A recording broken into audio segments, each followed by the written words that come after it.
It starts with this, a person that you miss. My mind draws a blank. I wanna go back to the early days when life was an escape. Now I just wait for better days. I lost myself in your reality. Lost myself. I lost myself in your reality. Lost myself. I feel that life, according to a friend, we're all shrink wrapped in families and making ends meet. Stuck in jobs we'll never leave. I never wanna be like that, so I wanna go back to my reality. Wanna go back. I wanna go back to my reality. Wanna go back. Didn't mean to sound so concerning. Am I alone in the hurt? I never followed anyone. It's so absurd.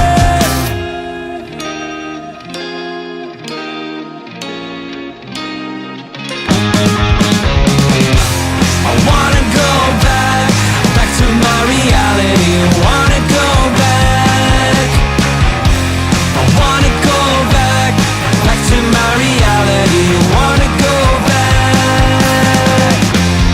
Trying to go back.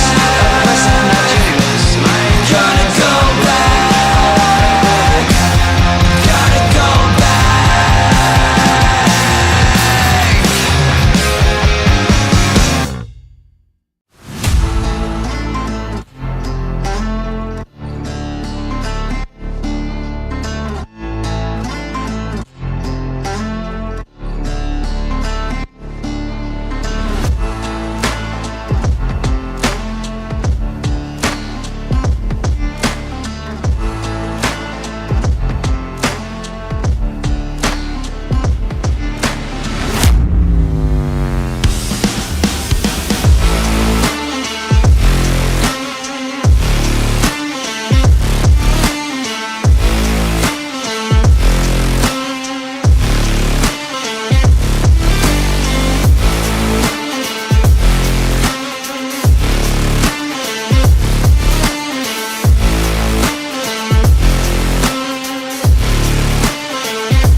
I mean, we've got -7 degrees, we've got snow, and I am inside warm and cozy, curled up with some nice hot Dota 2 to keep me going, so I am very happy.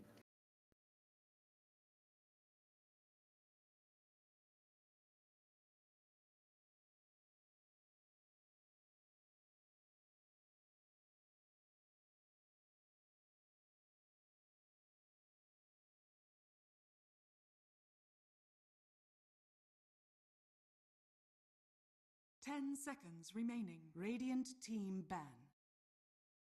Dire team ban.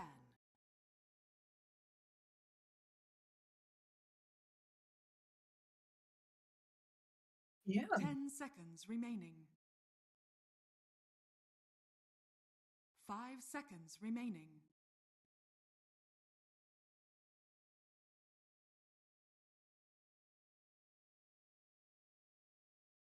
For me, Nemiga are definitely the favorites, not just based on the name, but also because I am a little bit of a violent fangirl.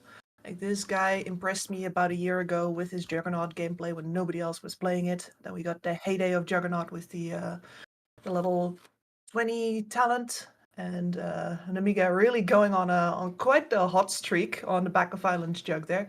And you know what? We might just see him pull out that jug again. But the thing that I learned most about this guy is that his name truly describes who he is as a player. This man would love to show up early and just bash your face in, and sometimes that leads him to overplay. But I firmly believe that that's the way that the really good players get where they are. So give me more of that.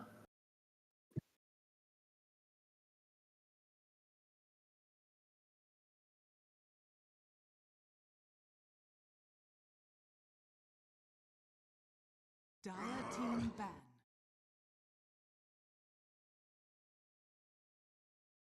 Mhm.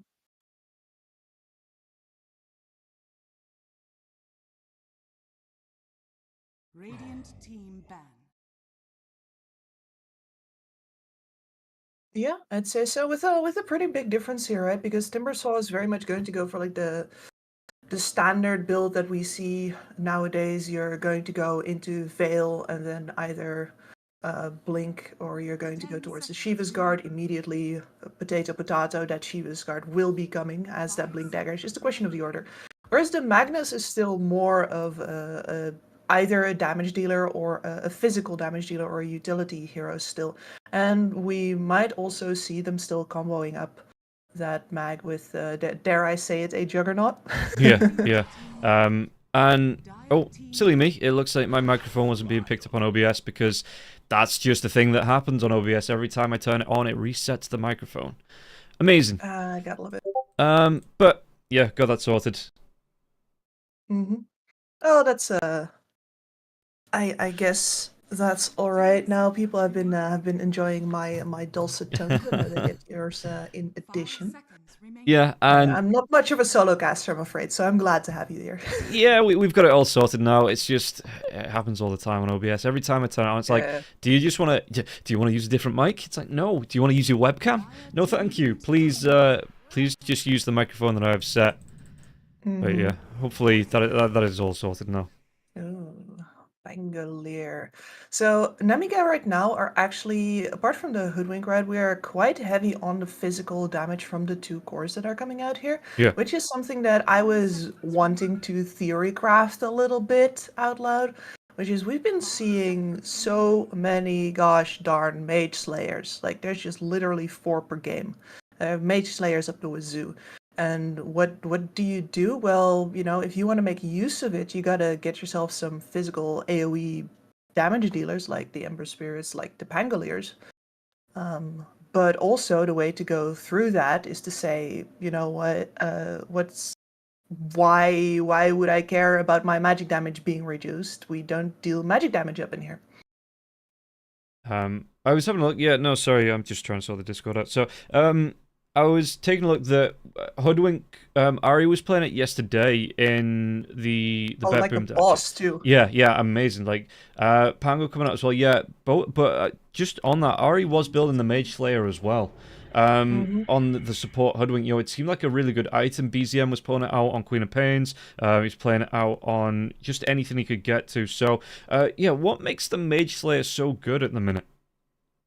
So, as far as I'm concerned, the Mage Slayer is a way to put the enemy heroes, as soon as you hit them, you put their spell-based damage output back a couple of levels. That's how you gotta think about it. Like, you can talk about percentages, you can talk about, like, oh, it's like half it or something. No. It's literally, you just put them back, like, a full level, or sometimes 2 levels on what they queued up. So if the majority of their damage is spell damage, then you're not fighting a level 5 Crystal Maiden, you're fighting a level 3 Crystal Maiden. Yeah. With the HP of a level 5, which is nuts if you think about it that way. And all of the early damage is based on levels, is based on leveling your spells. So in that regard, I am very unsurprised to see the Templar Assassin coming out here, because again, this is physical burst damage. It's very hard to get physical burst damage early on. TA is one of the few heroes that does it. Arguably, TA is one of the heroes that does it best, right? Yeah. She herself is also, her damage output is going to be unbothered by the Mage Slayer. But because physical damage is usually single target, it doesn't scale that well early on. Whereas with the spell, you can hit 3 heroes. Hey, I would like my points for the Violent Juggernaut, please. I'll put your gold star on the board. Thank you. I love it when the teacher gives me a sticker. But yeah, that's the thing about the Templar Assassin. She's one of the few that actually deals AoE physical damage with just levels. Okay, and we'll see how it's going to play. Are we expecting this as well? Looking at the lineups, because the Templar Assassin has been playing more of that carry role, but would you like to see it maybe shift to the mid lane here, or are you happy just to see Klimsanic play around this Templar Assassin in the safe lane? With the matchup versus the Pangolier, I think the TA is all right in the mid lane here. And as far as like the function goes, I do think that I would like her to see her like actively participating fast. But you could also do that from a side lane TA, right? Yeah. You just have to bridge that little bit of an awkward gap where you have been sharing levels with your support and the enemy playmaker hasn't. So maybe a couple of stacks would be nice. They do have a Phoenix who's very good at stacking. So I imagine that wherever this TA goes, you're going to be able to get those levels up. And your Timbersaw is going to be pushing out the waves for you in the meantime. So you have the flexibility here as far as I'm concerned. Okay. And okay. I saw the Bane yesterday. Was very much not impressed by the hero at all. I think there's been a couple of campaigns as well around the Dota 2 subreddit. Just how yeah, it doesn't look great. It doesn't look comfortable at all. And no, I mean the real big deal here is the Enfeeble though, right? Like that is what they're picking the Bane up for here, and as well as the possibility of course, keeping a TA out, which puts the entire lineup of Clemsania back into the catch 22 of the Mage Slayer. yeah, and it just like I say, the hero itself, to me the ultimate doesn't feel very good. The fact that you have to channel that you're out in the open. There's not too many heroes now that channel their ultimates, and it just feels like, yeah, like you say, they've got so many ways to deal with it. You've got the Lion Hex as well as the Earth Spike. You've got the Wind Ranger now that's going to be able to come in with Shackles. Timbersaw, if he sees Bane, he's just going to be able to throw the Chakram on top of him, try and just whittle him down, force him away from this ultimate. So Sunray into the Supernova. There's just so many ways. You know what I think the worst one is? Like, it's the Templar Assassin traps when she gets up to that shard. It's like she doesn't even really have to like use anything. Yeah. It's like poof, you're done. It is all gross. It is very much gross how this hero, the ultimate on it is just. It's no good to me, and I'm looking at this Bane, and I'm going, yeah, okay, great. You've got a Nightmare that, okay, you might be able to set up for the Juggernaut early on, but for the most part, I think there's a reason this is a dead hero in the meta at the minute. A hard time disagreeing with you. I mean, I do like the fact that you have a tanky support, that you can walk up for things here. Hoodwink is very much a follow-up hero. Magnus is a follow-up hero. Pango is a follow-up hero. Like, you need somebody to start something. And that might just literally be a Bane walking in and dying. Like, Solo is playing the other match right now. He would be giving a thumbs up. Yeah. Bane is very good at forcing people to pump a reasonable amount of damage into him and devoting a reasonable amount of resources to shutting him down. So, even if he's useless, I think he can still be useful in a way, but you're right in saying that if he doesn't get to like die usefully, he certainly doesn't get to live usefully in a game like this. No. Hopefully, I mean, maybe they might have a game plan up the sleeve. Like you say, maybe it is just take walking in and just saying, right, I cast all my spells and then, throw all your aggro at me. And yeah, especially with the way that the changes have been to how offlaners are playing at the minute, not really rushing out the Blink Dagger, going for the Vlads, because the Vlads is fairly useful now. Heroes like the Magnus like to go for the Echo Saber into the Harpoon as well. So this Blink Dagger, it feels like it's the second, third, even sometimes a fourth item priority for the offlaners. So having that support that can engage, maybe, that's where we are going to see, like say, the Bane just run in, give up his life to let his team initiate. Yep, I very much imagine that that's going to be the case here. And over on the other side of the coin, we've got two physical damage cores now with Monkushi rocking the Wind Ranger, which is also a single target. I don't want to say physical burst here because you usually still see the Maelstroms come out, right? Yeah. But she certainly is a good mixed damage core.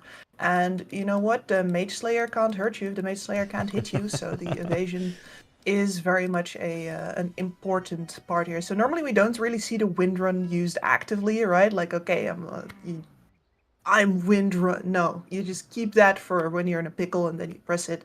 But now it's actually going to be important to use it proactively to make sure that when those mage layers come out, you do not get hit and debuffed just when you activate your focus fire. Yeah, and again, if you look at the item build up here, I don't think Violent wants to be going to a nullifier too early on.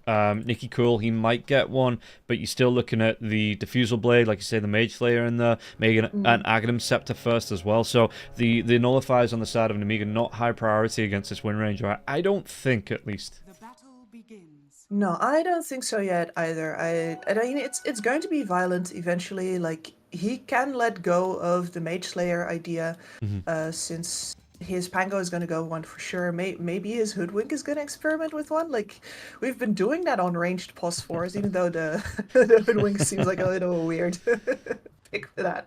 Yeah, like I say, I did see Ari in all 3 games in the grand finals of the Western European qualifiers for Bet Boom yesterday. He was building up that mage lane, he was happy to do it. Starting off with the Blightstone as well here on Hellscream, so he's looking for that extra harass out early on.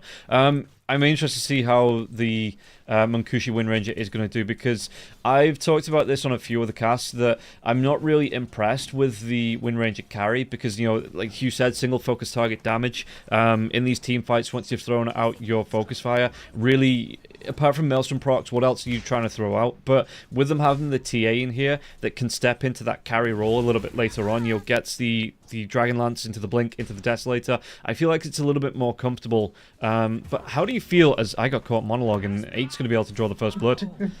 This is the thing, right? I've not been the cameraman for ages on this, so okay, everybody watching, you're just going to have to bear with me for this first match while I get comfortable with this. That's I mean, that's alright.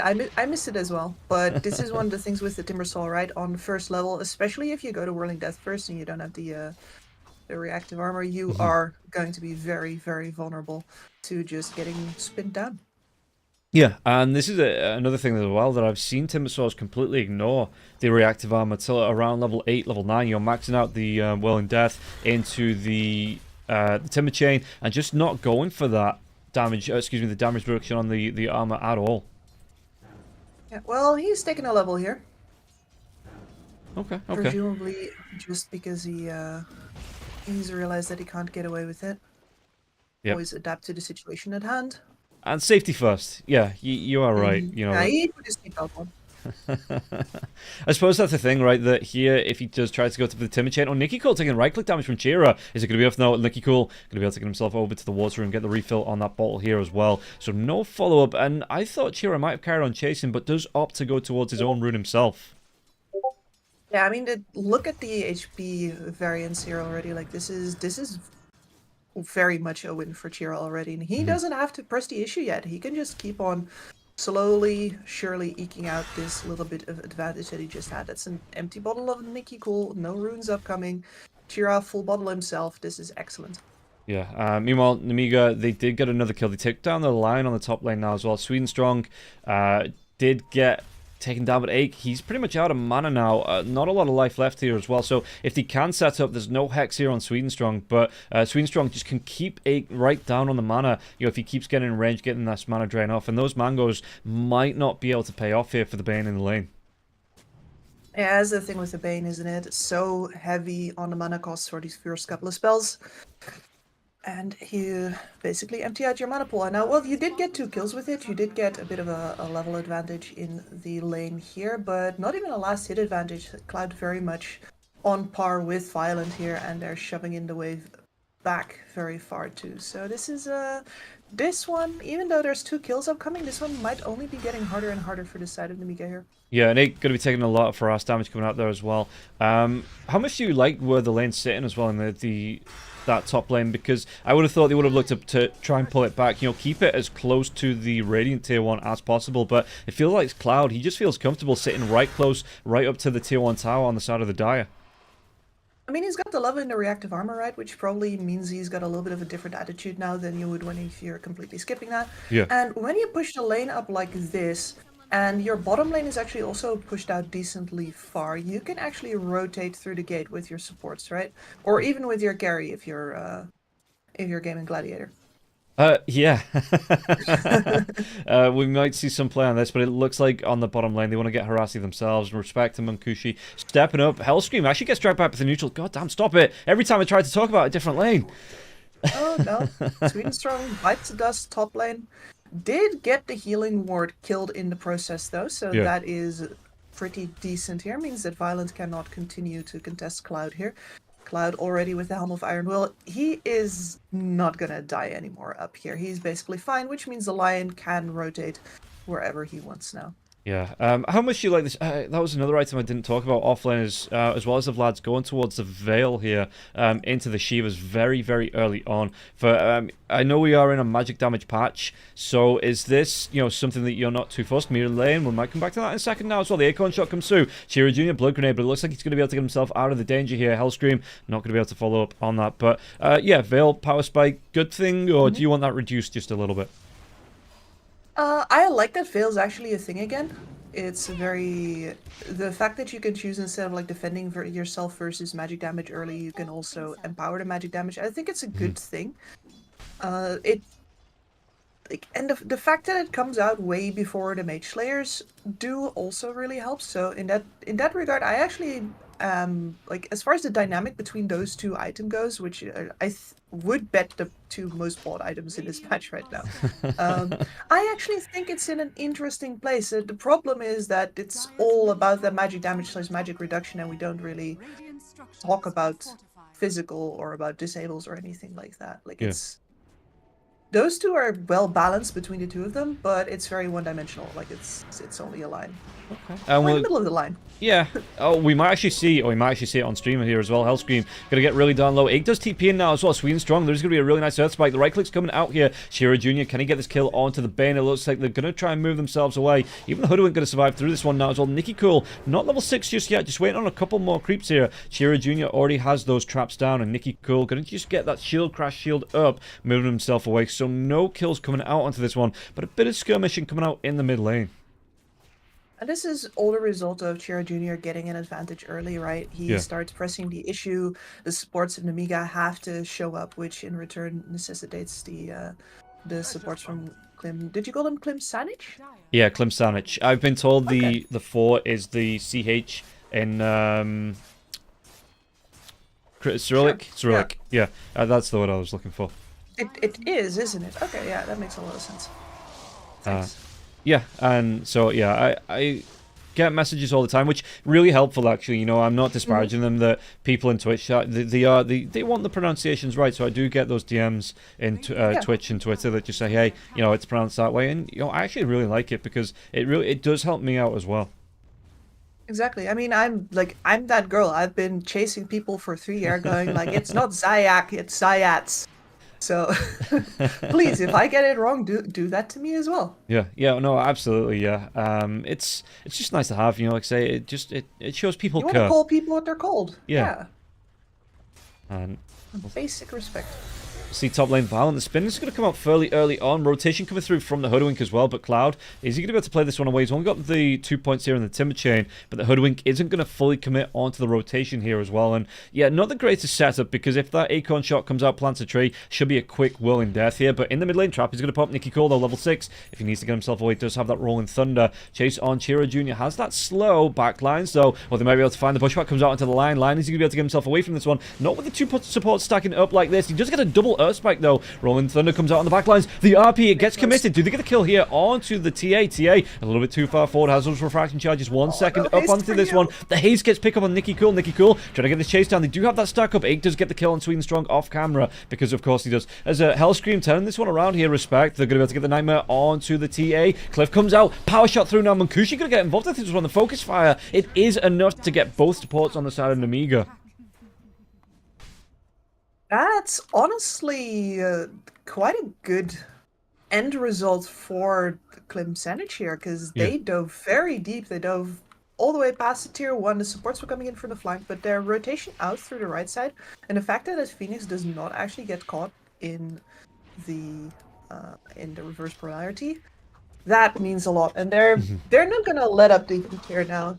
Nicky Cole has just spent his Rolling Thunder for not too much in return. So Chira Jr. would love to get some more hits in on this middle tower. Yeah, Swatch as well. The Phoenix is only level 4, so there's not going to be any supernovas. Ake getting close. I wonder if they give him the lane for just a little bit here. Well, maybe he doesn't even want it. Is there is going to be the Earth Spike into the trap, into the mana drain slow. Throws out that Nightmare, but Chira Jr. just waits it out here. He's going to be able to get... Sure, he gets this one. Just carry on chasing. Refraction charges are down, though. Sunray coming through. Chira Jr. one more right click. Will be able to pick up the kill. Might even be able to go into Hellscream now as well. Slowed down by the trap. And no points into the scurry. Hellscream just playing on the other side of the tower. Won't be engaged on just yet.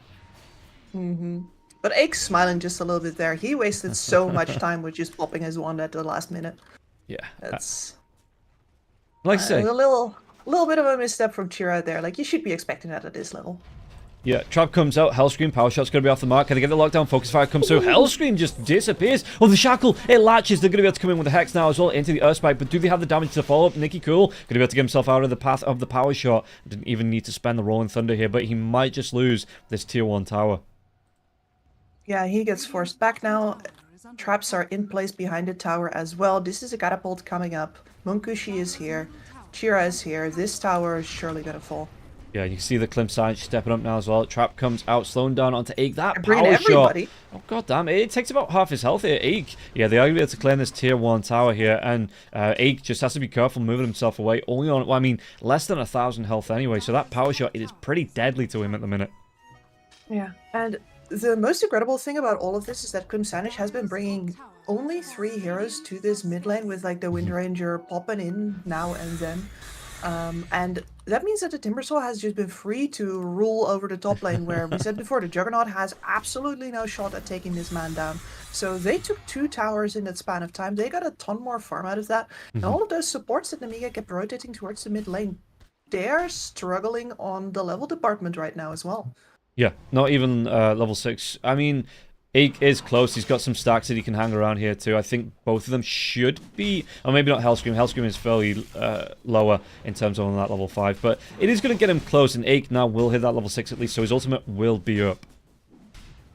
Now, I have to confess that in the middle of all of that, I never even tracked where the Wisdom Runes were going. I can't tell you because they're already off the tracker, but I do believe it was both supports, one support from each side that did pick them up. Just a little nip in. No contest this time because, of course, all of the contest was on that middle lane.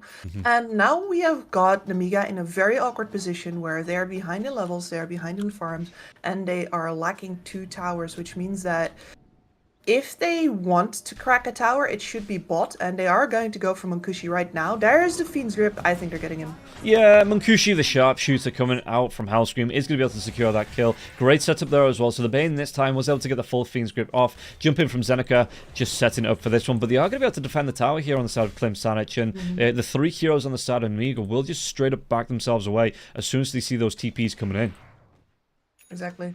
And what they should be doing right now is immediately shove out the mid wave, push it up to the mid tower, make use of the fact that the Timbersaw is not yet there.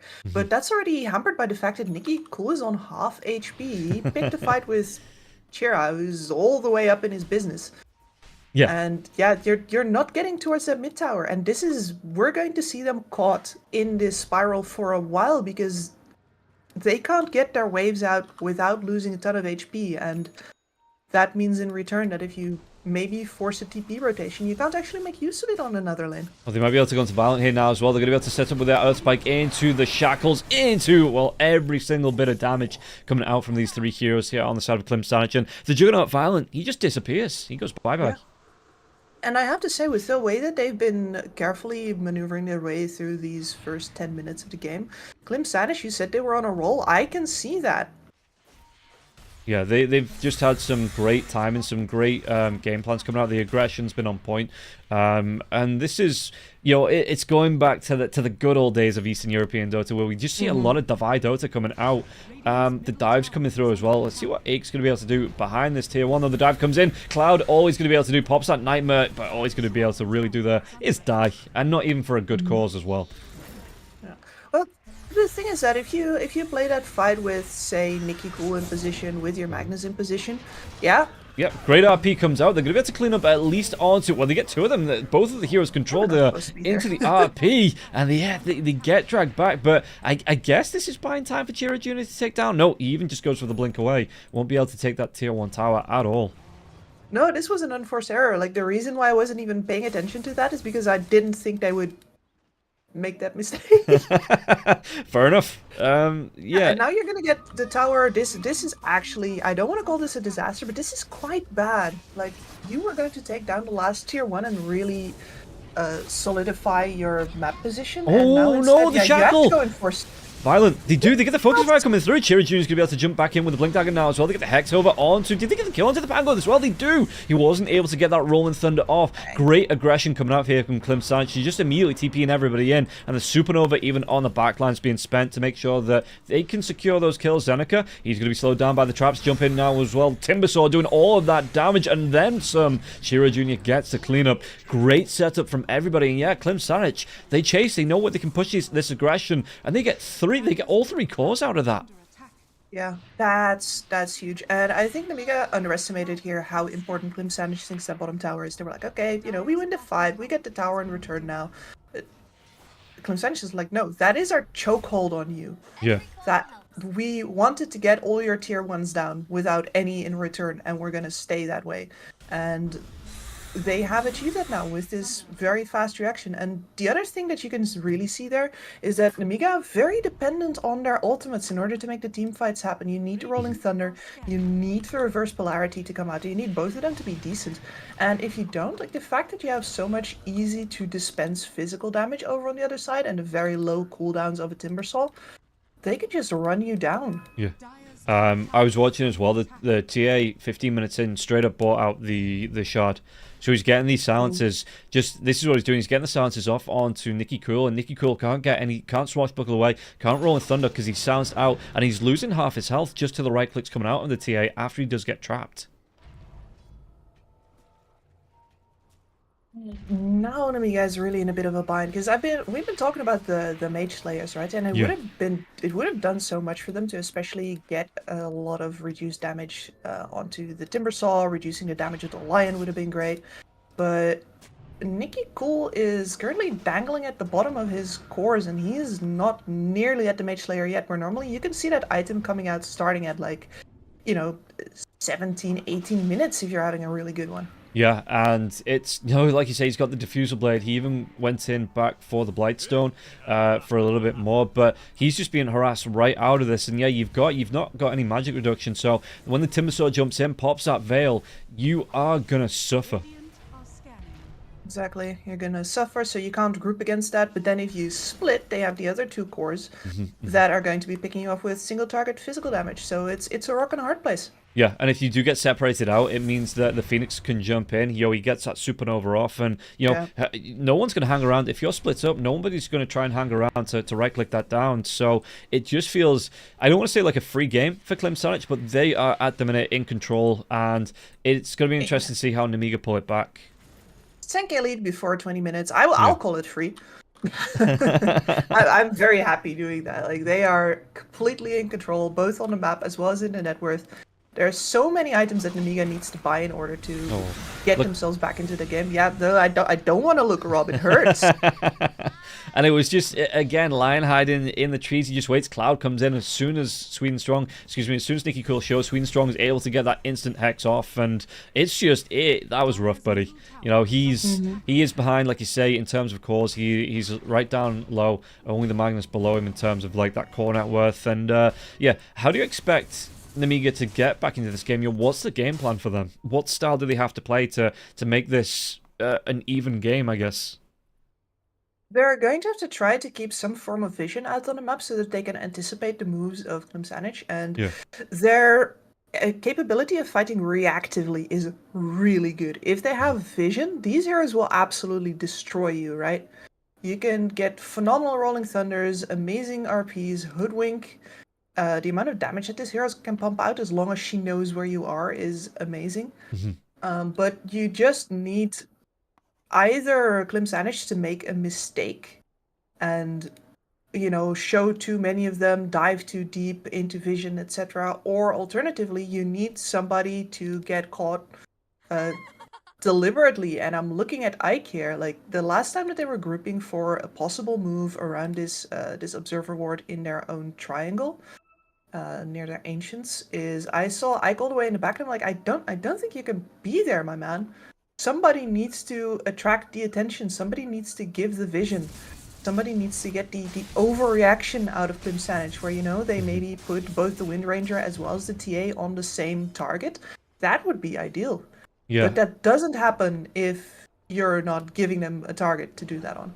Yeah, and like I said, Dire's middle tower. I don't want to keep harping on about it, but I don't like the Bane as a support. You know, it doesn't feel good to me. You know, where we're seeing like the It does nothing right now. no, and hopefully, I mean, if it does, I mean, item wise as well. To make that ultimate effective, you know, you've got to be looking into the Ag Scepter, which is a big investment for a position 5. Otherwise, he is, like you say, he's at threat of being caught out even by something like a TA trap that's just going to instantly cancel that off. Dire's middle tower is under attack. So, you know, cannon fodder. Cannon fodder is a noble, underutilized role. Yeah, yeah.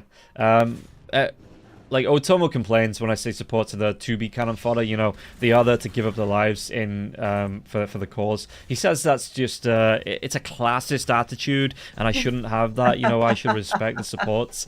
But just looking at heroes that do that, I mean, we've seen or at least I've seen the Venge the past few days coming out that looks so much better on that role, and I don't even think it was ban out as well. No, I don't think so either. She was maybe even unjustly ignored. Fact is, though, that she is, compared to a Bane, a little light on the lockdown and very much physical damage. Once again, you don't want to put all of your eggs in the physical damage basket, even though we do have 2 lineups here that clearly have more eggs in that basket than in the other one. Yeah, and yeah, I mean, fair enough. If that's not how they want to play it, I thought it would have been a good hero, and yeah, like I say, as a hero, she better. yeah. So how's the items? I'm just looking through the items here as well. Magnus, he does have the blink, so not going into the harpoon. No Vlad's, no Veil for himself. Just going straight into the Orchid, coming out for him. He's had a bit of a sad game, hasn't he? Because that blink dagger has been on him for a long time, and he got the 1 RP where at Clim Sanage's 2 deep dive near the what is that called again? The giant skeleton. The giant skeleton. Yeah. I can't click it. Yeah, so just the Fallen Titan or something Fallen Titan. daft like that. I don't know, my dude. Sure. Fallen Titan. But that's it, and we haven't seen any use out of that blink dagger. And I feel like in general they should have been prioritizing the farm of somebody on a team much harder and like really try and make plays with the other ones. But as it is, all 3 cores have just been sort of hoping for their next item and be like, hey, you know what would be cool? If any of the other guys die, that would be neat. Well, Violent's going to be able to go for the spin TP, so he's not going to die. Nicky Cool can he get himself out? Just the instant silence coming through. Was that follow-up coming out from the line on the other side into the Earth Spike, and Nicky Cool is dead. So, not going great for him, and yeah, I would have thought as soon as he saw the Kira Jr. aggression onto the Juggernaut, just rolling Thunder away. Just leave. But yeah, I can see him keeping the Rolling Thunder, though, because that's one of their 2 ways to win a team fight at all at the moment. Rolling Thunder is a special kind of bullshit, right? And yeah, we're going to see Munkushi just pushing this top lane now as well. Glimmer's up for the Wind Ranger, so he's going to have that extra lockdown on top of the Shackles. Coming through onto this tier 2, even the Focus Fire being committed to the tier 2 tower here. Going to be able to chunk through this fairly quickly. 8 does step up, but yeah, Munkushi quick with the back away. We'll see if they are going to be able to try and get aggressive here onto 8, because there's going to be the dive in. Nightmare comes out now. Respect, Nightmare going to be traded off, and there's going to be the Gleipnir coming out here onto the power shot for 8. Does he get himself away from this one? Sunray coming through. No mobility on the hero. Doesn't look like it. That was very important, though. Like, you can see him there stepping up, dying. You can think like, okay, well, he wasted a bit of time. Yeah, important part is that he was wasting that time while Hellscream was actually hitting Pop Tower. So, and this is how you're gonna have to do it now. You have to just keep him busy, killing one of you while you're somewhere, somehow, sneaking your arm out of the grip of the Python and, like, wrestling through. Because this Python is all but done squeezing. Yeah, and we'll see maybe another notch. A notch in the squeeze. I don't know, another spin in the squeeze, another. Radiant are scanning. I can't follow up on your. Yeah, that's okay. But they are going to be able to try and go for that dive in now. So do they get the lockdown? They're going to be able to turn this around. Munkushi coming in with the Gleipnir. You've got that 3-man drain coming out, and they're just going to be able to clean up everybody. The Finger of Death comes out and gets on to Nikki Cool. Nikki Cool is gone violent now once again. Well, he's going to try and commit the Omni Slash, but these are the two biggest, tankiest heroes in the game. They just sit together. They get the RP out, but there is going to be the Aegis being popped here from the TA. Can they get any more from this? Because they've already got the kill onto Violent. Sweden Strong just stands his ground. Will go down in the end, though, and they get the kill onto 4. Are they going to be able to make it a full 5-man wipe? Yeah. Lockdown Gleipnir. Nightmare. It's only going to keep him alive for so long, and this is going to be a nightmare here for the side of Nemiga. They get cleaned up. It opens up their tier 3 towers, and I don't think Klim Sanic are going to stop. No, the Python is unhinging its jaw right now. And this is GG. Yeah, there we go. GG. Swallowed whole. So 20-8 at 24 minutes in a 21k net worth lead here. Klim Sanic nearly 1k net worth per minute in this game, and yeah, just keeping up that aggression. So Nemiga, it was rough. It was a rough first game, but how do you think they pull it back in game number 2? You know, how do they need to play to get themselves on par with Klim Sanic? I definitely think that they underestimated the power of the Timbersaw in the offlane here. Like, the Juggernaut is fine if you can, like, really, really keep your enemies down, but with a Bane on the lane, that was just never quite going to happen. Like, you really run out of damage with that lane at some point. So you would have to do something on the other lanes with that, but then all of the attention was on the mid lane. We saw the Pango getting pushed back there by Chira's advantage early, and the fact that the supports could come in. It's gonna be like a little bit of a cliche to say it here, but you just gotta draft better lanes so you can actually get to play the game. Okay. I'm just looking through the graphs as well. Yeah, there was that win probability. I don't know what was going on with that, because it was saying it was in Klim Sanic's favor, and then a massive drop off. I just assumed that's where the game ended, because no way it fell back in favor of Nemiga. No. So taking a look through the net worths, you can see that again all 3 cores on the side of Klim Sanic were at the top, you know, not really contested. They had a massive gold lead over all 3 cores on the side of Nemiga, just being able to keep themselves up there. And yeah, that was the way game number 1 falls. We are going to take a quick break, guys. It's going to be about 10 minutes, and then we'll be back with game number 2 to see if Nemiga can pull it back, or Klim Sanic will they get them through into that lower bracket finals. Well, the only way to find out is going to be after this break. We'll see you then.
I'm a creature with no skeleton inside your hands.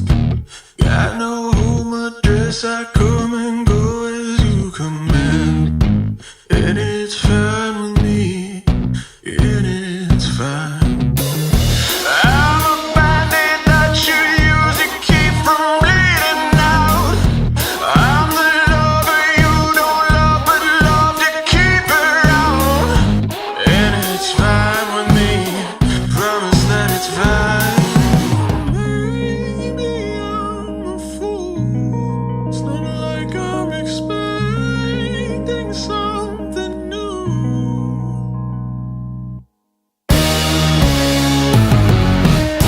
You need examination.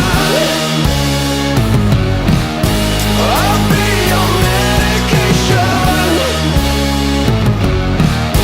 Whatever, whenever, I'll never tell you no.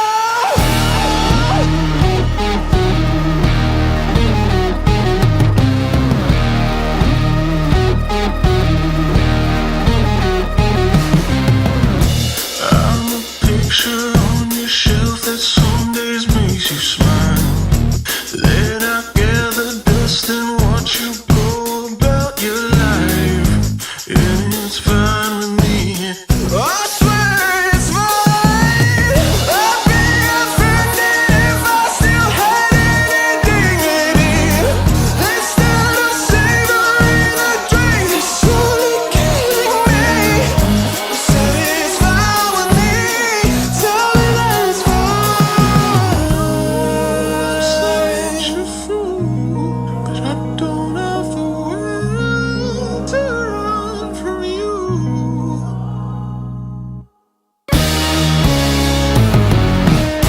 You need examination. I'll be your medication. Whatever, whenever, I'll never tell you no.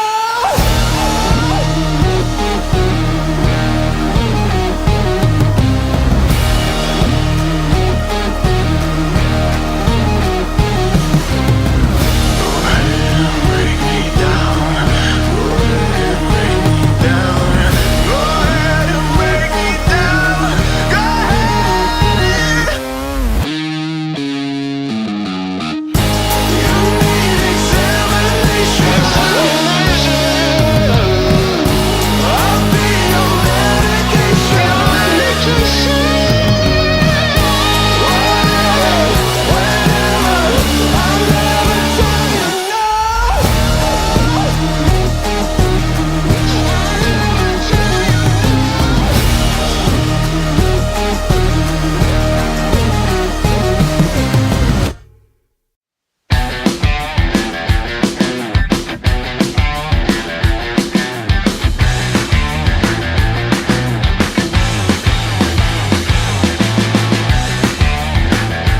Welcome back, everybody. We're going to start here with the second game of Nemiga versus Klim Sanic. We'll be able to get ourselves into the draft in just a minute. But Kips, that first game, Klim Sanic looking really clean, and this is how I've seen them play. Every time I've seen them cast, I've cast them. How do you slow this down? How do you have to play to stop the aggression coming out from Klim Sanic? Yeah, a little bit in the better lanes, a little bit in the decision making of like, hey, are we going to like contest them here, or are we going to let them have what they want and trade instead? Because that's one of the things that they could have done in the previous game, right? They could have seen all of the attention on the mid lane and said, all right, sure, you want this, we're not going to play with you, we're going to throw our attention on the bot lane instead, since we're not kicking out the Timbersaw anyhow. Like, they could have gotten themselves some space to breathe instead of fighting for something that, Klimsanish had decided that they wanted to get at any cost. Okay, well, we'll throw ourselves into the draft and see just how it is going to pan out for... Well, both sides now coming through. Klimsanish with the advantage. Once again, banning out the Dazzle and the Primal Beast. It's a bit of a surprise to me because I've been watching other qualifiers and for the life of me, I can't remember a single Dazzle ban. So that must be very specifically targeted to... I imagine it should be the offlane. Yeah, I think so, because the bans that I've been seeing, it's Chens, it's Enchantresses, a couple of Lycan bans in there as well, these big zoo heroes, Beastmaster being banned out, but the Dazzle offlane, I don't even know, is that still a thing? That's what I'm wondering as well, but then what else could it be for? Yeah, true. As Klimsanish, this time they're going to be able to get the Magnus after the line comes out here for Namiga. And yeah, it seems like both teams not drafting, I don't want to say off script, they do have their own niche picks, but the line and the Magnus is still really popular in the meta, so are getting through and getting picked up here. And yeah, no surprises on either of these heroes, to be honest. No, absolutely not. The Magnus, of course, a little bit of a compromise after their Timbersaw got taken out. We've seen the lack in the laning strength of Magnus compared to the Timbersaw very clearly in the previous game. I'm going to have to see if Klimsanish is going to be able to get their Magnus a better time of it. Yeah, and we're going to see Pugnaban, doesn't surprise me. Again, just the amount of damage that Klimsanish were putting out in that last game. If they do go back for the burst damage coming through. Obviously, won't have the Lion this time, but they will be able to set up to the Pugnaban ban. It's just a nice ban to have, especially with someone like the Lion that does want to be getting those spells off, every time they're off cooldown in the fights, and sets up, I guess, going forward for other picks. Maybe, the hero that I've been seeing the most of, I think, is the Ember Spirit, but the Ember Spirit into the Lion, that doesn't really play well, I don't think. So maybe that's something that Klim will ignore. Maybe leave it open for Namiga. Yeah, the Ember Spirit's not afraid of a lot of things, but the Lion scares him. That is one of the things that early line pick is definitely going to secure for you. They could still do it, of course, but instead we are looking to something completely different. We are going to look to sprank it up. Yeah, and again, this is a hero that doesn't surprise me. It was first phase ban all last week from what I saw. It did get through a couple of times when there was something that you could prioritize against the other team, something that you could focus on as a respect ban. But for the most part, the Ench was, in that list of heroes. It was just like, nobody wants to play against her. Yeah, she is still phenomenally annoying in the laning stage. Well, Faces, what you gotta get him now. It's actually surprised that he made it through the second phase unbanned here. Yeah. Second banning phase. Yeah. And you gotta pick him up now, otherwise he's gone. Yeah, that's it. You need to get him in this next set of picks. Can I just say how weird it is that you get one pick each and then it's into the second phase? It's I'm used to seeing like 2-3 heroes coming out, and then it's like, oh, what are they going to be banning? They need to prioritize this, and this. But yeah, no, I don't mind the new pick order. I think it does really work well. As we see the Rubik coming out, instantly picked up against the Earthshaker, and can get pretty much everything in the Earthshaker's kit. Even the Lion's kit's going to be useful to steal. Absolutely, he's got some phenomenal steals there. Like the Faceless Void is not half bad either. Faceless Void himself actually really hates time dilation, for example. Yeah, true. And forgive me if I'm wrong, but don't think we're going to be seeing this mid lane. No Tops and Rubik style play here for Klimsanish. I think this is going to be the two supports with the Ench and the Rubik. Yeah, and the thing that's worrying me right now about Namiga's draft is that the previous game they really got outpaced partially because they were waiting for some big teamfight ultimates every time and then got forced to use them defensively, didn't get enough kills, the cycle repeats. They've got 3 long duration cooldowns already. All of their ults take forever. Yeah, and now if you spend your ultimates and you don't kill this cat lady, Your base is dead. Well, Darkseer really good counter pick for that though, and Darkseer, of course, a lot less reliant on his ultimate than you like to think, especially once you've got the normal punch coming out. But he doesn't quite fit the meta as an offlaner right now, right? Because this man does not really build a Vlad's, and he also doesn't really build a Veil. Yeah, that is true. Maybe the...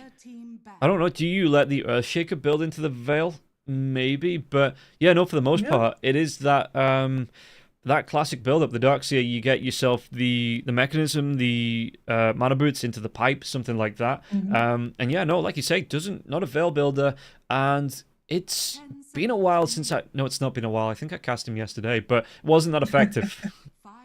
Yeah, no, because the Aura build is very last year. Yeah.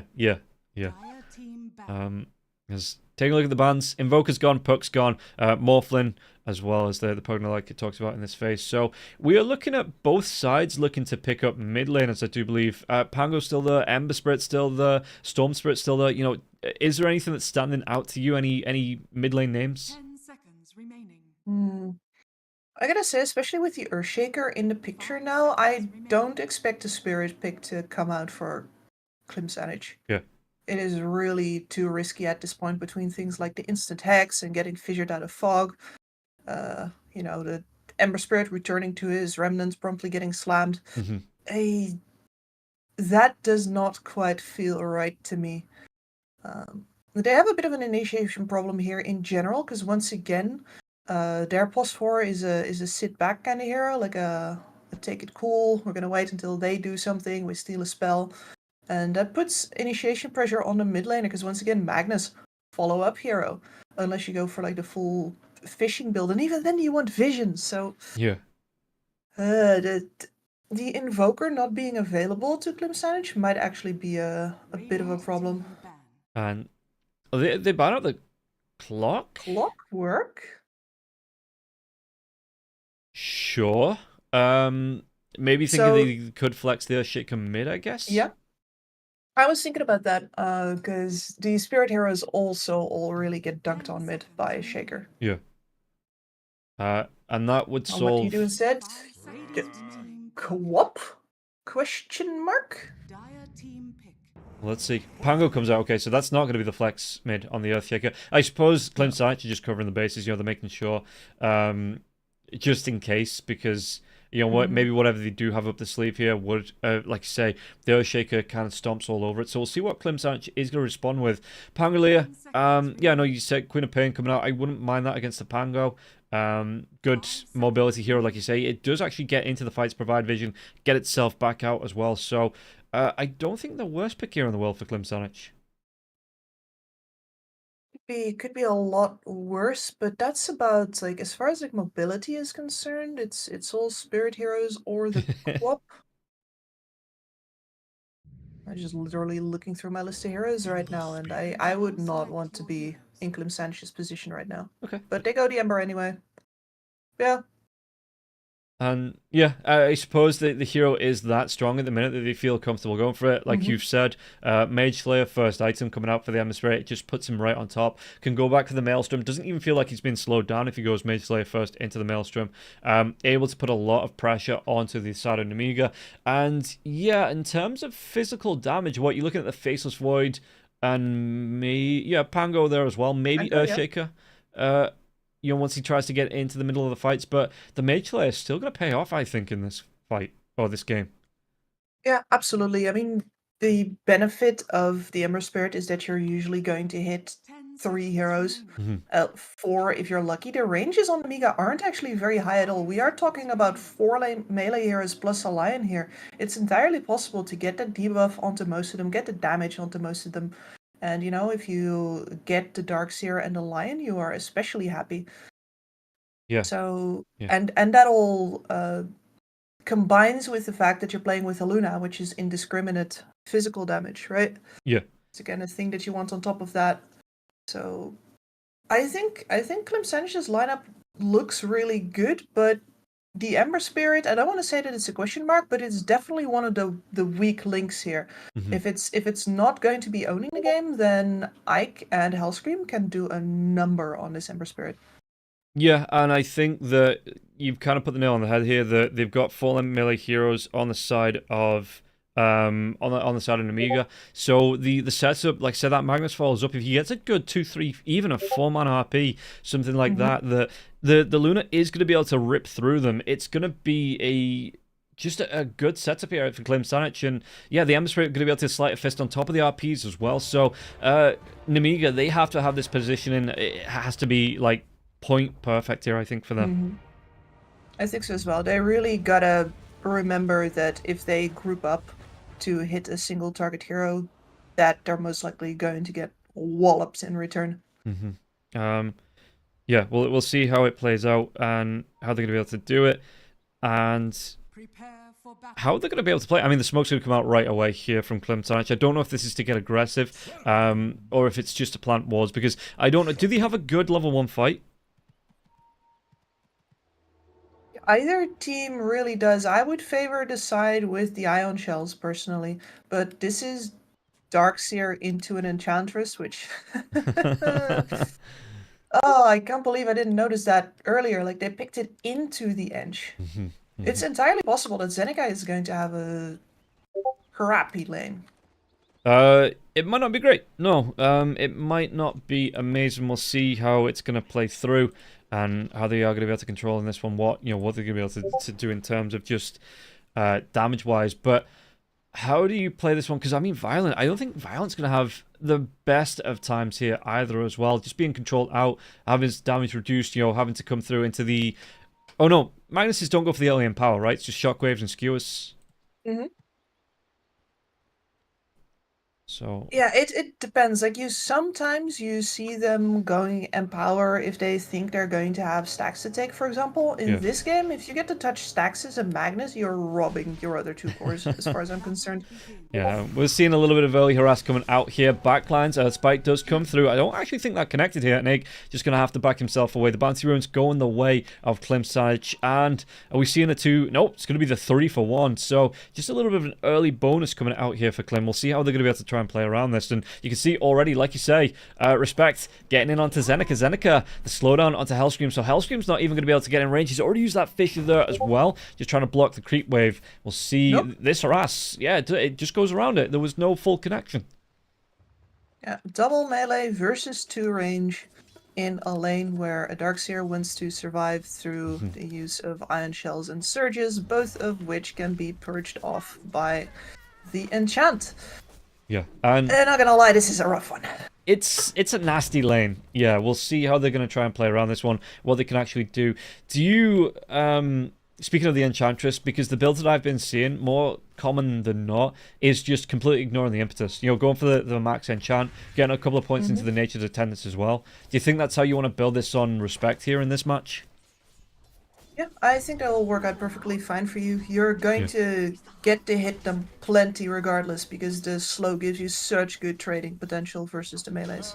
Okay. And looking in the mid lane here as well, Nicky Cool trying to step up against Chiro Jr. Didn't have the best time against the TA in the mid lane on the Pango in the last game, but is it a little bit more comfortable for the Pango in this game, or is the Ember Spirit going to apply just as much pressure, do you think? No, the Ember Spirit is definitely less bad for the Pangolier. They're... Especially because the Ember Spirit cannot wipe waves as fast as the TA can. If the TA is in the right position, she just immediately shoves that wave into your tower. Yeah. You're going to have a lot more contact hours, shall we say, with an Ember Spirit. So you're going to get to slap them around a lot more. You're going to get to properly use your shield crash in here. Of course, you have no way to go through the Flame Guard. Oh, nice sleight of fist there, though, dodging off the shield crash. Okay. It's almost like Chiro Jr.'s played this hero before. Yeah. And weird how that happens. But yeah, this is one of the big differences where at least you can clear the wave in the same amount of time, and you will actually be able to get the runes every single time, which is something that was not possible versus the TA for Nicky Cool. Okay. And we can see that Respect using the potato here to pull the lane. Oh, do they get the aggression? They do.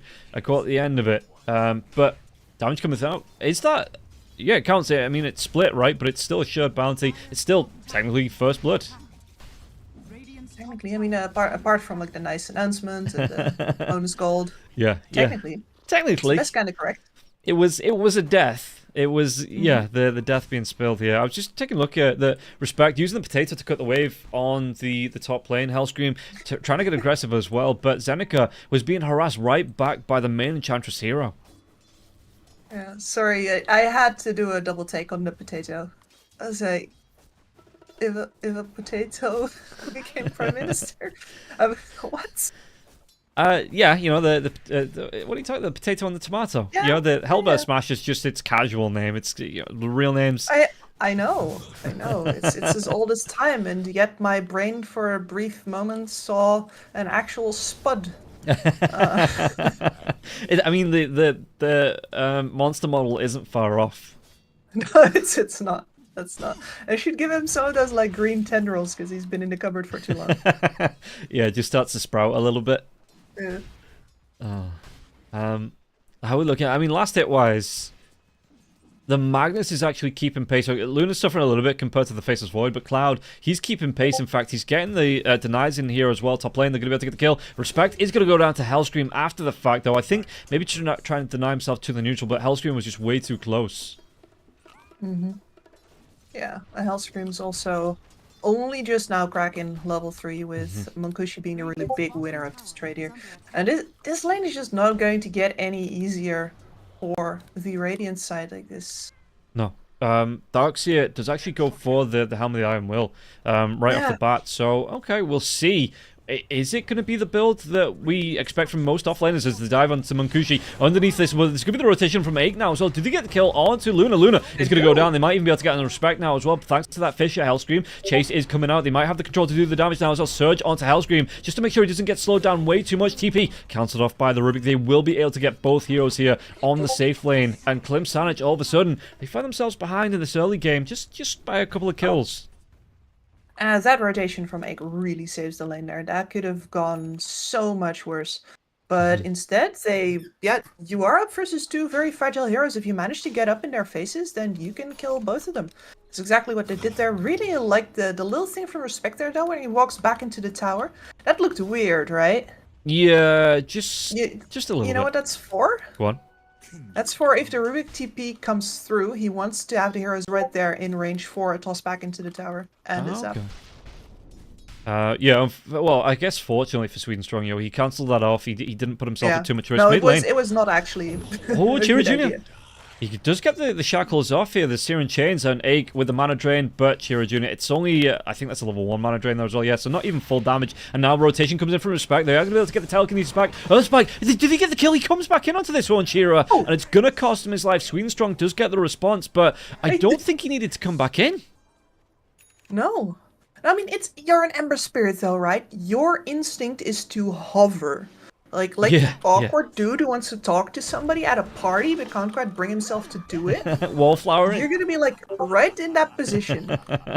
Yeah, we can see backlines. Didn't we go on Sweden Strong does get the telekinesis. Actually drags Nikki cooldown into the river from this one. Shield crash now as well. Has a Rolling Thunder going to be able to swashbuckle himself up, but it doesn't matter. Chira Jr. instantly respawns, gets his revenge, dives in with the Remnant, and Aik, well, he's going to try and do what he can with that Earth Spike now as well, but you've got that Ember Spirit taking shots. Yeah, straight into the winged arms of the Earth Shaker. And Hellscream, it was a good setup here. Chira Jr. has to use that full bottle, get himself away, maybe even group up with Respect here for those Nature's Attendance heals. I mean, he comes out alive, so I guess you can give him the respect for that. But that feels like Chira's a little frustrated.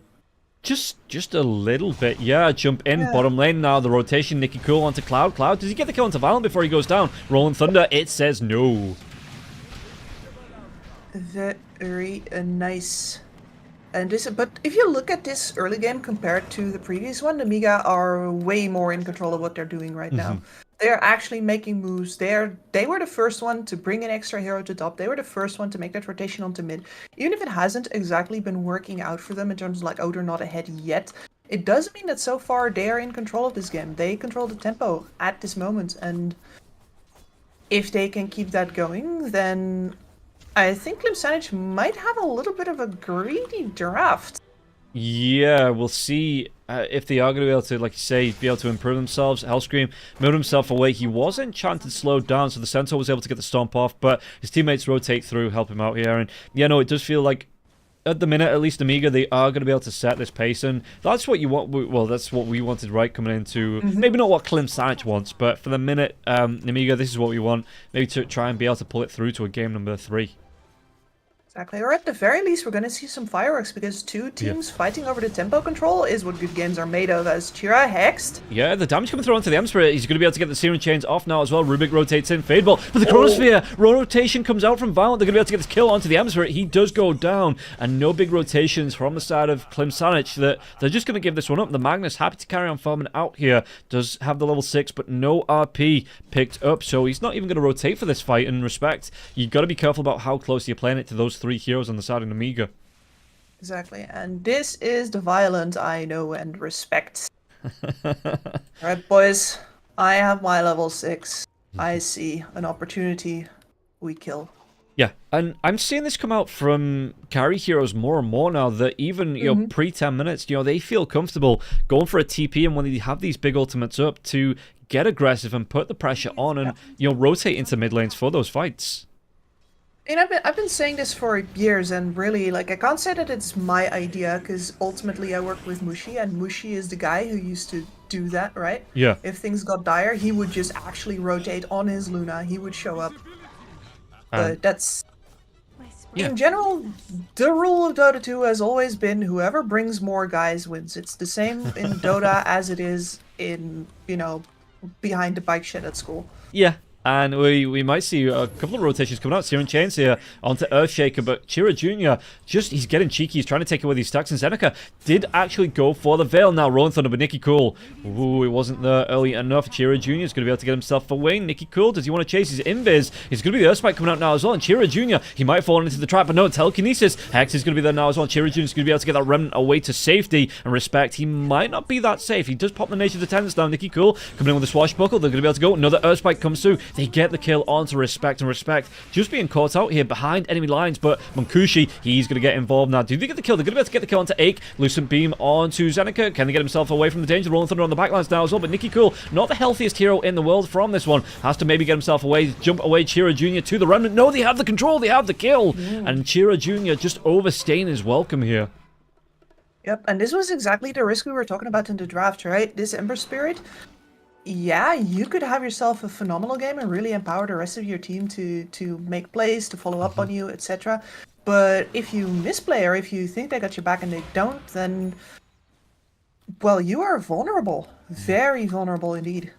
Yeah, and this is, well, like you said, that he's diving into stuns on the Earthshaker. He's diving into dangerous positions. He's going to be going to that Mage Slayer first item, it looks like, on the Ember Spirit. But yeah, maybe he just needs to just be a little bit more measured on where he does dive into.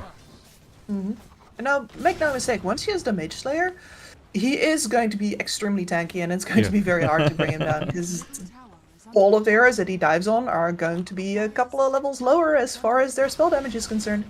Yeah, and a big 4-man group up coming out from Klim Sanic now as well, so they maybe do want to take some of this tempo back, setting up, taking down that tier 1 tower, which, you know, it does give them some map control, right? Do you expect them to try and force through and, you know, maybe take away all of this farm away from Nemiga, take away the jungle safety?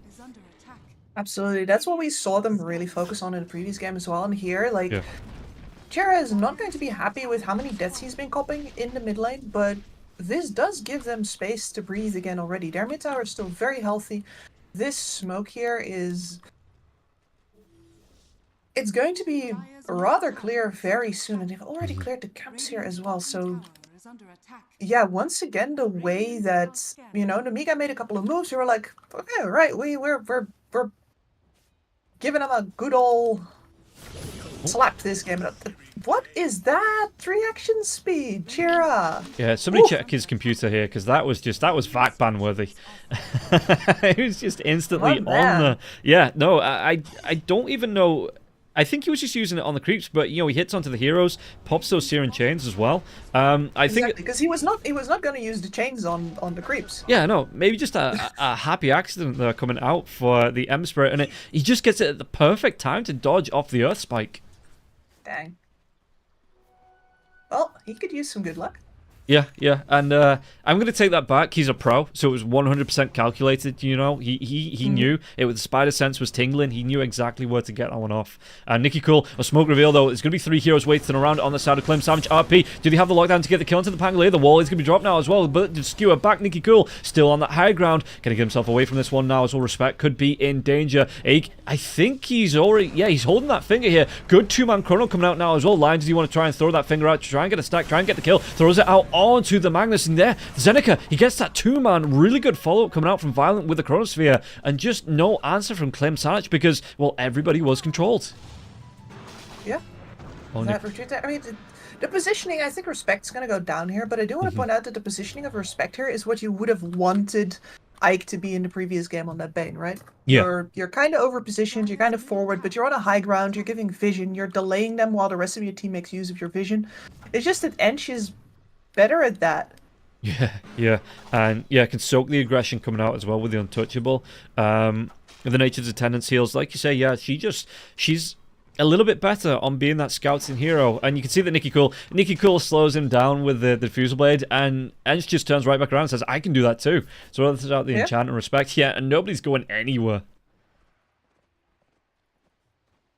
That is a good start of the fight for Clem Sanich, but the follow-up is once they retreat and they have to go through the choke point, yeah, that's a good Chronosphere opportunity. And the amount of stuns that Nemiga can layer here once they really get to scope them out, that is something that Clem Sanich cannot answer in kind when they've spent the RP. Yeah, you are relying on the control coming out from the Searing Chains, the mini stuns as well from Luna. You're coming up, actually going for the 3 points in the Lucent Beam here at level 12, so not picking anything up in the Eclipse. But Telekinesis, there is some, but it's not the massive control that Nemiga has on their side. Yeah, I think you're right that they need to be really good with the positions, you know, in, out, trying to bait out some of these spells from Nemiga. Yep. And that honestly goes for both of them. You cannot afford to get caught with... I mean, your Darkseer is going to be too far forward in general. Like, that's just... The hero's ranges are short, you're a melee. But you've got your armor, you've got the Shiva's Guard built. That's kind of where he is going to be able to at least tank a bunch. But you need to not be caught on top of him with either the Void or with the Pangolier. Yeah, and I do like this, that he didn't opt to go for the mech, you know, just trying to go for those auras, that he did go in, because, I mean, the old Darkseer build, the Shivas was like the 5th, maybe the 6th item, you know, when you were fully stacked. So just being able to focus that one down early on, oh, Cloud just immediately skews himself away. But now we can actually get to see Nemiga in a place where they get to play the map, they get to breathe, they got that top tower down. I'm hoping that we're going to see him place some vision. They got a ward over on Ike in the enemy jungle here.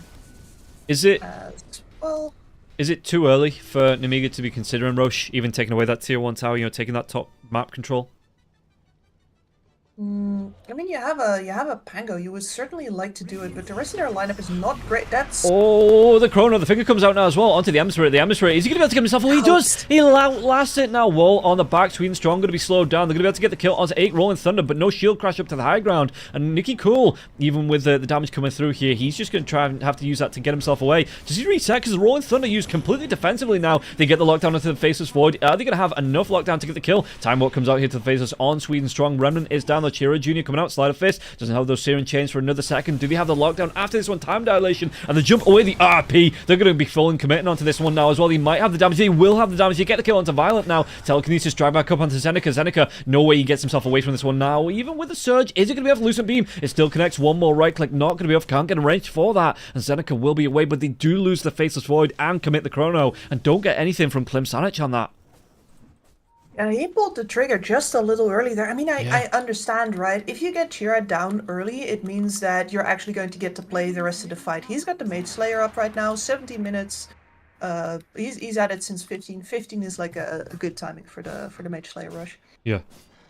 But once that's up, like if you want to get any damage output out of your early heroes, and especially don't underestimate how much of the Faceless Void's damage is magical as well. Between the bashes being magical, as well as, of course, the effects of the time dilation. Yeah, yeah. So it is understandable that they want to go for the Ember Spirit there. They see him, they pull the trigger, but unfortunately they just don't have the raw burst to take him down now. And I don't remember his flame guard was up, but I think it was. I think that's what yeah, got that's the problem. the finger got absorbed by it. So they weren't. Yeah, maybe if that flame guard was down, the finger gets the kill though. Oh yeah, absolutely. And Zeneca, how's he looking? He's actually going to go back for the mech, so maybe those the GG boots to come out a little bit later on here as well. But yeah, all of a sudden it just feels like, especially with the chronosphere being down, the finger being down as well, that this is a big time for Chira to try and make something happen with the rest of his team. And he's going for the BKB next. And this feels really good as an Ember Spirit, where you really don't have to worry about your damage output at all. You're just slighting, giving vision, keeping that debuff up, making sure that you can't die, and then the rest of your team is going to either follow up with the big ults like the RP, or you're going to bring in the right-click damage of the Luna. Ember does not like being the primary damage dealer. No, yeah, like you said, just being able to get in and out, scout out, and just constantly being a menace with the Searing Chains here. You see that Luna already has the Manta style up, you know, looking at 18 minutes, net worth top of the table, 3,000 gold ahead of the Faceless Void here, and just using these illusions to push down the lane while she farms out the jungle. Oh, A could be in trouble, will be in trouble, and this should be another death. Yeah, the lockdown way too much. That was pretty funny there for a second, where Chira does the whole song and dance where he walks a little circle to try and dodge the Earth Spike, and Earth Spike has a little bit of that little side spike on it. And aims next to him, hits him anyway. Yeah, there's a bit of magnetism going on the Earth Spike that maybe something like the Impale for the Nyx doesn't quite get. So you know, it's just it's one of those, again, another advantage of playing the Lion. Over the spells, because I mean the Impale Earth Spike, same spell, but Lion gets a better version. You know, Finger and Laguna Blade, same spell, but Lion gets a better version. They jump back, they get the catch, and they take him down once again. He's just respawned, lads. Just leave him alone, let him catch his breath. Nah. No mercy. They've got the ward set up here to watch behind the tower for those DPs. They were putting themselves in a position where if anybody comes off the high ground on the left, they only see the Ember Spirit, which is the guy that can't get out. The rest of them are in the trees, waiting for the snipe, and the snipe came. Yeah, Nikki Cool slowed down there now as well. The Empower is onto the Ember Spirit. Do you think it's damage out to Hellscream? Hellscream going to be dragged back into the waiting arms of the Luna. And now that Rolling Thunder is going to be about halfway, nearly all the way done now as well. Zeneca, he pops the Shivas into that wall, and Cloud has to back himself away, going to be slowed down. These illusions doing a lot of damage now as well. Chronosphere comes out. Zeneca, the damage coming through. Was that the Earth Spike stolen by the Rubik? It was. They clean up onto the Faceless Void. Faceless Void, no buyback. Hellscream just buy back into this fight now as well. Chase down Zeneca, being chased down by this Luna illusion. And this damage turning around onto Nemiga. I mean, yeah, the Ench just steals one of the Lunar Illusions from the wall. They get the Earth Spike onto the Chronosphere. The steals from Clemsage. It saves the... Oh, I can't even say it saves the fight. It just gives them the bonus in these fights, and they're able to put the pressure onto Nemiga. And now Chira Jr. onto the Earthshaker. Earthshaker, though, is going to be surged away. Yeah, we haven't seen a single Echo Slam from him yet, though. And I think a lot of that is down to all of the chipping that happens. Like, if you're not getting chipped by the Ember Spirit, you're probably in the face of the Ancient. She's going to be the one disabling your blink instead. It's so rough to have to play this game. And you can see that Cloud had to jump himself away. Backlines, what was stolen? It's going to be the, okay, Swashbuckle here for the Rubik, which... not bad, but not the greatest spell in the world. You know, maybe if you can steal the Rolling Thunder, we see the Rubik's Cubes coming out. I think that's what Rubik might be aiming for, but it's not the easiest spell to get on the Rubik. No, it's quite hard. Like the amount of times that a Pango is simply going to be jumping during the roll already. What are you going to do about that? Yeah. Magnus as well, we mentioned it in the draft, did get that harpoon up after the Blink Dagger, so he has gone back for that. That's some more controlling. Who needs to spend gold on a Horn Toss when you get stats and the harpoon for that anyway? I am always weirded out when I see the Aghanim Scepter being built. Like, surely Harpoon is just straight up better. Yeah, I mean, it's nice to have if you get it, you know, maybe from... you get it for free a little bit later on, or it's like, I literally have too much gold. I'm 6-7 slotted. Yeah, you could just also go out and buy Lego, you know? Like, that's what I would do. And okay, go buy your Luna some moon shards. I don't know. True, yeah, that is something that you could maybe opt towards. And though in terms of farm, I don't think Munkushi would have any trouble getting his own moonshard in this fight, in this game. No, and he is getting dangerously close to that BKB now. And once that's up, I think this is one of the gripes I have with Violent. Like, of course, he's a fun player to watch because he's aggressive and he takes risks. But we've seen him get punished for that several times now. And this is a man who has just finished the full Mjolnir. And is now going into the BKB. But his team's dying. They do get a response, killing off respect, but they're going to lose a tier 2 tower for that now as well. And yeah, like you say, these Lunar Illusions stepping up onto the tier 3 with the siege creep there as well. That's just early warning signs. Should be going off here on the Klaxons. Should be signaling here for Nemiga that they've got to be quick on the response to defend their high ground. Yep, one more lost fight and they've lost their mid-racks. It is really that simple right now. Yeah. And Luna, how much do you like this? The Kanda being queued up for the Luna? That's an interesting one, isn't it? I'm always a fan. I don't mind. I mean, I know people are like, oh, it's the meme item. It's like the meme hammer of this patch. But like, I'm playing it, I'm getting it on like LC. I'm going instead of Blink Dive, I'm going Harpoon into the Kanda, for the range, the damage. I do think it does. Okay, if you go in Sniper, Kanda, 5 Rapiers, then that might be a little bit of a meme. But for the most part, I do think that the item has its place. It does, and Luna is a mixed damage core, which is something that we sometimes see ignored. I really enjoy the kind of Luna players that know when to build an Aghanim Scepter, for example, just because they realize that their physical damage is not going to cut it this game, so we do Magic Burst instead. Like, she has that flexibility. Yeah. And yeah, I don't mind it. I think maybe, and I guess that's the trade-off, right? For a Daedalus, that the crit isn't as good, but you get so much more utility out of the Kanda that if the crit was just as good, the Daedalus, it suffered the same fate that when the Silver Edge first came out, where the Daedalus just became a dead item. Yep, that it is very much related to that. And one of the problems that Luna has is, of course, that a lot of her physical damage is so spread out that it can often take a while to actually take targets down. So added burst here is a very good idea, in my opinion. We can see Munkushi not afraid to move himself through. 23 minutes into the game, an 11k net worth lead. Not as dominant here from the side of Klim Sanic in the second game, not nearly 1k a minute, but it does feel like now they are taking the tempo, they're taking the pace of this game. They feel like they are in control at the minute. And they absolutely are. They're going to be mopping up this bottom side of the map. Now, this middle tower still isn't... It's not even on half health. And Nemiga just hasn't been able to even, take pot shots at it. Yeah. While Klim Sanic was in other places. And, yeah, this just offers so much...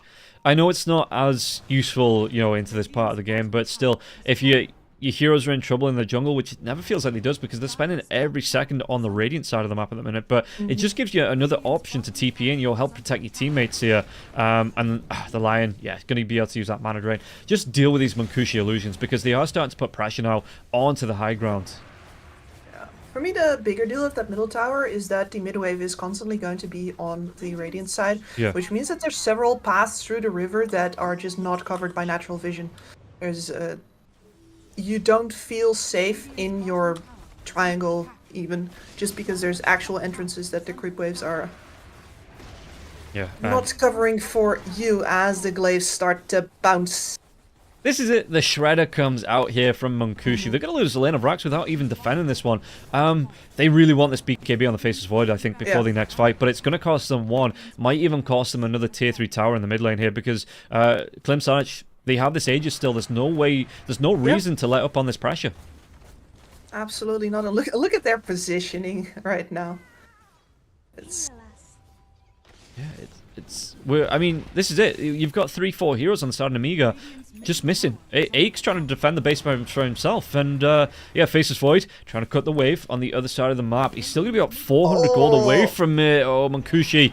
To be able to get the kill onto it, and this is going to be a second. Hell, this is a buyback for the Lion, but they still have this Aegis. Did Klim Sanic even stop? Do they just want to try and force out Megas, or try and force out a fight around the Radiant base? They would like to, but you can see that they're also a little hesitant because they do not actually want to get caught on the wrong end of a Chronosphere with a BKB Faceless Void. Okay, and damage coming through now, so they take 2 lanes of racks. Aegis. 2 minutes still on that back lines, though Earthshaker Hellscream is going to be away. Okay, so But yeah, 2 lanes of racks for free, and the Aegis still hasn't gone down. Still got that for 1 minute and 40. So, Klim, they can reset if they want to, and it looks like Luna changed her mind. Just going to go straight into the Daedalus.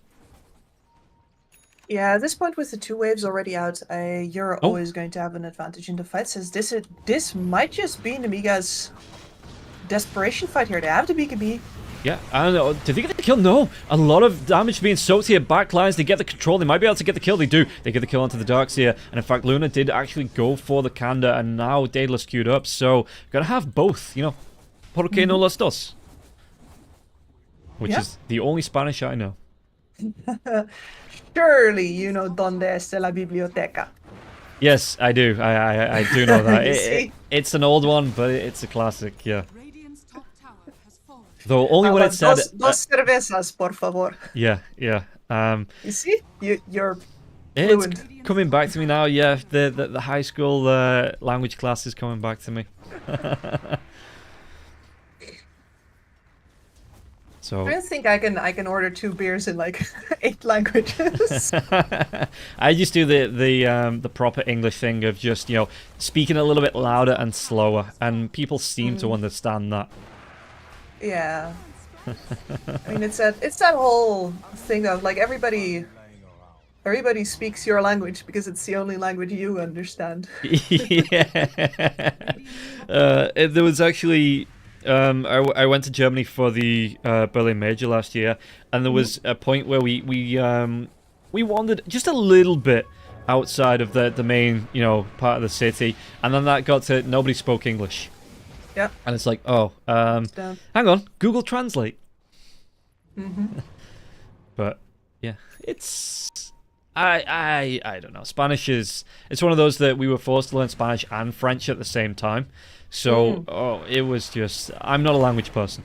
Maybe if I tried to learn one at a time, I would be, but trying to learn 2 languages at once, it wasn't a fun time. Yeah, especially when they're that related. I mean, unfortunately, I have to tell you here that in Dutch high school, we do like 5 languages at the same time. Yeah, okay. So,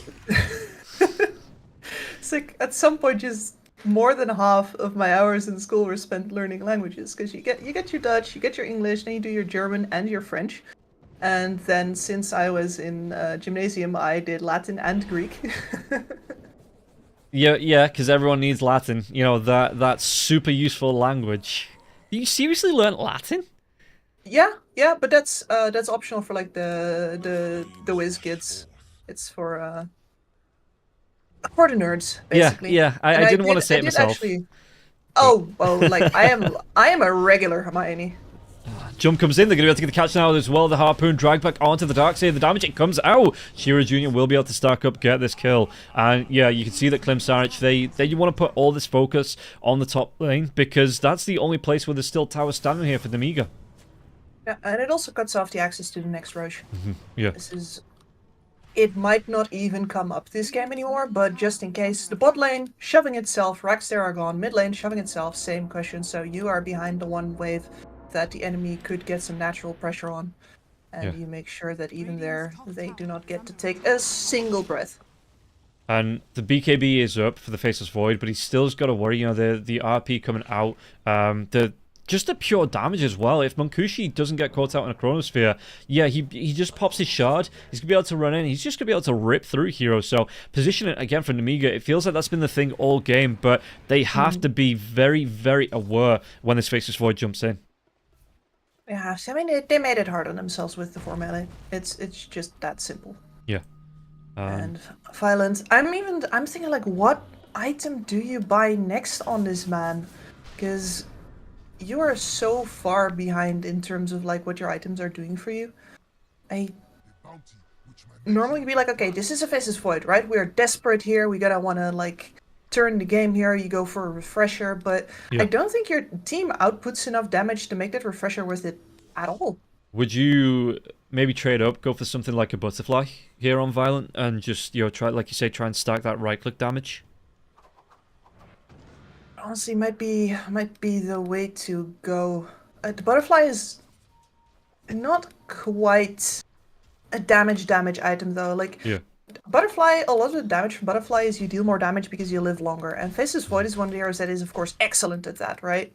It's like one of the reasons that Faceless Voids deal such ungodly amounts of damage is because they are so hard to kill. Yeah. But I'm like, once again, the rest of his team's gonna be dead by that point. Yeah, true. I'm legit stumped, and Violent's not helping me. He's got nothing queued up. 2k in his pocket, presumably for the buyback. While we are going in for the Hail Mary smoke towards that bot side. Roshan. And this is very close to spawning. Yeah, this could be the Butch and Sundance time coming out here for Namiga, because if they lose this fight, the lanes are pushing in. They got scouted.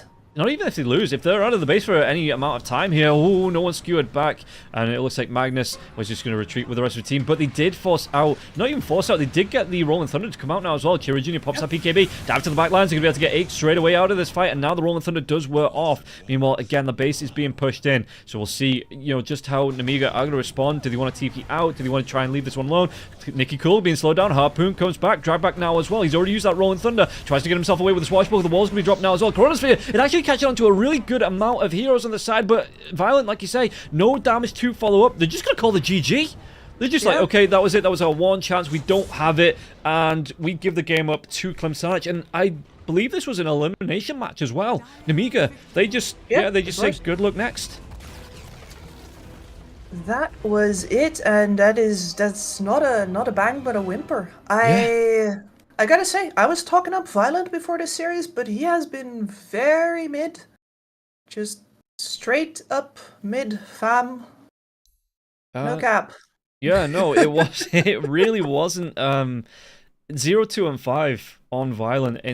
No kills on the board, a couple of assists, a few assists, but you look at that, it was the Pangolier, that was doing a lot of the, I guess, heavy lifting. Darkseid got in there as well, but they just weren't able to get up that momentum. Yeah, and Faceless Void has been the hero of the patch, it feels like, that carry hero of the patch, and just couldn't get on board. Yeah, I think that his itemization and his playstyle were completely divorced. Yeah. This round, like they had not been talking to each other except via their lawyers. This was you have this aggressive guy, that you're gonna be wanting to bring 5 because Klimsarch has been playing like that for the past couple of weeks. You have already received a 23-minute loss because of it. Like, you're going to want to bring Violent, and then you rush the entire Mjolnir out. Yeah. And you stay as fragile as can be versus a lineup that boasts a ton of just long-range chip. Yeah. And like you say, maybe they tied their own hands here with going for those 4 melee heroes. I have seen a lot of Faceless Voids go for that first item, Mjolnir, but it's when they're ahead. It's when they're picking up kills. It's when they can add to the aggression that they're already putting out. And this time around, it didn't pay off for Violent at all. Absolutely not. And yeah, the good attempts from Nicky Cool here. He has been impressing me more and more as time has gone on. But ultimately, if you see the way that that Chira Jr., for example, recovered from his bad laning stage versus how Nicky Cool had to do it in the first game, it's really a night and day difference. They looked a little outclassed here. Yeah, and unfortunately, someone has to lose. It will be Namiga this time. They will be dropping down. Klimsarch, they're going to be moving on to the next round. I don't know if we have an opponent there for them. I'll take a quick look at the other side of the qualifiers, see if we can throw any spoilers out for the chat. It looks like 9 Pandas are 1 game ahead, but their series hasn't finished just yet. So we are going to be waiting. It's going to be a while as well. There's going to be a bit of downtime. I think it's going to be an hour and a half break or close to it. Because we are on a set schedule here. So the stream will stay up, guys. If you want to hang around here or dip in and out to other ESL streams, we will be going live with the next series in about... no way it's that far away. It's no way it's 2 hours off. I think it is. Yeah, okay. Listen, I got rinsed. Yeah, okay, we could have a long break, but the stream will stay around, and as soon as the next series goes up, we'll be back to bring you that. But for now, we are going to be jumping to a break, and we'll see you whenever this next match goes live, which I don't know when this is going to be, but hopefully sooner rather than later.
I'm a creature with no skeleton inside your hands. Got no home address, I come and go as you command. And it's fine with me, and it's fine. I'm a bandit that you use to keep from bleeding out. I'm the lover you don't love but love to keep around. And it's fine with me, promise that it's fine. Maybe I'm a fool. It's not like I'm expecting something new.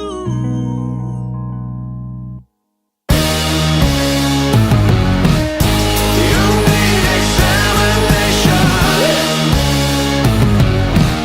I'll be your medication. Whatever, whenever, I'll never tell you no.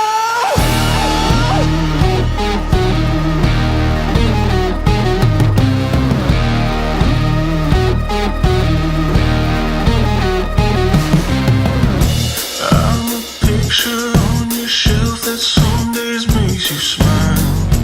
Then I gather dust and watch you go about your life. And it's fine with me. I swear it's fine.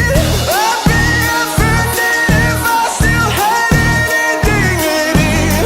There's still a savor in the drink that's slowly killing me. Said it's fine with me. Tell me that it's fine.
It starts with this, a person that you miss. Mine draws a blank.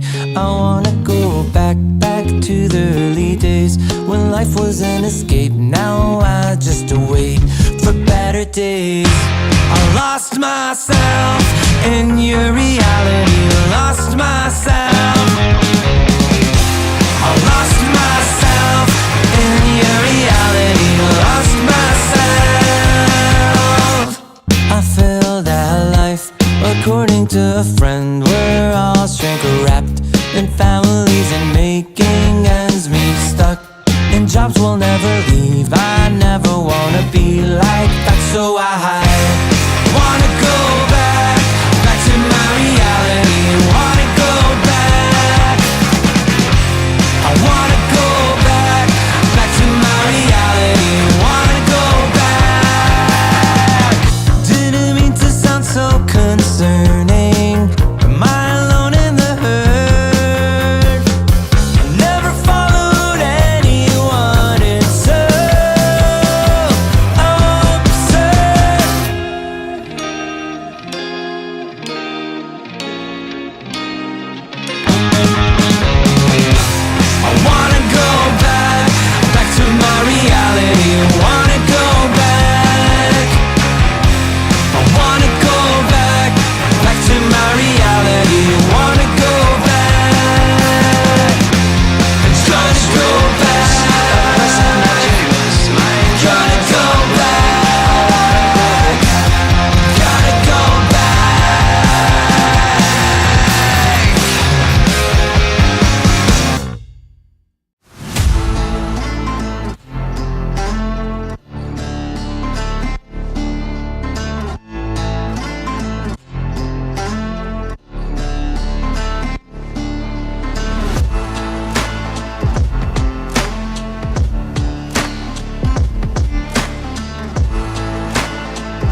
I'm a creature with no skeleton inside your hands.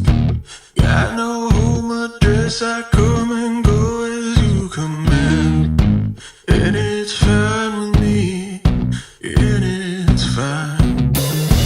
I'm a bandit that you use to keep from bleeding out.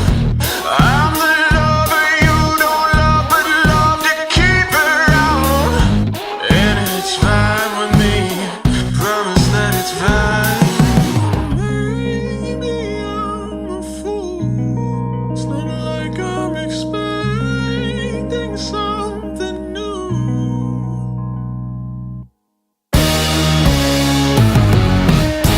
You need examination. I'll be your medication. Whatever, whenever, I'll never tell you no.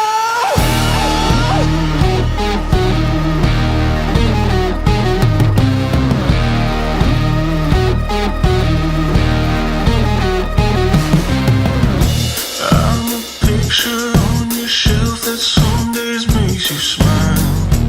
Then I gather dust and watch you go about your life. And it's fine with me.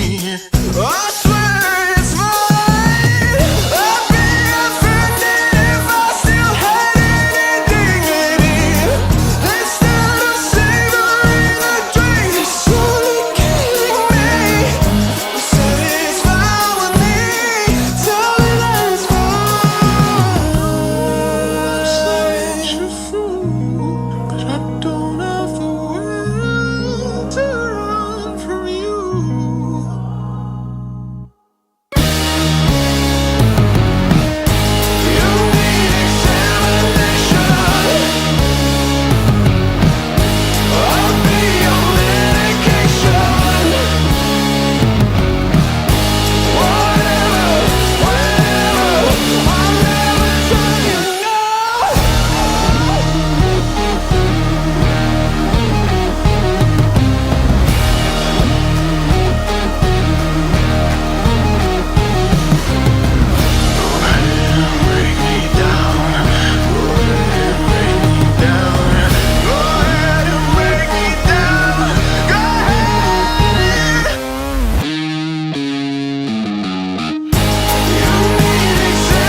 It starts with this, a person that you miss. Mind draws a blank.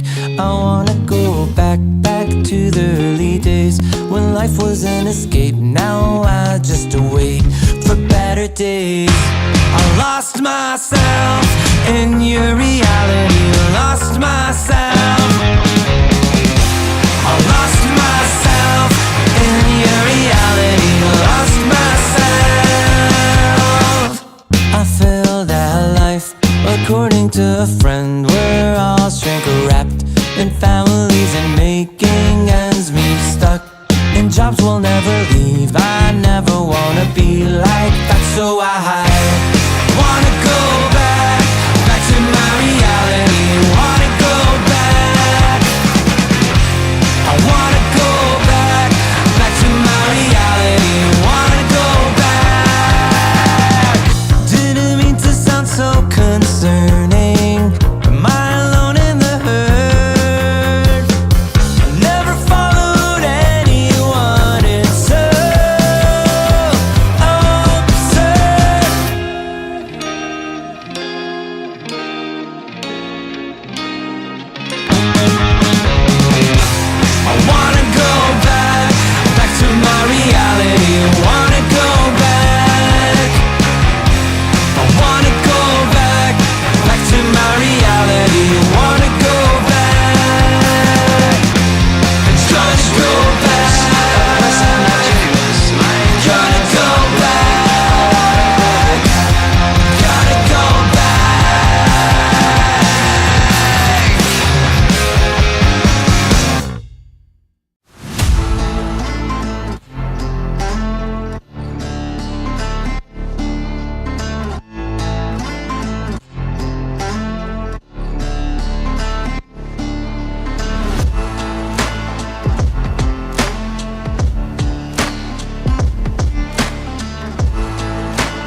I'm a creature with no skeleton inside your hands.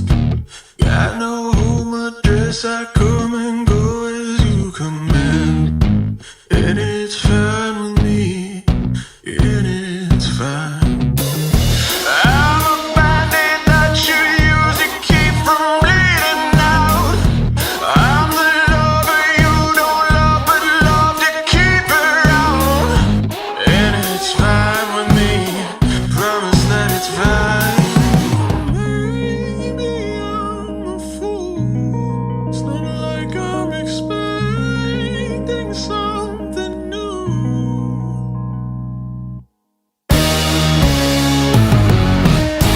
You need examination. I'll be your medication. Whatever, whenever, I'll never tell you no.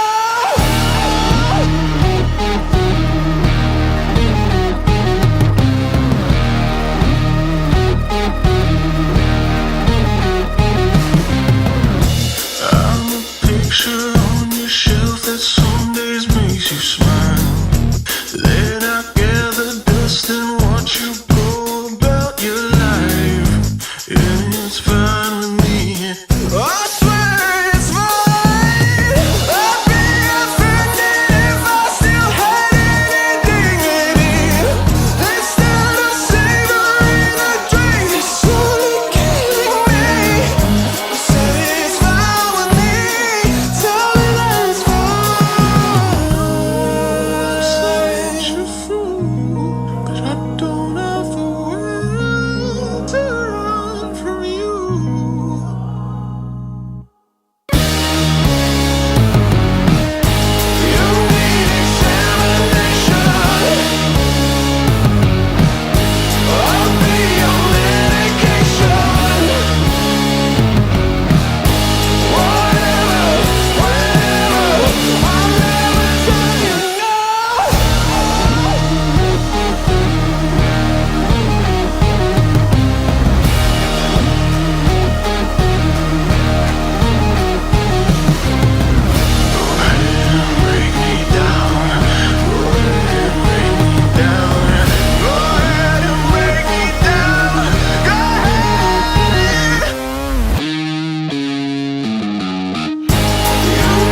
It starts with this, a person that you miss. Mine draws a blank. I wanna go back to the early days when life was an escape. Now I just wait for better days. I lost myself in your reality. Lost myself. I lost myself in your reality. Lost myself.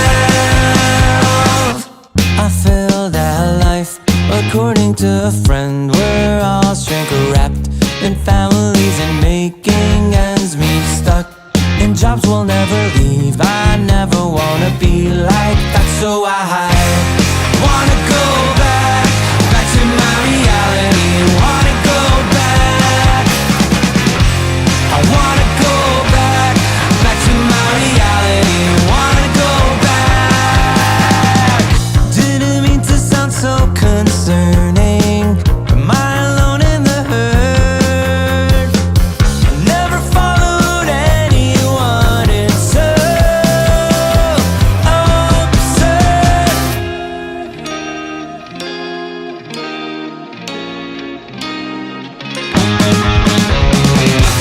I wanna go back to my reality. Wanna go back. I wanna go back to my reality. Wanna go back. Trying to go back. Gotta go back. Gotta go back.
creature with no skeleton inside your hands.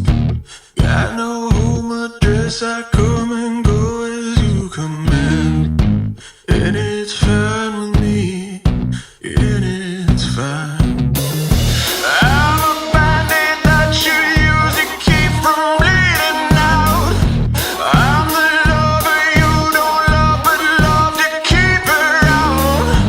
And it's fine with me, promise that it's fine.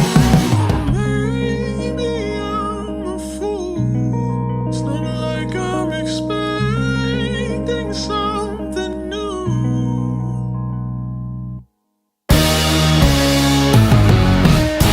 You need examination.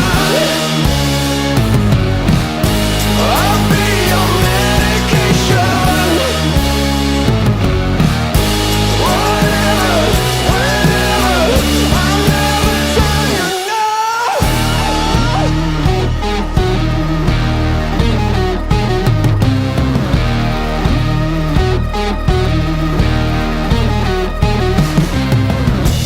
I'm a picture on your shelf that some days makes you smile.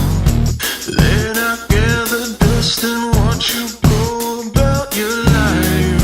And it's fine with me, I swear it's fine. I'd be offended if I still had any dignity. Instead of savoring the drink, it's slowly killing me. Say it's fine with me, tell me that it's fine.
It starts with this, a person that you miss. Mine draws a blank.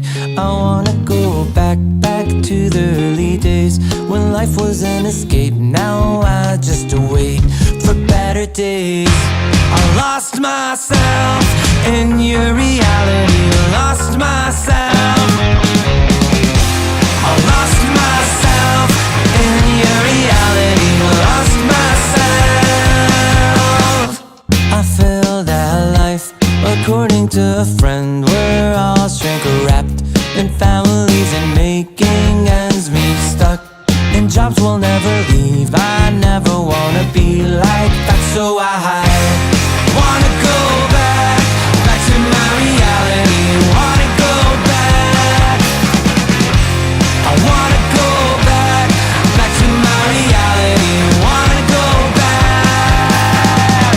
Didn't mean to sound so concerning. Am I alone in the hurt? I never followed anyone. It's so absurd.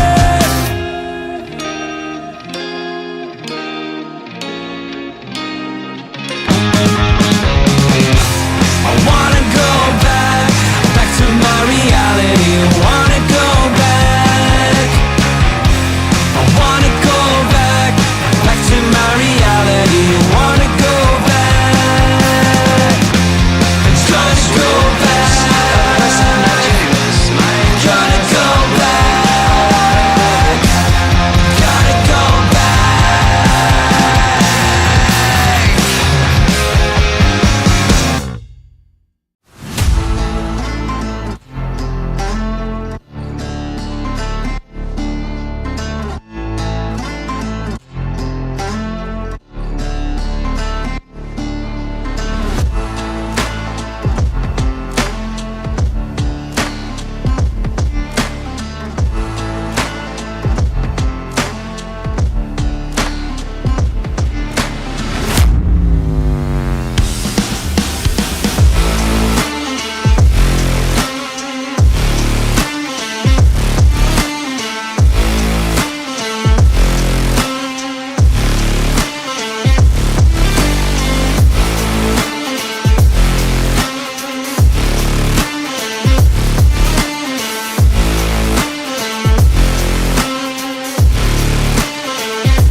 I'm a creature with no skeleton inside your hands.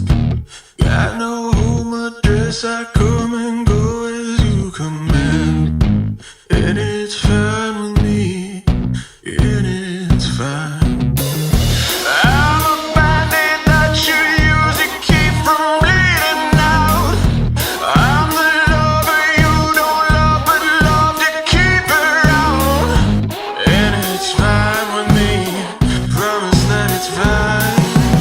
Maybe I'm a fool, it's not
Welcome back in, everybody. We're going to get started here with the second series of the day. It is going to be Klimsarch versus Navi, and the first series, at least for me and you, Kips, it was a bit of a rollover. So, are you looking at this series to be the same, or do you think Navi are going to put up a bit more of a fight?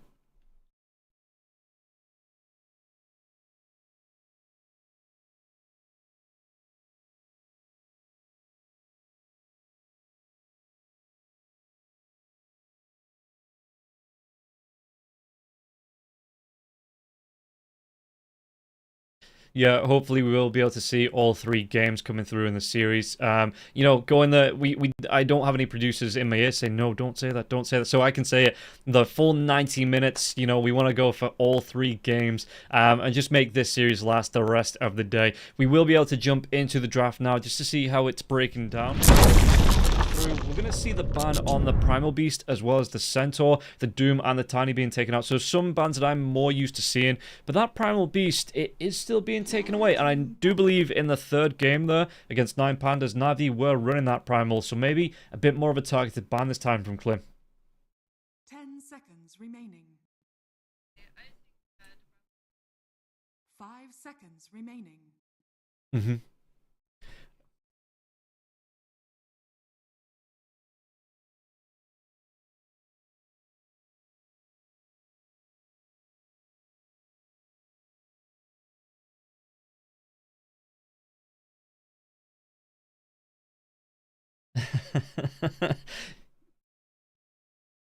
Yeah, and that might be where the Primal Beast as mid laner, off laner has an advantage over a couple of the other considered, mid/off lane heroes where it's a magic damage patch. And he is a big, even though he's a tanky boy, he's a big magic damage dealer. You'd see him, you'd think physical damage, being able to come in, swat heroes down. But a lot of his kit, pretty much all of his kit is magical damage, so is benefiting at the minute, like you say, from that Veil into Shiva's early build.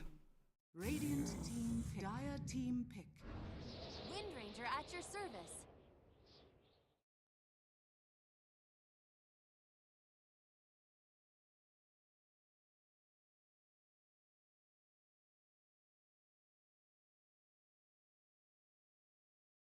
Remaining.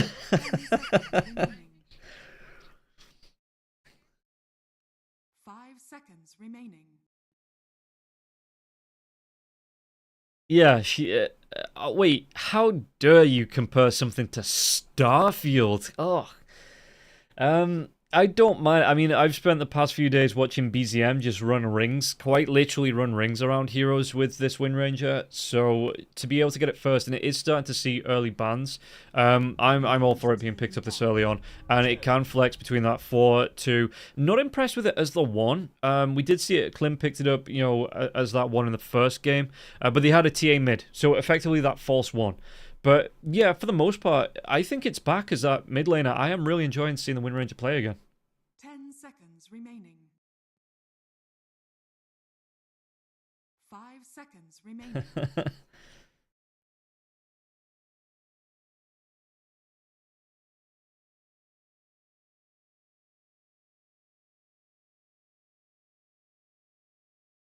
Radiant team ban. Mm-hmm.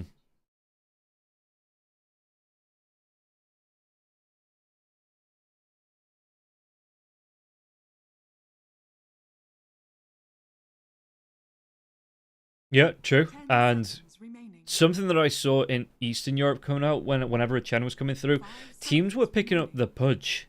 Because it used to be a thing that, you run the Chen, it's kind of like a soft counter to the Pudge because, you just run the creeps in the way. But now the Pudge just instantly kills off the Chen creeps. It is a bit more of an advantage. And have you seen much of that? Do you think, especially Eastern European teams, maybe predicting that Pudge to come out here? 10 seconds remaining. 5 seconds remaining. Mm-hmm. Yeah. And We'll see coming through the bans, Enchantress as well as the Magnus being taken away here by Na'Vi. Got themselves one more on the board, but the Faceless Void and the Lion being taken away from Klim. And you were talking about early, opening heroes, those jump heroes. Faceless Void does fit that, being able to jump in, get the Chronosphere off. Lion, I know it's a bit of a joke, but the Blink Dagger, the Shard into the 3-man drain as well, just being able to get those slows off as well. Adding the damage to the utility of the mana drain as well. If you can get it onto any Blink initiation heroes, you can stop them in their tracks that way as well. Meanwhile, Na'Vi taking the time on this next ban, and what is it? Is there a particular hero you think should be taken away here by Na'Vi that just runs riot in pro games at the minute?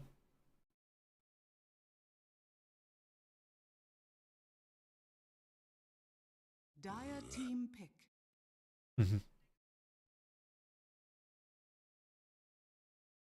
Radiant team pick. Vengeful spirits.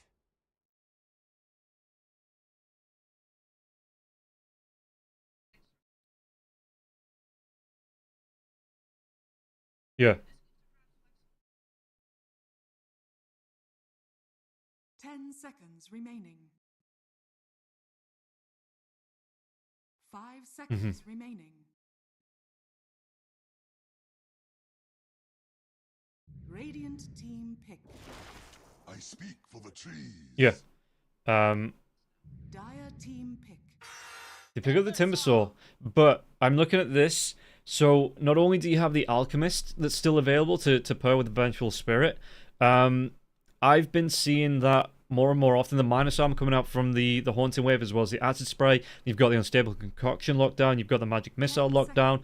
It's a lot of minus armor. It's a lot of damage, but apart from that, Shigetsu, he's known for one hero, and it is another hero that goes well with the Vengeful Spirit. He could opt to go for the Weaver here as well in that safe lane position with the Venge.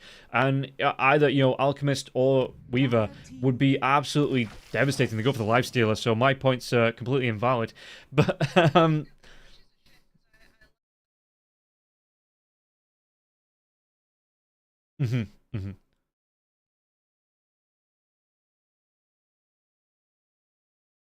10 seconds remaining. Yeah. 5 seconds remaining. Yeah. And I'm not seeing that all too often. I was talking to Bowie about it the other day, and he says that, it is a really good item. He just thinks teams are a little bit hesitant to pick it up because it no longer builds into it. There's no progression past it.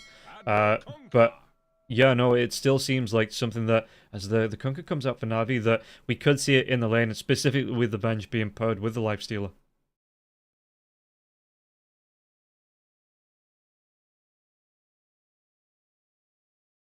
Seconds remaining. 5 seconds remaining. Yeah.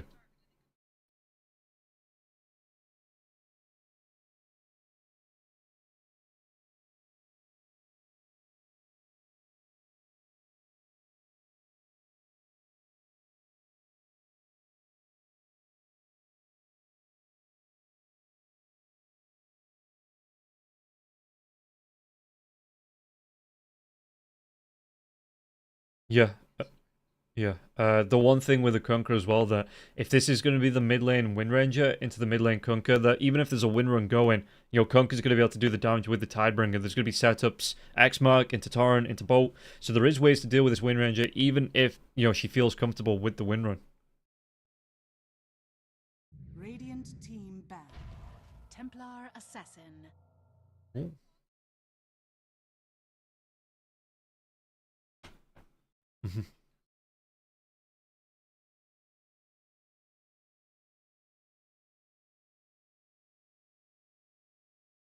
10 seconds remaining. 5 seconds remaining.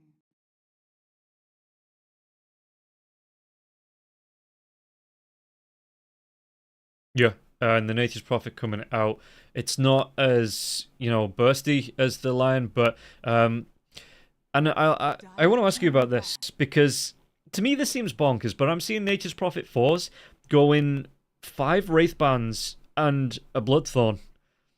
And in pro games, is that the question more or less is why? You know, if somebody did that in my pubs, they'd be reported for griefing. Dire team ban.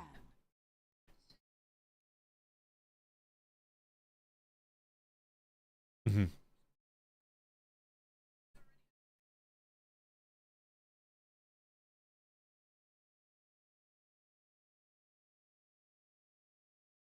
Seconds remaining. 5 seconds remaining. Radiant team Yeah. ban.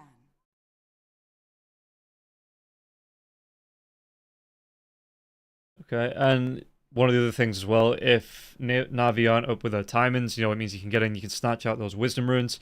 It just, you know, that can really snowball if Navi aren't on top of the timings. And this is something I'm seeing a lot more from the Nature's Prophets, that they get aggressive, you know, they try and force a rotation out from the supports and then immediately jump to the other side of the map to steal the wisdom rune.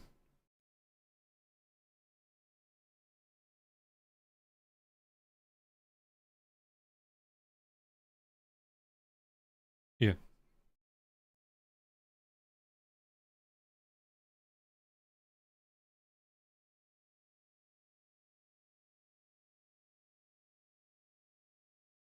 And we'll see just how they're going to be able to play around this. It's just looking through. I mean, yeah, it's a lot of aggression coming out. I just wonder how they're going to be able to try and play into this one. You know, if they do want to get as aggressive as we've seen from Clint Sandwich, you know, and trying to do that damage, because Clint, they've had a lot of pressure and they've you know, they've been able to run teams down. So let's see just how they are going to try and play around this one on Navi. Yeah, and here for Klimsanage, I'm thinking Willow, maybe get some AoE control going. You're not 10 seconds. stunning people that well necessarily, but she would be decent. But no, they go for the Phoenix. For the attack slows versus Lifestealer Kunkka, the AoE damage versus Chen. I mean, it's a solid pick, but Yeah.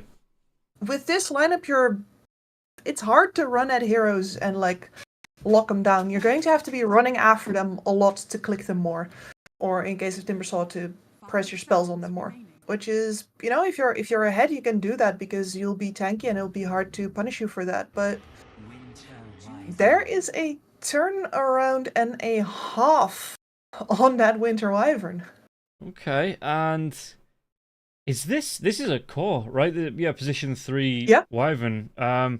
It is going to be up against the Wind Ranger, so again, it's going to be Chira Jr. on the Templar Assassin in the mid lane up against the Kunkka. But Winter Wyvern, again, another way to deal with a Wind Ranger, not the highest health pool hero in the world, so those Splinter Blasts coming out, if Wind Ranger gets too close to the lane, it's really going to be a lot of pressure, and, you know, Munkushi's going to be suffering in this lane. Absolutely, and the fact that you've got the Templar Assassin on your lineup plus the Timbersaw, you are going to be, if you're ever needing to focus down the same kind of hero, you will end up taking all of your Timbersaw's precious armor away. Yeah. So and looking at these lineups, so we've got the two full teams on the board. You know, is there any you know, favorites for you coming into this? it's hard to say. I think Klimsanich has a little bit of an easier time executing this because it's just if any of their three cores has a great game, they can just start playing it out. Whereas for like a Lifestealer with a phenomenal game, like it still takes him time to run down heroes. Winter Wyvern could roll up a game, Kunkka. So I feel definitely the ease of execution is on Klimsanich's side here, but Navi has way more options for how they want to take this one. Yeah, and we'll see TP into the mid lane already. You know, some just quick wards coming out for a Sweden Strong. Klimsanich just getting that position. You're really good jump in and then away. And we'll see if he's going to be able to keep that ward. Excuse me, if they get the D ward off. See if they scope him out. I mean, we kind of forgot to mention here that Sweden Strong is also an insane Nature's Prophet player. Like, this is one of the heroes that he first broke through with, I do believe. So this is... Yeah, and we'll be able to see just how they're going to be able to play around this one. If it's going to be this early game pressure, I mean, you can see already that They are getting themselves around, you know, they're trying to jump themselves in.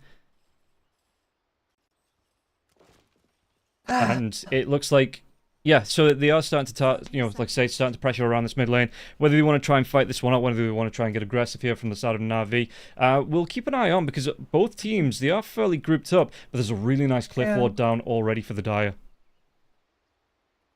Yeah, that one's going to allow them to place circles around that bot lane.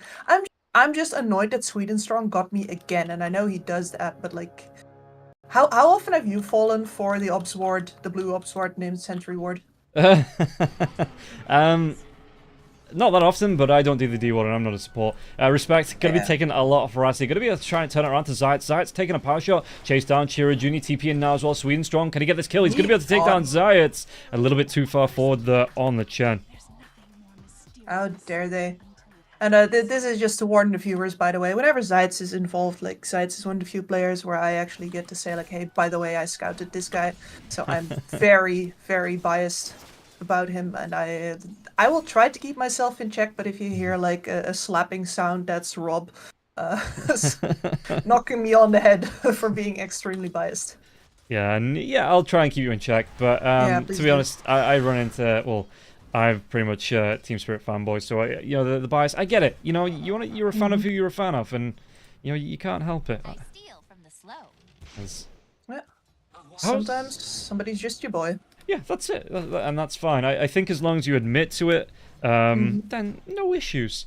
And we see Respect taking a lot of harass out of the lane. How do you play this one? Because it is an off-lane Chen, which isn't something that you used to see, and it looks like the wards are coming through as well. So he's actually having to de-ward the Radiant wards around the map. And do you think that you want to try and overwhelm and you'll get aggressive in this off-lane towards the safe laners? With the Wind Ranger being here, I actually think that Nefret in a range versus range matchup actually has quite a good time here. All you need to do really is keep Respect busy, and Zayat is definitely annoying him to no end already. As long as you can keep them split up, you don't necessarily have to be near the lane as long as the Phoenix is not near the lane, you know? Yeah, and I'm interested to see the Chen using the, you know, hopefully he's going to be using these twin gates as well, just to try and, you know, get around the map and, you know, put pressure onto the other lanes as well. Yeah. And the reason why you especially want to try and do that is because the more pressure you put on top lane, the longer it's going to take for Swedenstrong to start really laying into your other lanes. Keep him busy up there, keep him from rotating and adding that specific Nature's Prophet power, because he's going to be putting levels into the teleportation, and you can waste all those levels if he's just stuck on top lane. Yeah, and I mean, we'll see if he is going to be getting himself around this map, because Swedenstrong on the, Nature's Prophet anyway, you're really being able to just jump around the map, like you say, getting the pressure out. The Sprout comes out until Shigetsu now as well. Some pressure being put onto the Lifestealer as he does move himself away. But yeah, Swedenstrong being able to jump around, put that pressure on, like you say, if he can match the pace of the Chen, then this might be, like you say, the Chen might just need to keep him pinned in the lane. Well, the TP behind the lane, though, going to come in onto Malady. Malady's going to try and throw that magic missile. The Sprout comes up, blocks that path. Maybe trying to save the kill for Cloud, but it's going to be Swedenstrong taking it in the end here. Still got a couple of charges onto the right cliffs coming through. Shigetsu, he pops that rage, trying to run himself away, but it's still physical damage onto the Nature's Prophet. Nature's Prophet back behind the tower with the chasing down onto Shigetsu, and Shigetsu looks like he will be able to move himself away. Yeah, this lane is already starting to turn sour.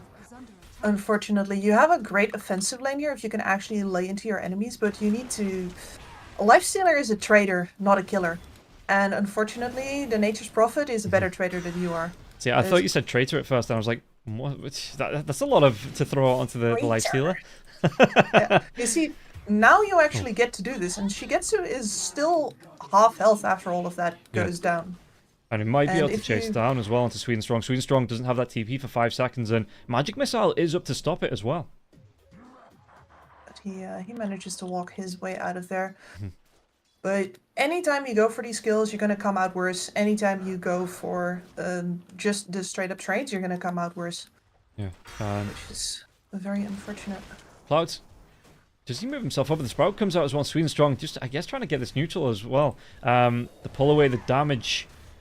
So the chase away, Swedenstrong just trying to trade it off.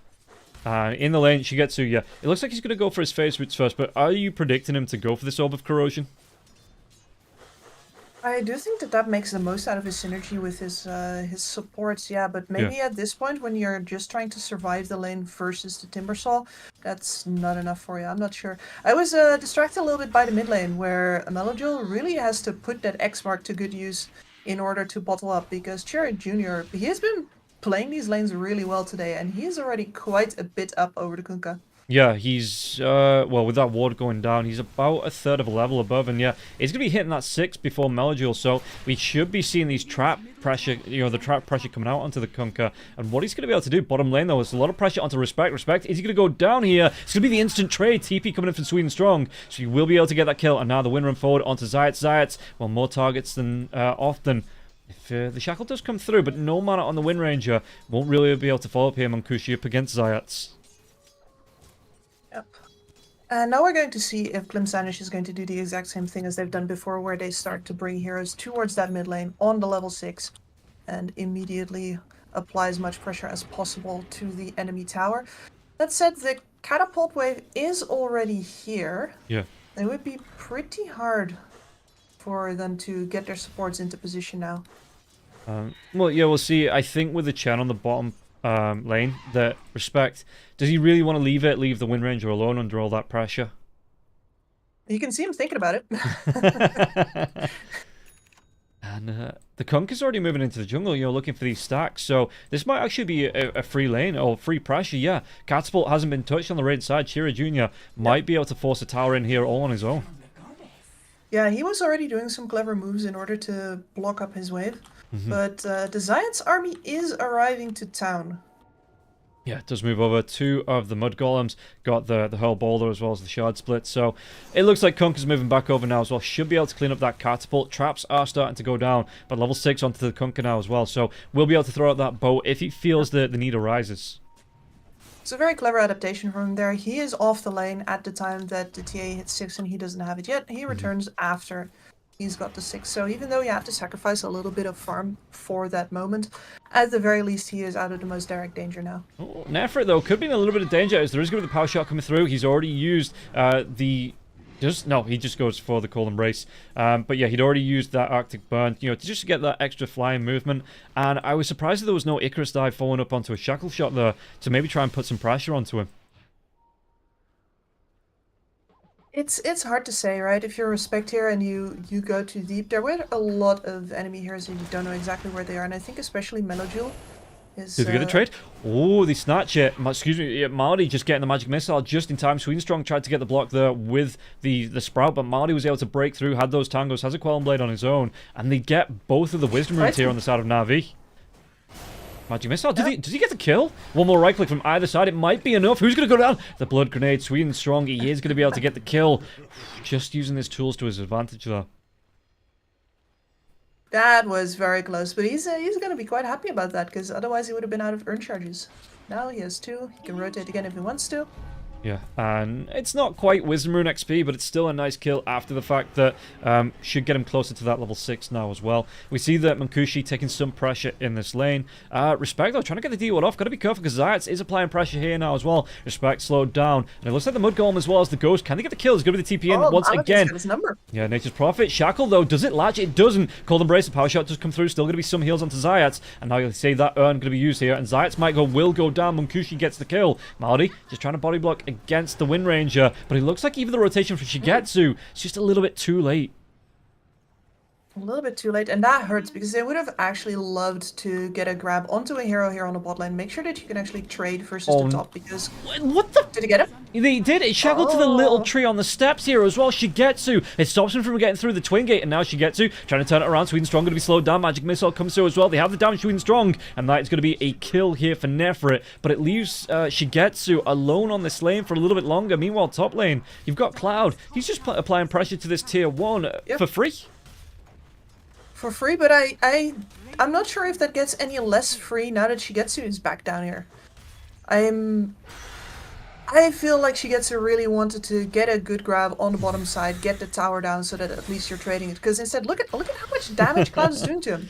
Yeah. And this was your infest. You get to burst down one more wave here with the infest damage, and then after that you just take the elevator back downstairs, as far as I'm concerned.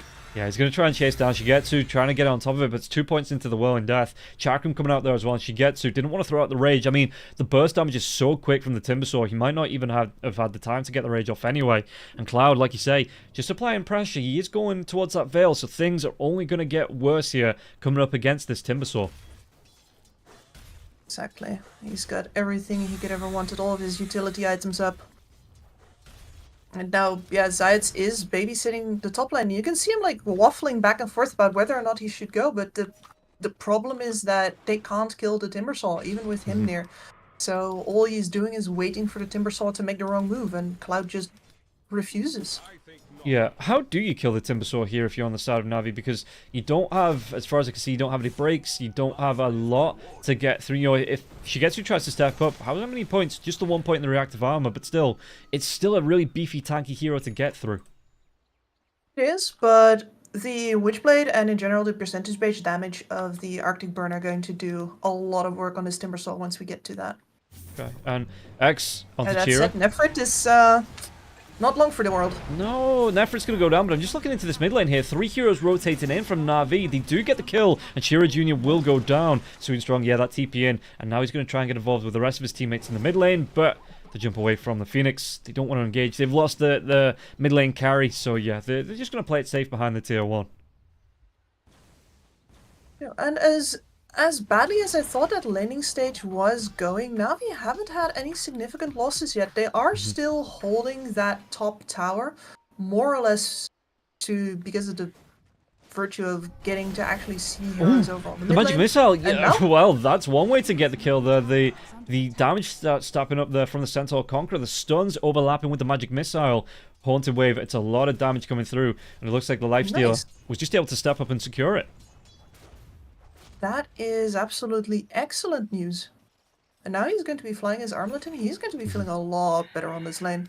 And they might actually have survived this window where Clemsanity normally takes down 2 or dare I even say 3 towers.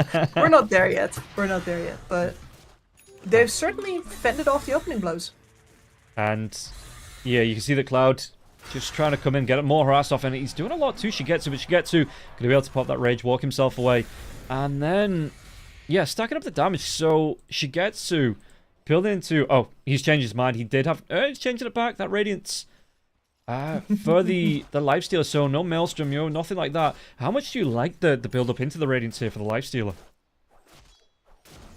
It's a little on the slow side, right? It Yeah. means that there's going to be more burden onto this Kunkka, but Melojule's already got the message. He's got a Blade Mill up, which means that eventually, once you get to that Radiance, not only is it really going to secure your scaling as a hero, but also you're going to get the Mischance Aura, which is really big versus both the Wind Ranger as well as the TA.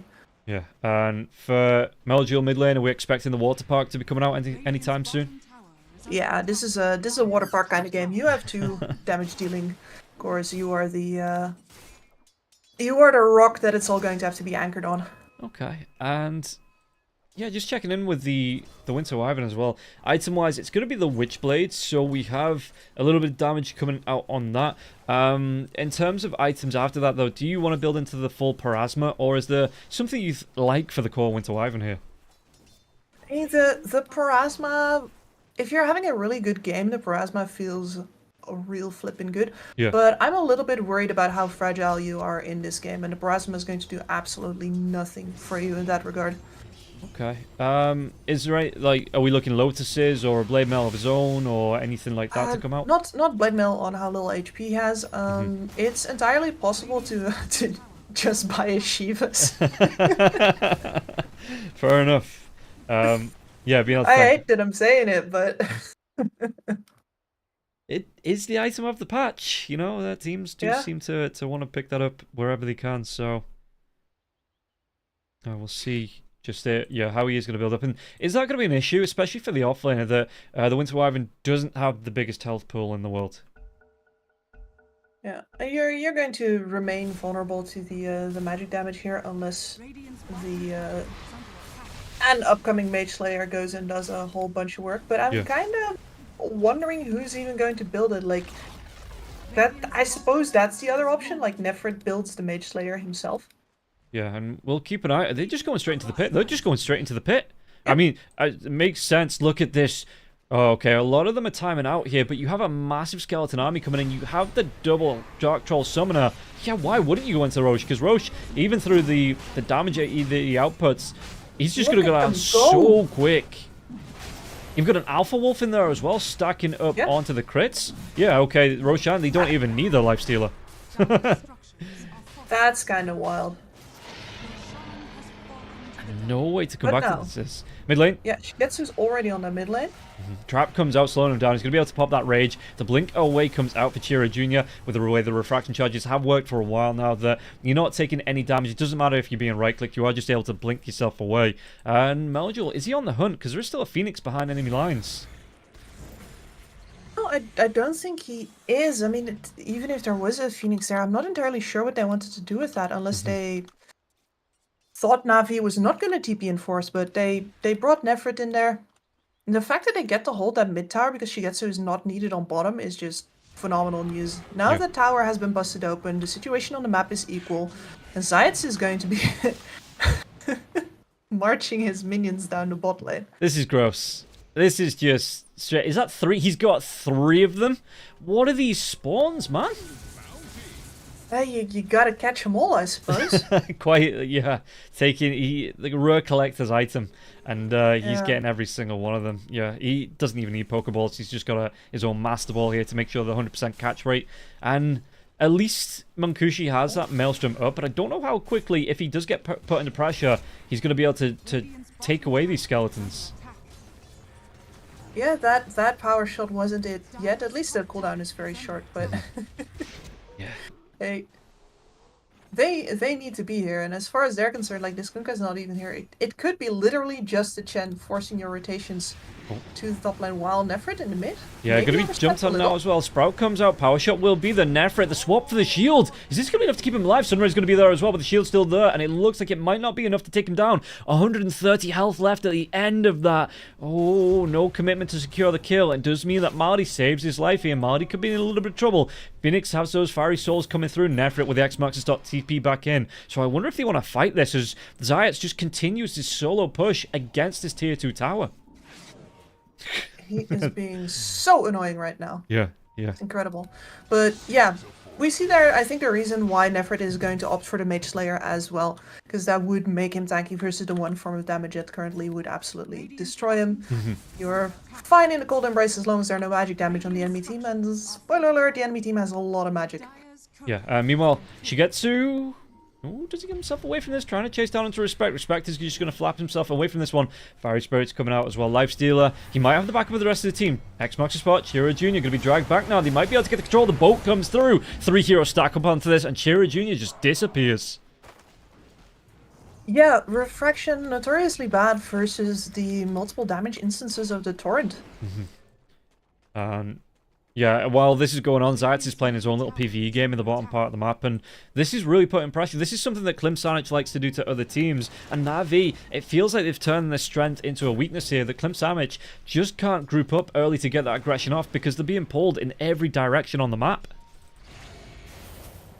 And now they make their... This is also the classic from them, right? Cloud takes the top tower, then TPs to whichever location is under siege. Yeah. But... he is not safe in this game. There's a Winter Wyvern with a Witchblade here. That is a ton of damage. Yeah, and he's got, what was that, 1 point in the reactive armor. He's got the Shivas out as well, but it's not a whole lot in terms of survivability here for the Timbersaw. So he will be going for the Eternal Shroud. He's got that build up on the way, but it's still going to be a couple of minutes away. Yeah, and note how defensive this is, by the way, because normally we see the Veil first before that Shiva's Guard comes out. We see people thinking about a Blink Dagger, maybe even after the Veil if they're really feeling it, and Cloud's like, nuh-uh. Yeah. He goes straight into the Shivas.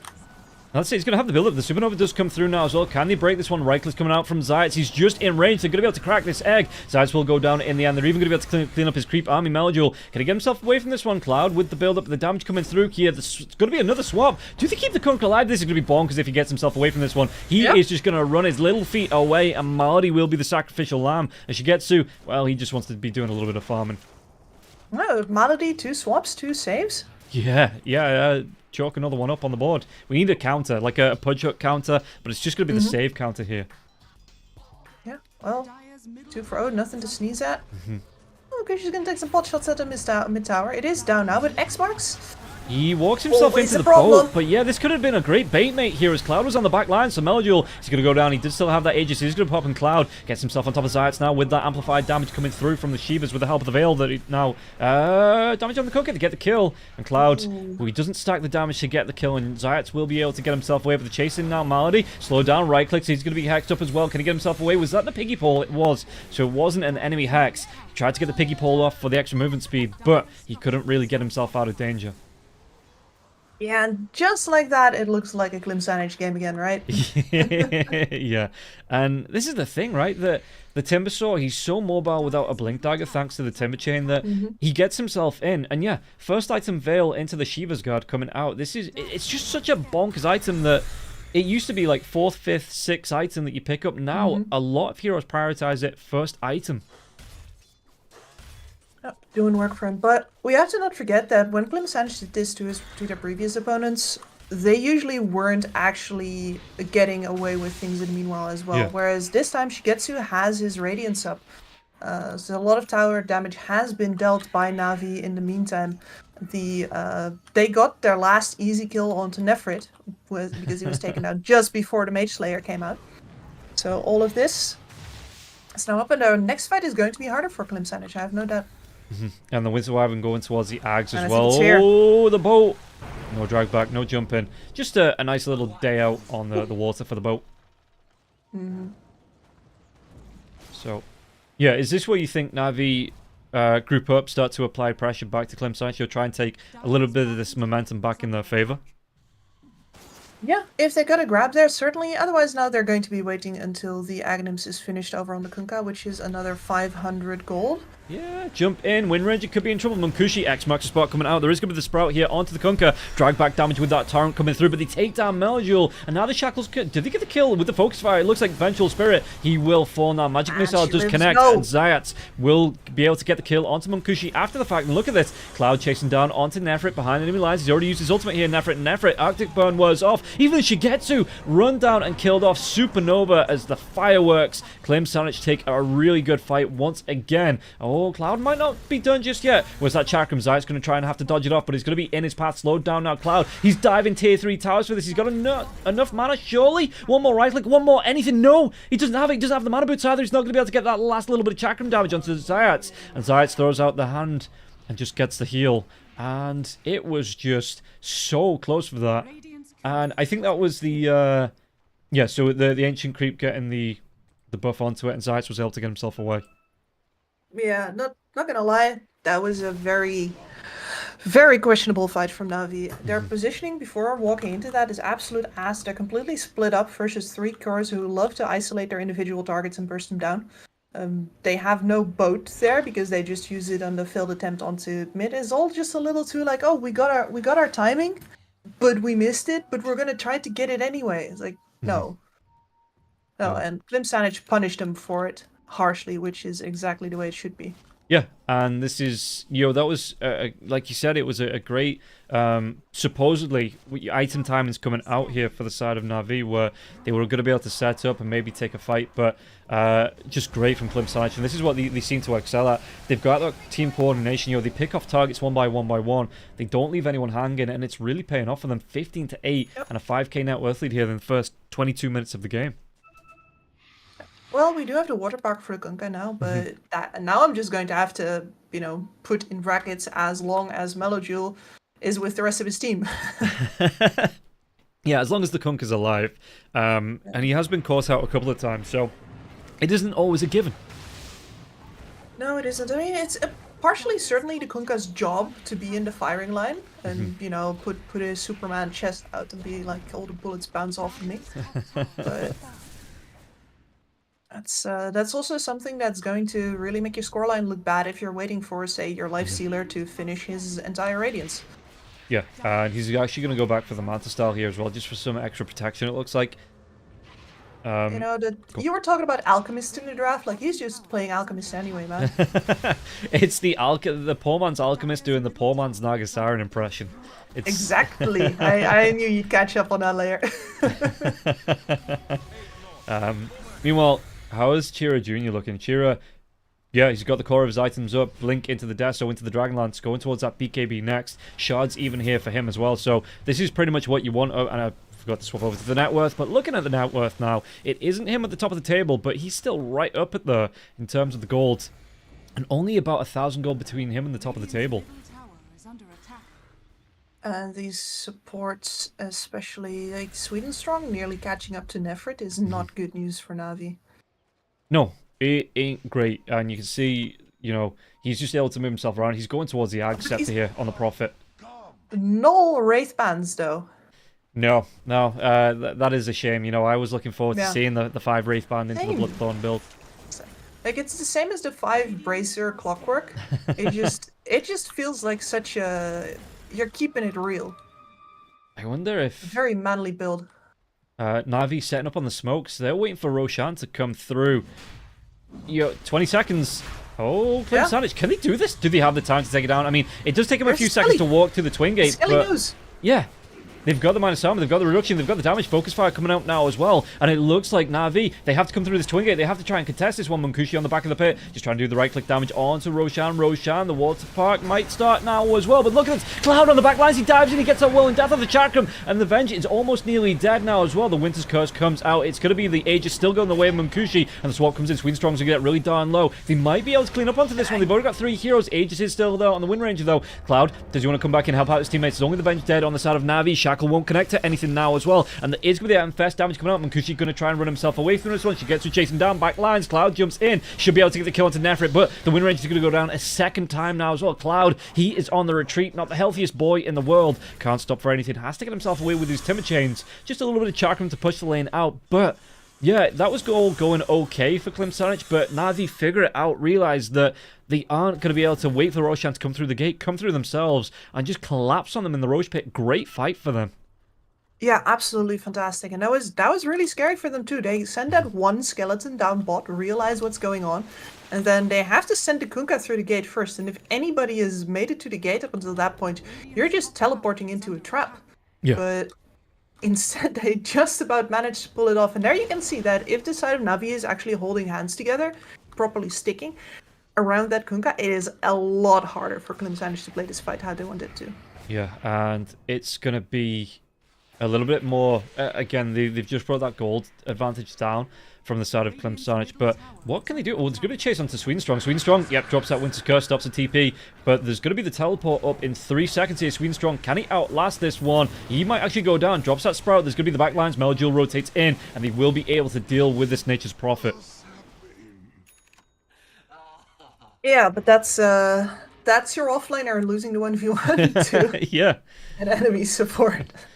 And he has his Ags up now as well, so the Shard and the Scepter both up, so get the cooldown, you've got the Entangle on the enemies it hits, and it's going to be up on the duration, so yeah, it is. He didn't have that in the fight, or I guess you'd call it a 1v1 with Nefrit there, and now that will be coming through, so just another power spike here for the Nature's Prophet, and Nefrit's still going towards his. But I'm pretty sure he's going to have it before before our next tangle. Though Yeah. Zaynets has actually leapfrogged Sweden Strong now. Okay. And net worth-wise, what's it going to be? It's going to be the pipe coming out, so he's just waiting on that Ring of Tarask. About 1,000 gold away. Big increase on the cost of that, so Yeah, huge. we'll see if he's going to get it now, because jump Everybody in, collapsing top. Nefrit. Yeah, they come in, they set up now. The silence is going to be here. The damage, even through the Hand of God, Nefrit's still going to go down on this one. And they might be able to go into Zayats. There is going to be the Supernova coming through. Just trying to push here as well as she gets to. He's trying to make a beeline towards this one, but won't be able to break this particular egg. Now, might chase down onto Cloud, but Cloud, he's already got that disengage, it looks like. And yeah, with no way to really slow him down. No open wounds just yet for the Lifestealer. He wasn't going to be able to catch up to that Timbersaw. Yeah, and well, that makes me wrong. Definitely no Aghanim Scepter just yet for the Winter Wyvern. She gets through with a chase down, but Respect has that Glimmer Cape and would have been able to Icarus dive away if he was in danger. So, looking at this game, 18 to 12. Item-wise, is there any big timings we should be looking at for either team? This Aghanim Scepter from the Lifestealer is going to do a lot of work. This is not just about, the Lifestealer healing himself or dodging damage, but this is about healing his teammates. And you can actually get 2 of those out as long as the fight drags on long enough. And that burst heal versus heroes like the DA, versus heroes like a Timbersaw, is going to do work. So big fan of him going for that. Yeah, and yeah, you can't outrun you if you're being attacked from inside. And we'll see the range increase on that as well. You know, it is a really nice extra little bit of jump. You know, it's not just point blank, or you need to close the gap, get inside it, or, you know, use it on one of your teammates if they need safety. You can jump from a far distance. Yep. It's actually pretty surprising from time to time. And now here she gets it up. She's just going to eat this tower. And Trap comes out, slows down onto the Kunkka, but there's not going to be any fault from this. While this is going on, though, Kushi is trying to split this wave, you know, push the top lane, and maybe just try and take some pressure off the mid lane and the rest of his teammates. Yeah, and at some point I think that top lane is going to take up a lot of attention from... I'm trying to see if anybody could buy the BOTs, but that's really not in the cards for anybody. So yeah, Zayats is going to just have to micro his Black Dragon here and deal with the split push. And let's see, Chen. The Greaves are nice. Obviously, extra heals coming out from that. Like you say, he's going to be going towards that pipe. And the Hand of God as well. So he's got a lot of utility. He's got a lot of sustain for his teammates. But do you think this is where they see him? He's a 1300 health Chen. That maybe Klimsite see all these auras, all this utility, and just say, you know what? Yeah, Zayats is going to be the first person we pick off in these fights. I think he definitely should be. I mean, the only problem with going on to Zayats in, like, numbers is the fact that you set yourself up for a good return from Nefrit. Yeah. But he should be one of the targets for sure, and all three of the cores of Klimsanj can take him down individually. Yeah. And how does it look at Daedalus coming up for Chira? So, yeah, just wanted to stack up more and more right-click damage. He's got his kit at the ready. He is, I don't want to say as dangerous as he's going to be. Certainly that level 20 coming up is going to be very powerful as well. Okay, and yeah, Shigetsu just continues to farm up. He's got this armlet going here, and neither side really in a desperate attempt to make a move, you know, to move to objectives. Zayats is pushing the lane, but yeah, it's not an overwhelming push from either side just yet. Okay, they're botting, they're fishing a little bit. Chira's on that top line, pushing harder than the Black Dragon can handle, so Melojewel has made his way over now. And we're actually coming in force. They blinked. Well, they got the bot tower still, but nonetheless, Navi blinked. Yeah, Shackles comes through, but the Rage is going to be there now as well. Focus Fire chasing down is going to be the swap out from onto Shigetsu. Damage coming through. Did they get the kill onto Malady? Malady, that shield does wear down almost immediately, and Cloud will be able to pick up the kill now. And can he get Lifestealer away? Cloud wants to jump in. Shackle won't latch onto anything. He does get the jump into the Nature's Prophet. Back lines, though. Zayats will fall down, and this is going to be sweet and strong. Surely he doesn't survive through this one. The TP away Shigetsu, do they have any way to stop this one? He's going to be able to get himself out of there, and the Supernova, it doesn't proc in time. It does not. It's very funny seeing Sweet and Strong Ogre Seal Totem himself back into his own team. Make sure that Shigetsu has the worst possible place to get out. But yeah, once the the Focus Fire is over, it is not easy to take him down anymore. That, honestly, I think Navi, I don't want to say got away with that one, but certainly better than they should have. Like, as soon as Klimsanj knows that there's people on the top lane. Yeah, lockdown, the damage coming through. Melojewel, they get the damage, they stack it up, they take him down, and Navi, again, 11k behind here, not feeling like they're taking the horse by the reins in this first game. No, and it's really the power of these three individual cores that allows Klimsanj to do this. Like, wherever they meet two of them up, they have enough damage to take somebody down.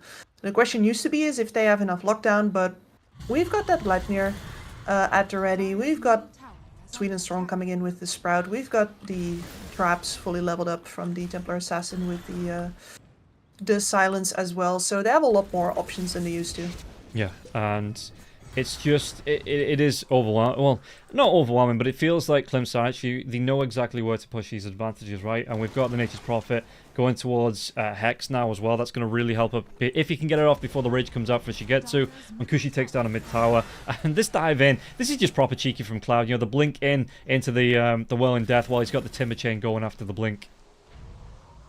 Yep. And I think one of the things that we haven't really paid attention to yet is the fact that the Aghanim Scepter for the Vengeful Spirit has been greatly slowed down. Like, she was having a decent game, so she's got some utility items here. She's got the drums at the ready, she's got the Vlads at the ready, but at some point you need the Aghanim Scepter in order to actually start to be the full hero that you were drafted for, right? Yeah. Like, this is one of the things, you coming back after death, still having all your auras. That's what you're buying the auras for.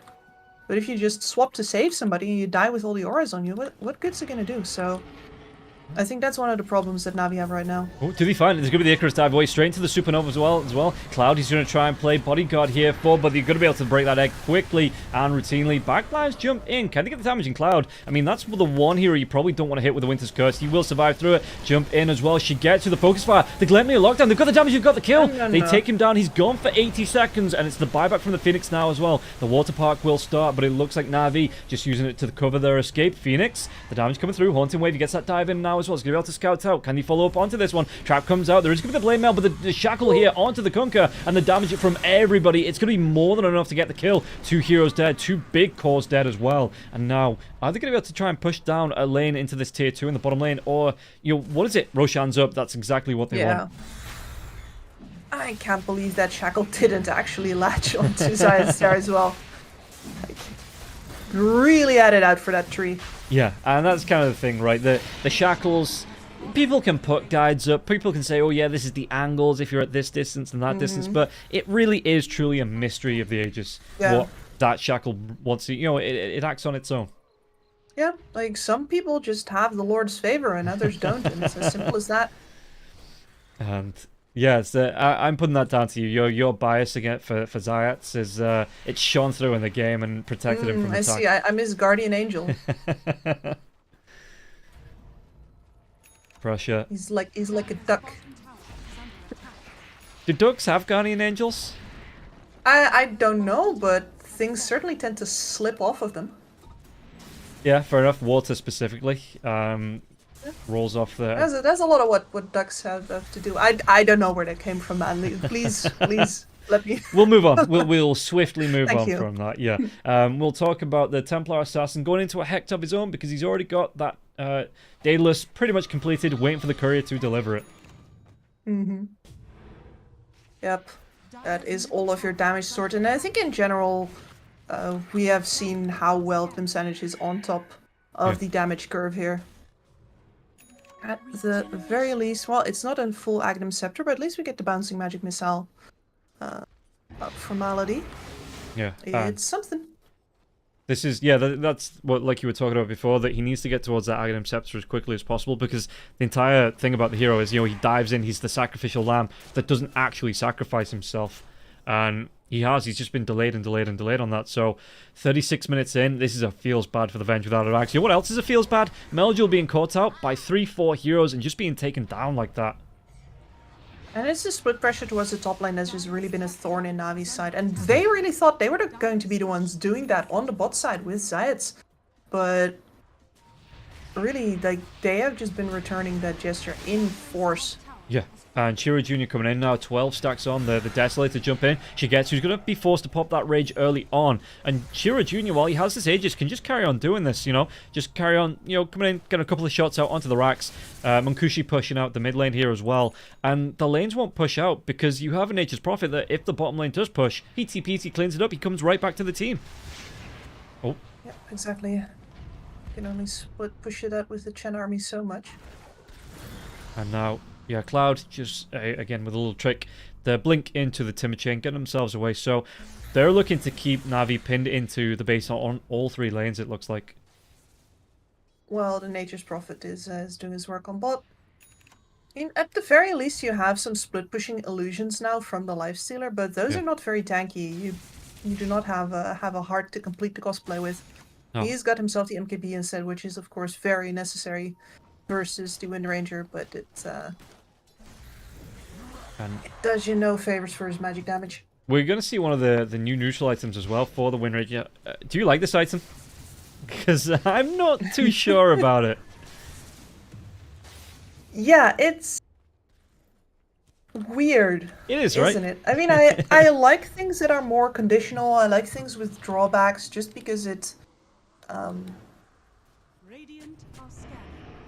sometimes these items are too strong in certain situations, and I feel like with the way that neutral items work, stop me if you've heard me go on this speech before, right?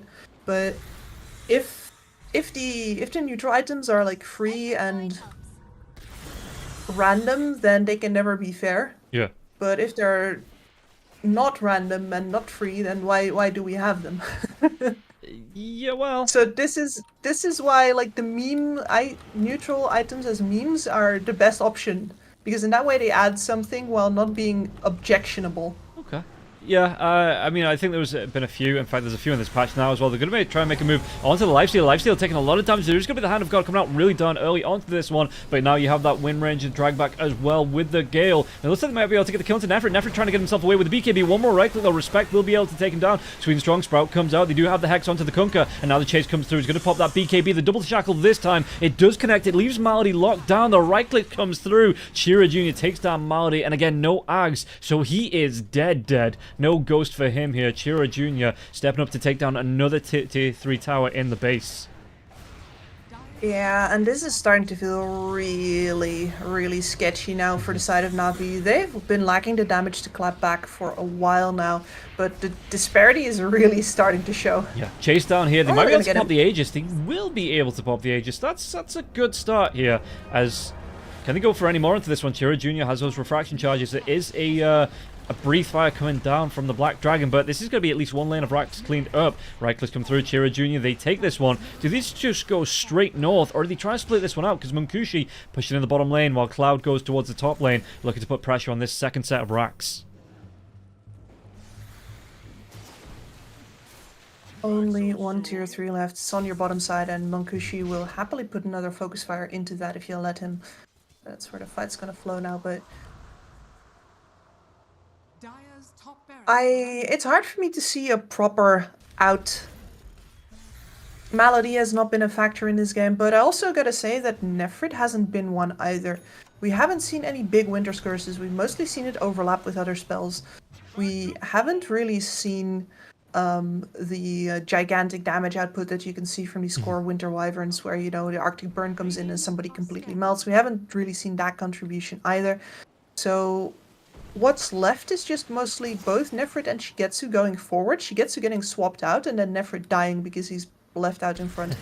Yeah, and it's... Yeah, no, it is right. The position for Navi. I was a little bit dubious with this Winter Wyvern off-lane pick in the draft, and what actually is his score? 2-7-5. So yeah, no real big impact. And like you say, we've not seen the big Winter's Curses. I think the biggest one we saw was on Cloud when he was surrounded by the Treants. And Cloud is just like, cool. Just I shrugged it off. That's literally my bread and butter.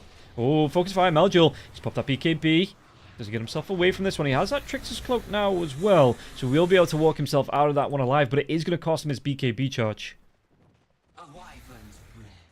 At the very least, it buys his team a little bit more time, but I'm looking for, okay, time for what? And I guess it's for this BKB over on Shigetsu. I'm sure he's going to buy out for that, actually.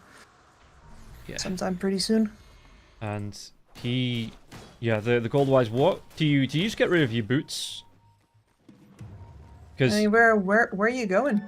Yeah, no, true. That's fair enough. I suppose he could put him in his backpack until he gets the Aghanim's Blessing upgrade.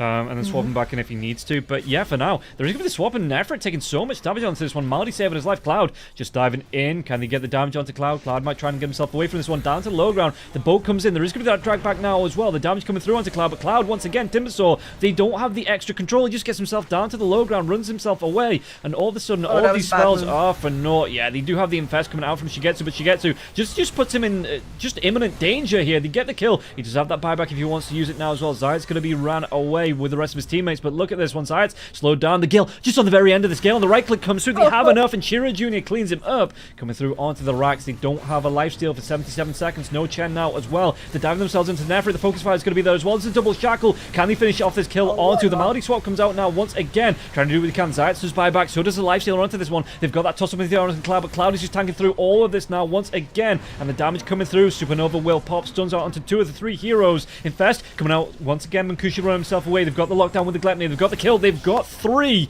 They might even just have the game. GG, well played. Going to be called by Shigetsu.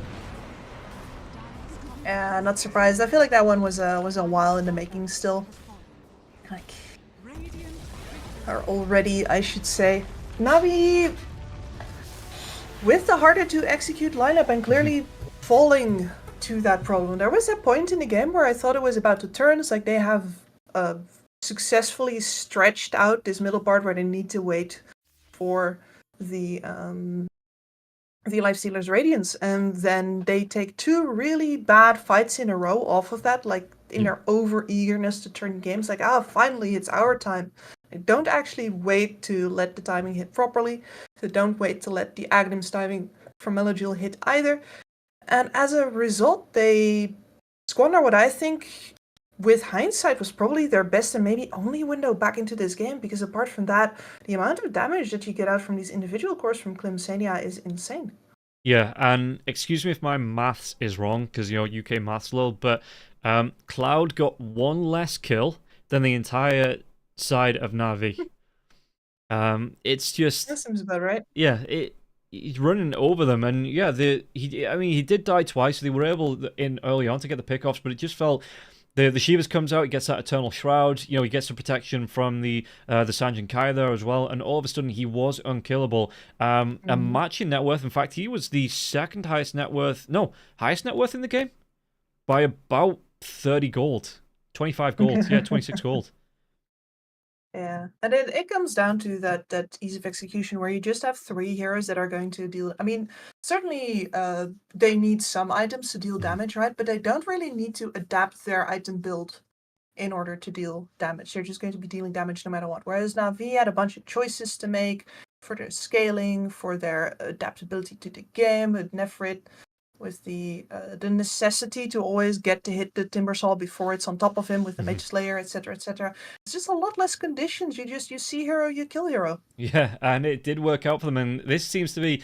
They're keeping it simple, but claim they're marching on with this game plan. So that is going to be it for the first game of the series. We are going to take a quick 10-minute break, and we'll be back to see if Na'Vi can rocket into a 1-1 or Clemsanich. Will they just move through in another 2-0 fashion? The only way to find out is going to be after this break, so we'll see you in about 10 minutes.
I'm a creature with no skeleton inside your hands.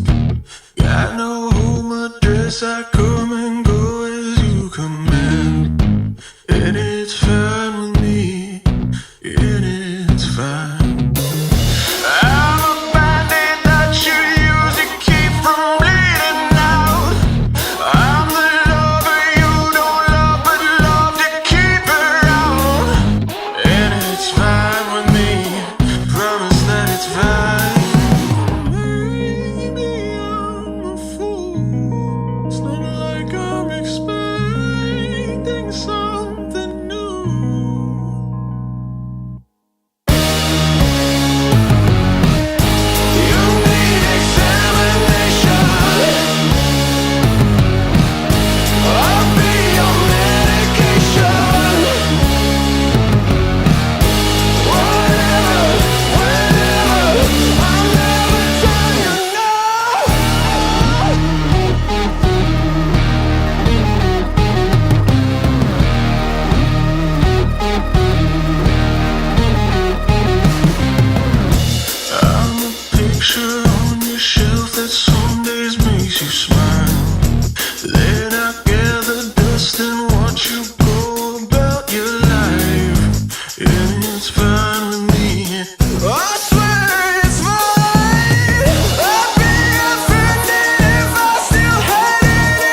Welcome back in, everyone, to the second game of the second series in Eastern Europe. The winner of this, surprisingly, I thought there was more to come, but the winner of this does go through. They qualify, and Na'Vi, they are one game down. Klimsanic a step away from taking it and get themselves into Dream League with Virtus Pro and with Team Spirit from the Eastern European region. Kips, coming into this game, you talked about Zayats on that Chenyo. It didn't kind of work out. We saw the Venge not work out. Do you think that Na'Vi now in this draft go in a completely different direction?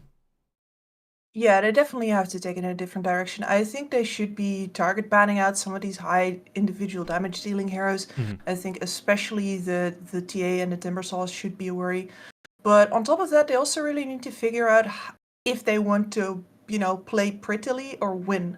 Yeah. Because that previous draft, not gonna lie, that looked like a little bit of a theory craft sort of draft from my boy. Like, he was a little too far up in the theory and not too much on the ground. Whereas Klimsanic, they kept it real, they kept it raw, they kept killing him. Yeah, well, we'll be able to move into the draft here and how it's going to play out, because I want to see something a little bit different. I want to see them take away this Wind Ranger, either one of the three, Wind Ranger, Timbersaw, TA combo that Klimsanic keep getting, and keep impressing on here. So let's see how it's gonna go for them, and very much the same. But none of them have been taken out so far. They're gonna opt for the Wind Ranger, which is arguably the most flexible one and the one that demands the most itemization. Yeah. And here is a hero that Na'Vi has played both mid as well as in a support role. A very great support role with a couple of crucial tossbacks from Zayats coming in previously today. As well as a really good performance from, I believe it was Melojil earlier.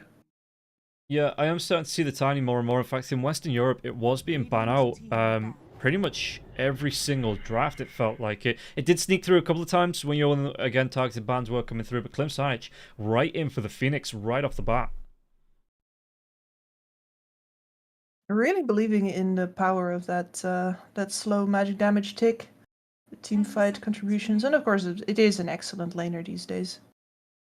Yeah, and it's nice against when you have heroes like the Tiny, you can dive yourself away. Well, not if you get caught out in the avalanche, but just be able to dive yourself away to the back lines. And Tiny, not the greatest egg hitter in the world. They could try and get some protection in here, because the Centaur, the Mars, I forgot the Timbersaw. So going through the bans, the Mars is going to be the ban here from Na'Vi.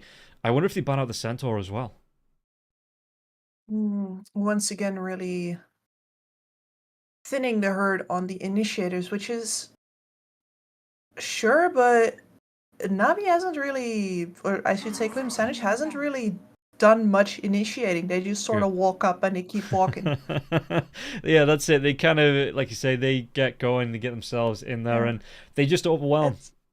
They overwhelm, yeah, and they really don't care that they're passing, 2 towers and a whole castle on the way. It's in the rear view mirror already, man. Yeah, towers, creeps will deal with the towers. We just keep on taking the heroes down.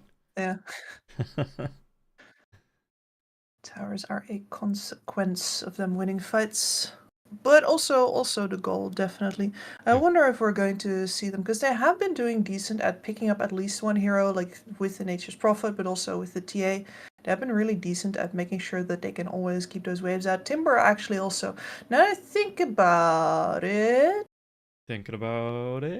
And thinking about it, I'm like, man, they clear waves real good, don't they? Their entire lineup, except for, well, in this case, the Phoenix. Phoenix is not much of a wave two-shotter, but if you think about the course that they've been running, then they don't really have to show for long at all in order to take a wave down. And in some cases, like the TA, you barely have to show at all. Yeah, and it is, like you said, quick clear out and you just move yourself away. I wonder if they go for something similar. LD being banned out here from Klimsanic. That would have done it because the hero hides. Or the hero... No, the hero hides. The hero is a coward while the bird does all the work. I mean, if I had a bear, I think both the bear and I would agree that he does all the work. I think the bird have a few things to say about that. I don't know, like... I'm with the guy who has a blueberry farm. We can make this work. And yeah, so now... And they have had bears break in, by the way. Really? Oh, Yeah, you can see it by the broken down fences, and bears don't exactly put them back up after they climb over. no, and that's not a slightly terrifying thought that birds could just be going after. What happened to the good old days when birds just went over after picnic baskets? But I like this pickup as well. Na'Vi, they get the Snapfire on the board, so they are going to be able to have an answer, as long as the Snapfire stays alive, actually, but they are going to have an answer to the Supernova with a load of Shredder coming out from Snapfire. Death Prophet. Ooh, yes. Ooh. Now. Offlane Yeah. or for Prophet? Like I'm saying 4. I'm saying we saw Nefrit with that Winter Wyvern. I think that's sort of 10 an seconds remaining. that's not a hero you pick up unless there's something about that style that you like. 5 Yeah. Like certainly that was not your captain. Like, oh, you gotta play this Winter Wyvern here, otherwise, I'm gonna kick you. No, that was his idea. So I'm feeling a Death Prophet for Nefrit here. He's been on that before in the previous Death Prophet offlane meta. And we're just going to see another, and this time a much faster, I imagine, Mage Slayer from him. Okay. We'll keep an eye on that. Again, it's a hero that, in high-level pubs at least, does seem to be being played a lot. Yeah, Clem Sarge go back for the TA. Whether with the Wind Ranger ban they want to run... I mean, Chiro Jr. has been absolutely fine on this TA, so I don't see any reason to change that around. Maybe No, look for absolutely not. a different carry. But, mean, yeah. She's perfect. Sorry, I'm just gonna say that, but like, apart from like just TA being TA, like the fact that we are in this meta where we're all going, and they get the lion again. Of course they do. Anyway, the fact that she is the physical burst hero that gets physical burst with levels and has some range and has some AoE makes her perfect for the meta in which the Mage Slayer makes 4 appearances per game. That's all I'm gonna say. Yeah, true. If you can't beat it, avoid it. And it is a big... would you expect any cheese picks to come out? Because in the Bedroom Qualifiers, there was a lot of Huskar about, or maybe something like a Sand King mid to try and, quick refraction charges. You've got stun potential there as well. Or, is there anything you'd like to see up against this mid lane Templar Assassin? I mean, I love Sand King, but I think it's ass. Yeah, fair enough. The Huskar, though, definitely could be an option here, especially because you are going to be running versus the Phoenix here as well. That would do well. The Ursa, yeah. Yeah. So about those blueberries. And it is gonna be, we don't have the other Hurry Furry Scary Bear, but we have the blue Den Father Hurry Furry Scary Bear coming out, and she gets to play in that one. I just wonder, or worry a little bit, that the Centaur and the Lion being here, he might be kited a little bit before he has some protection in forms of either be able to close the gap with the Blink Dagger or the BKB to make sure he can't be stunned up. If he does get focused down, even the trap to slow him down a little bit. I am just worried about the kite potential here of the Ursa. Yeah, you gotta wonder if at some point his supports don't have to start shooting him in, whether it's with the toss or with the orbital cannon. Yeah. Just getting it up on the Snapfire purely because Ursa needs a gap close. Exactly. And why would you waste an item slot on that if you have your private airlines? Yeah, just force the support to buy all of your utility for you. What else are they good for? Dying, Yeah. Well, these are fighting supports on both sides this time. No easy deaths here. I guess the Phoenix is like the most throwaway of them, but even there, you always have that egg in your back pocket as long as you don't sit on it and swish it. You're good. Yeah, and just looking at the Na'Vi bans, he did ban out the Faceless Void, but he banned out the Ember Spirit here as well, so maybe not sure with the Wind Ranger ban if Clem Sarge might flex his TA to the safe lane. Enigma ban coming out here as well, so they do leave in. Who was it? It was OG versus Secret, and 2 days ago, they picked the Enigma into the Silencer, and it was really well played. They did it. I think it was the last pick Enigma. Ended up winning the match with it. It was a really good match. Oh, maybe I should catch back up on that one. 5 seconds. Because that's impressive. The Silencer is really hard to deal with. Well, I say that, but the Enigma by 30 minutes in had Greaves, Lotus Orb, and BKB. So it's like, yeah, I dare you to silence me through all three of those. You know, he had ways to Yeah. deal with it. Yeah, that's true. That's a little bit of an obstacle course.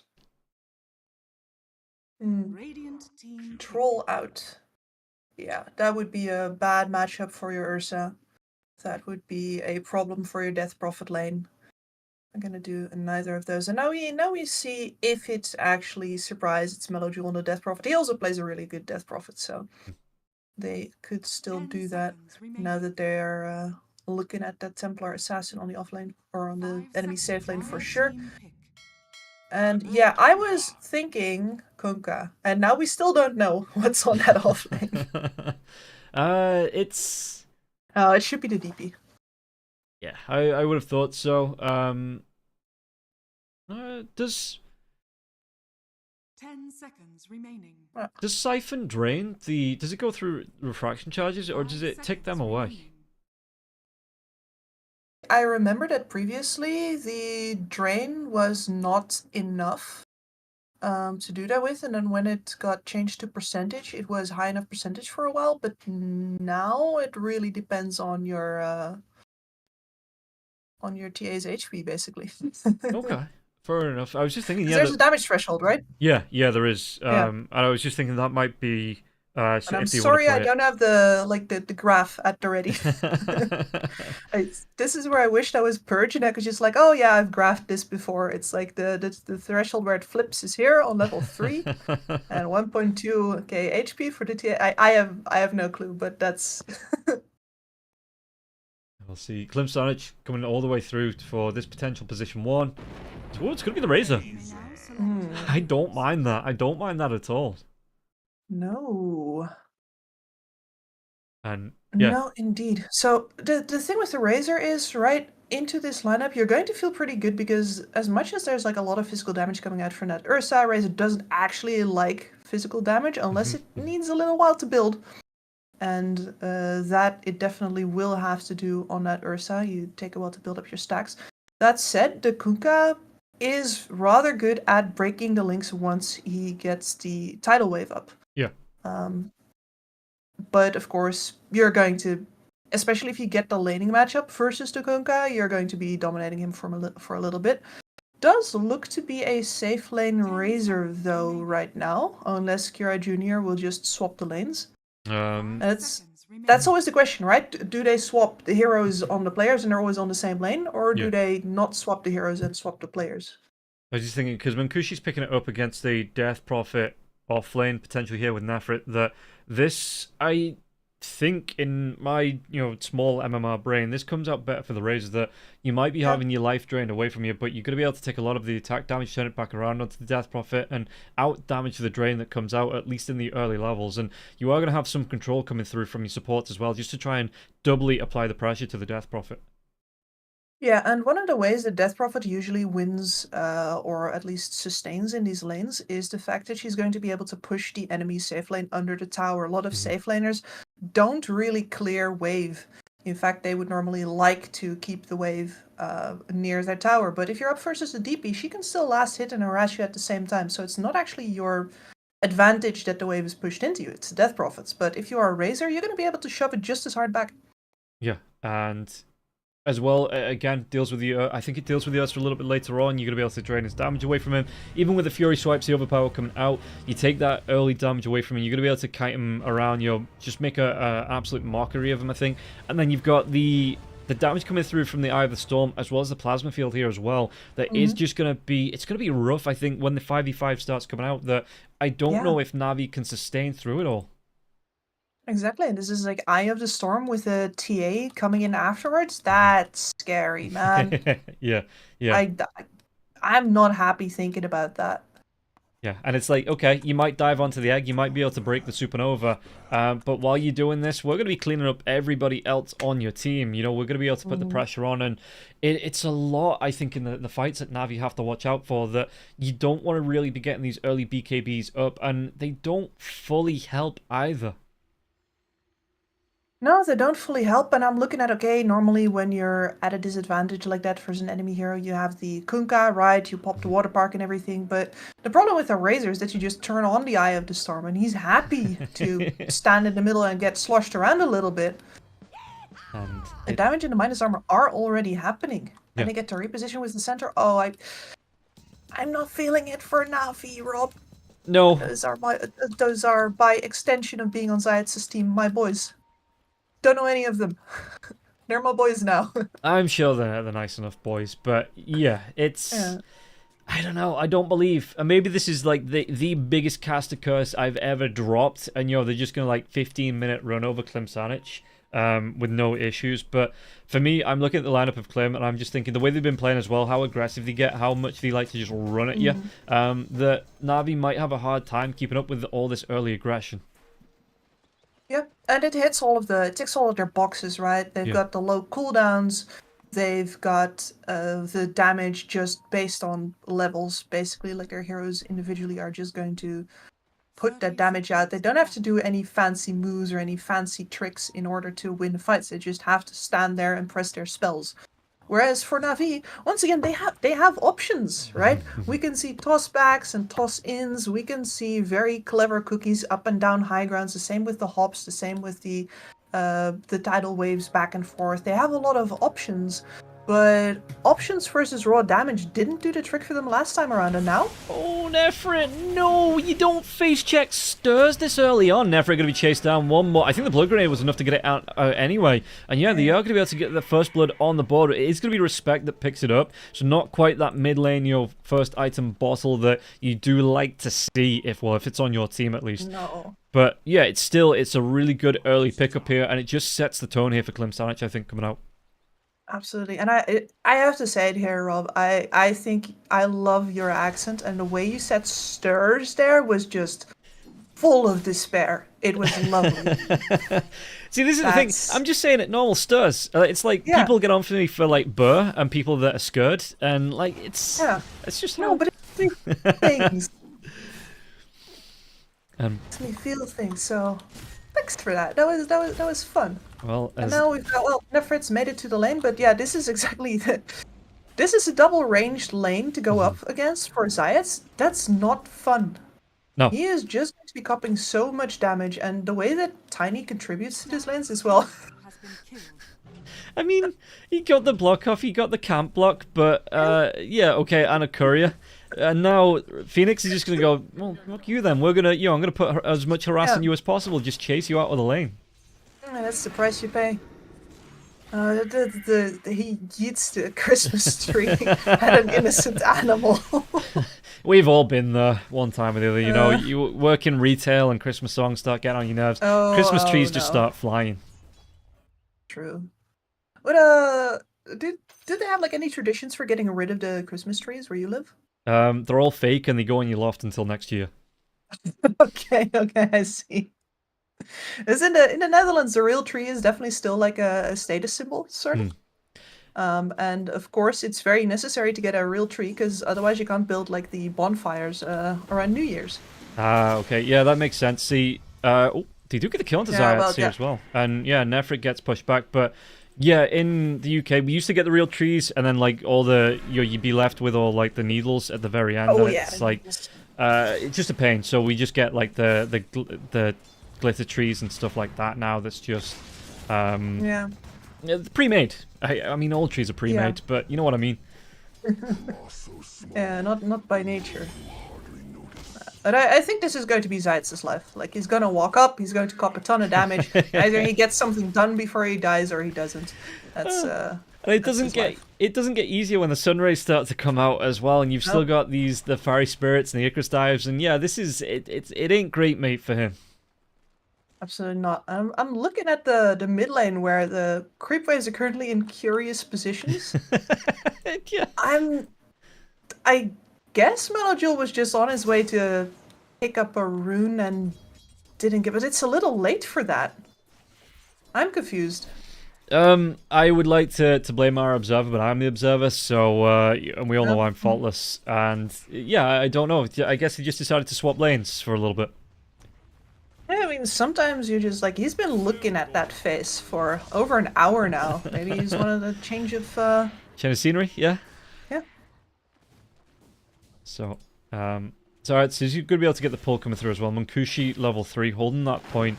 How useful is the Storm Surge? You know, to get the chance the chance of the strike as well in the laning stage. In the laning stage, like unless you have like an enemy ranged support who really got it out for you, I don't really see a reason to ever pick it up. Okay. Okay. Yeah, just wondering why he was holding the point, but he's going to go for the second point in the static link here. So, having the stack up here, respect. Going to be chased down. Static link does come through. Icarus dive now as well. The avalanche, it does slow and stop the Razor. So, Zayats, that might just be his job now for the next 5-10 minutes. He's an avalanche. He's a walking avalanche. Yep. And he seems to understand that very well. Yeah. So, good intervention there. And that does mean that as long as the Phoenix and the Razor don't get to harass Nefrit out, they definitely don't get to kill. They will always be stopped in their tracks. Cloud taking some harass out here as well.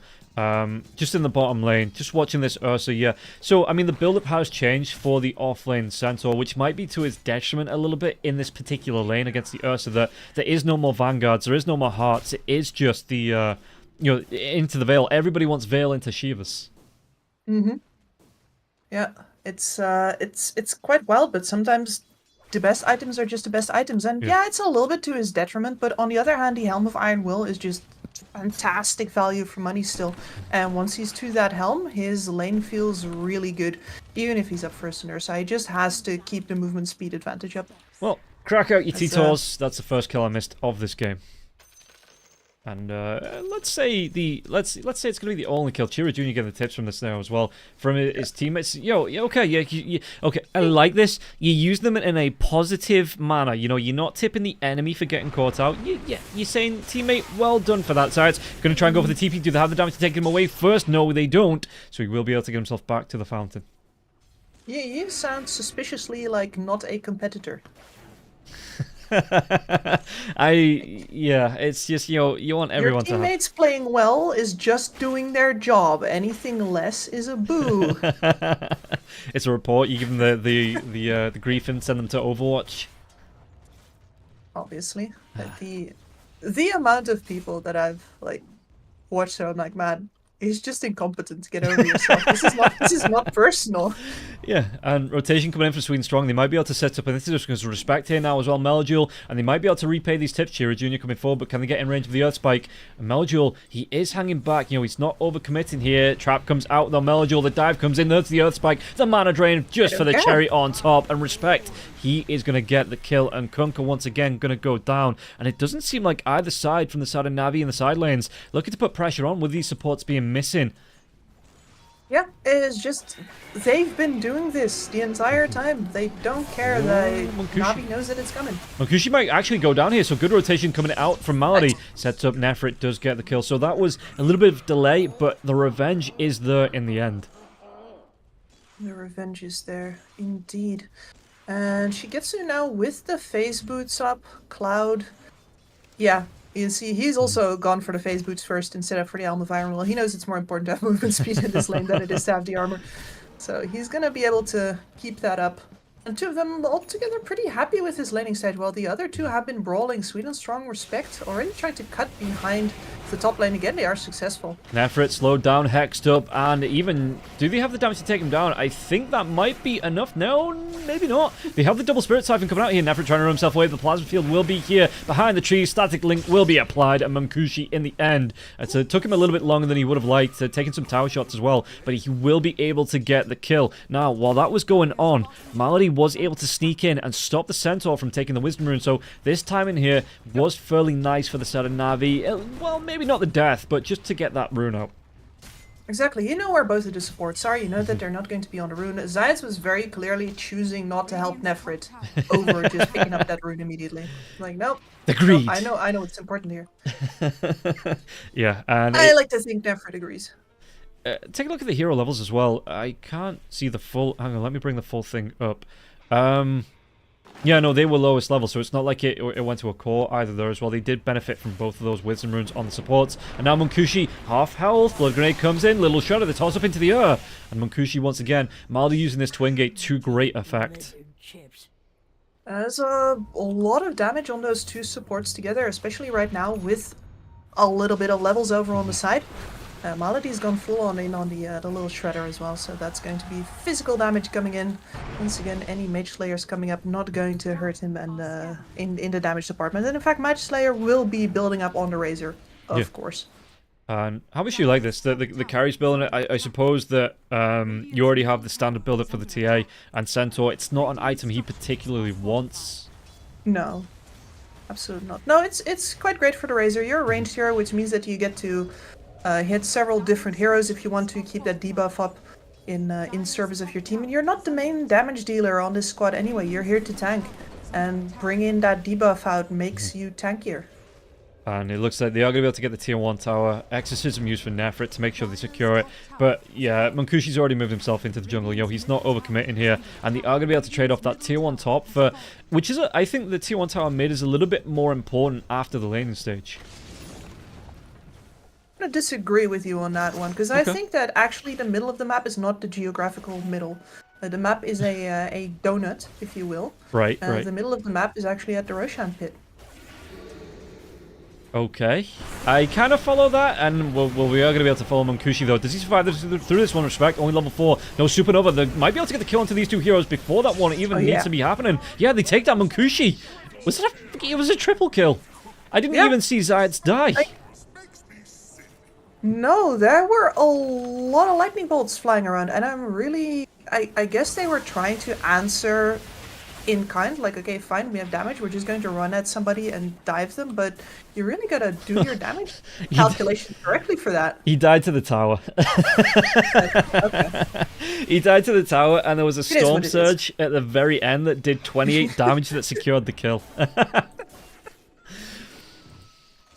Oh, okay, so yeah, there was a reason I didn't see it, and that was because it was he was running off in the complete opposite direction, taking tower shots. Trying to do the Delta split. Got the Veil up on the Centaur. Got the full Cornucopia over on Shigetsu. Very annoyed that the Cornucopia is not a horn. Here's Hermione with her Latin again, but Cornus is a horn. Copius is a lot. It's the horn of plenty. Where's the horn? Is it the horn of plenty, or is it just a lot of horns?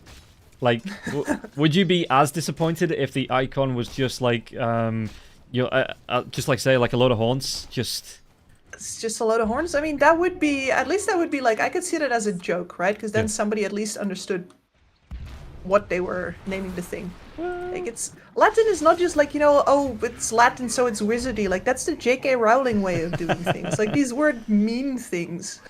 Yeah, but I'm a nerd. Do they actually mean things? Because as far as I know, Latin is a dead language. So if it's a dead language, do the words actually mean anything? I think yes. Like, do you know what a corniche is, for example? It's a pasty. No. It's a horn-shaped ice formation. Anyway, I'll shut up now. Okay. Well, Jill coming in. Fight on top. X marks the spot coming into this one. Yeah, there is going to be the X mark drag back into the boat, though. They have that Earth Spike really well played onto Meljul. Meljul not going to be able to get the kill. Now the chase down Munkushi. You're going to be able to get that static link onto Zayats. Zayats chase down. Little shot onto Chira Jr. You're going to be able to take away these charges on the refraction. And they do get the kill onto Chira now. Do they want to carry on chasing onto this one? Because Razor, he has popped that Eye of the Storm, trying to move himself away. He has the little bubble as well. So he's got that extra little bit of HP. TP away. Do they have the vision? Do they see him? No, they complete on the TP, and the Razor will be away. That feels pretty bad if you're Navi. You're using the exorcism there in order to... Well, you get the TA kill, which slowing her down is the most important thing to do right now, but you're not actually getting anything in return, and especially because it was on the top side of the map, you would have loved to get a kill and then immediately move into mid tower. Yeah. Said you get nothing, and now they're going to slap you back immediately. If it was 3 minutes in the future, they could have even moved into the Roche pit with that amount of control they had there, taking that away. But it looks like Klim Sanic going to clap back almost immediately here, getting onto Munkushi. Blood Grenade comes in, slowing down into Meljul. Meljul, he does have those phase boots, going to be able to run himself away. Silence onto 3 heroes coming through from Nefrit. Really nicely played there, and it looks like this aggression coming out from Klim Sanic not going to be paying off, but the ward is still down. I mean, I think we saw the Death Prophet move up here, but not going to be chasing into this one. Meljul and Nefrit still grouping up. Yeah, just trying to take away this ancient stack before it gets spotted out. Yeah, best case scenario for Na'Vi, I think, is that could have been a direct hook back to the face, but Yeah. good dodge. And also Shigetsu could not be bothered to actually show up to that, so he's been farming and he brings in the Battle Fury right now. So his damage levels and his farm levels are both through the roof right now, going immediately into the Blink Dagger. He is going to be ready to start contributing. And see, look, the cornucopia in the end, the two blades of the axe, they look like horns, right? You know, so... Yeah, a little. I thought we were in agreement that we were gonna let this go. No. I'm going to keep coming back to this. Radiant's bottom tower is under attack. Dire are See, this is why I don't tell my co-casters anything about myself, so there's nothing they can use against me here. Oh, I tried to give them a lot of ammo so that they feel sort of sorry, and they're like, man, these are just pot shots. Why am I taking pot shots at this woman who has been bullied all her life for being a giant nerd? Speaking about pot shots, they're going to be able to take a quick one against Swedenstrong. He will go down. Cookie comes out. Can they get themselves on top of Cloud now? But the rotation comes in from Munkushi. He's going to be able to drain this damage away. And look at how low Shigetsu's going. Shigetsu will fall Munkushi. Trying to get himself away from the Spirit Siphon now as well. The egg will break. And it looks like Malady getting that kill into Cloud. Does he want to carry on chasing here? Backlines... do they have a sunray to come in? They do, but it's not going to be close enough here. So Munkushi, he just has to hoof it away from this one. The Cookie now trying to close that gap. Nefrit and Munkushi, he is a really fast hero. Not going to be able to close the gap. Plasma Field slows down onto Nefrit. Nefrit not going to be able to catch up. Last Exorcism Ghost, they don't connect here. And now he might be out of position. They are going to be able to get the kill onto the Phoenix. And it might be Maldy's turn to go down the finger. It gets thrown out mid-animation though. Cancelled off. Earth Spike, not going to be enough damage here. Maldy. Raindrop is on cooldown, but it looks like they're going to be able to get the kill on Chira Jr. Chira Jr. with the right click, though. He gets for refraction charges. He gets the kill onto Malady. Regen rune, it pops up. It's going to get a little bit from that now as well. The toss in. Nefrit, can they get the return kill onto this one? Chira Jr. gets a blink away, and Nefrit, he will fall. Thrown in by Tiny Airways, and that is going to cost him his life here. Might even cost Tiny his life from that there as well. Oh, rip. There were so many things for Na'Vi there that just didn't go quite right. And it was very close as well. Like, you get 2 more hits into... from the ghosts on Munkushi, he's dead. You actually get that toss off before Kira Jr. jumps away. You probably get his kill, and you might even get out with at least one of the heroes that you were fighting with there. But instead, you get neither kill, and both of you die. Yeah, and the fact that he had a regen rune waiting there as well. Blink, pops it, blinks himself away. He was able to get a lot of health back, reset, come back into the fight, and that was just disgusting. Yeah.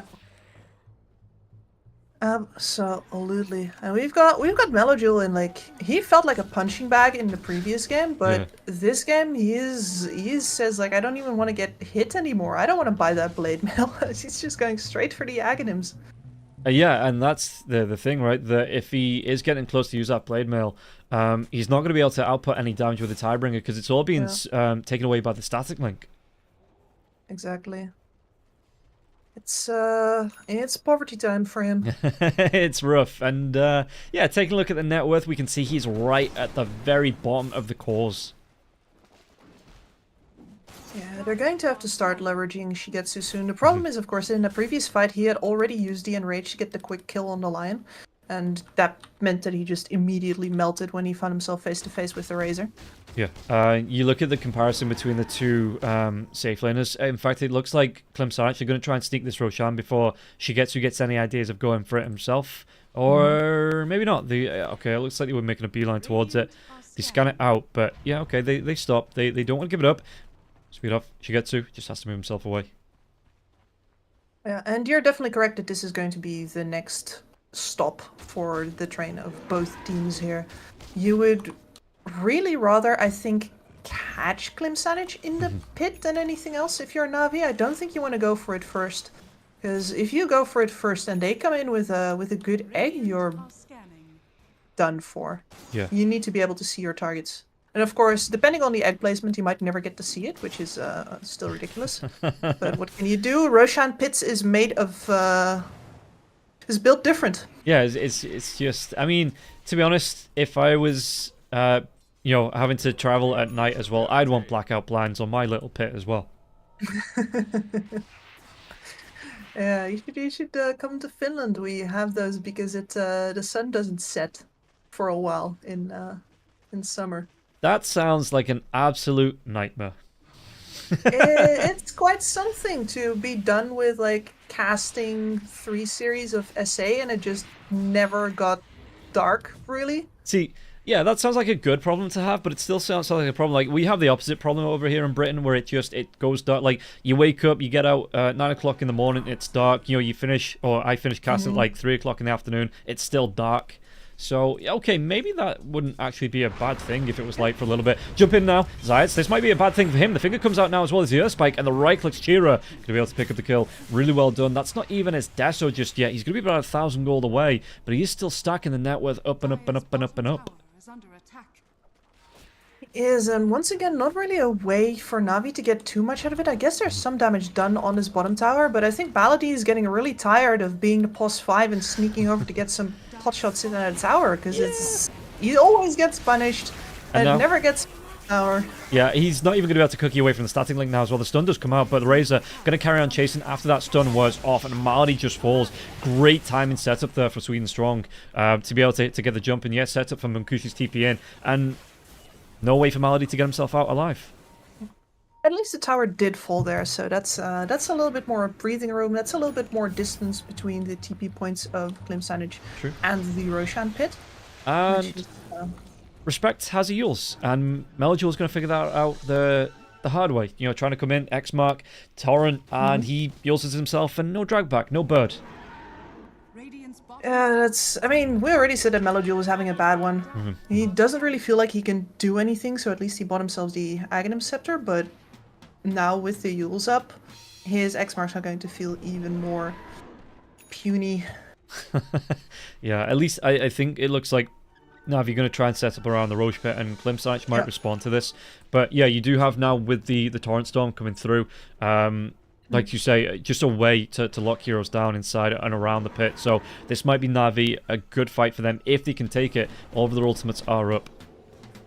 It's so scary though. You are 5k down, you are up versus a whole second core over on the enemy side when you really are only playing with one.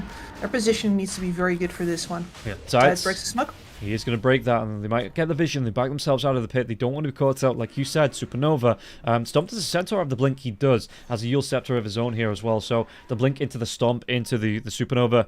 It is a team ruining set of skills here. So Na'Vi do just back themselves away. Zayats wants to go around, but they're waiting for the right time.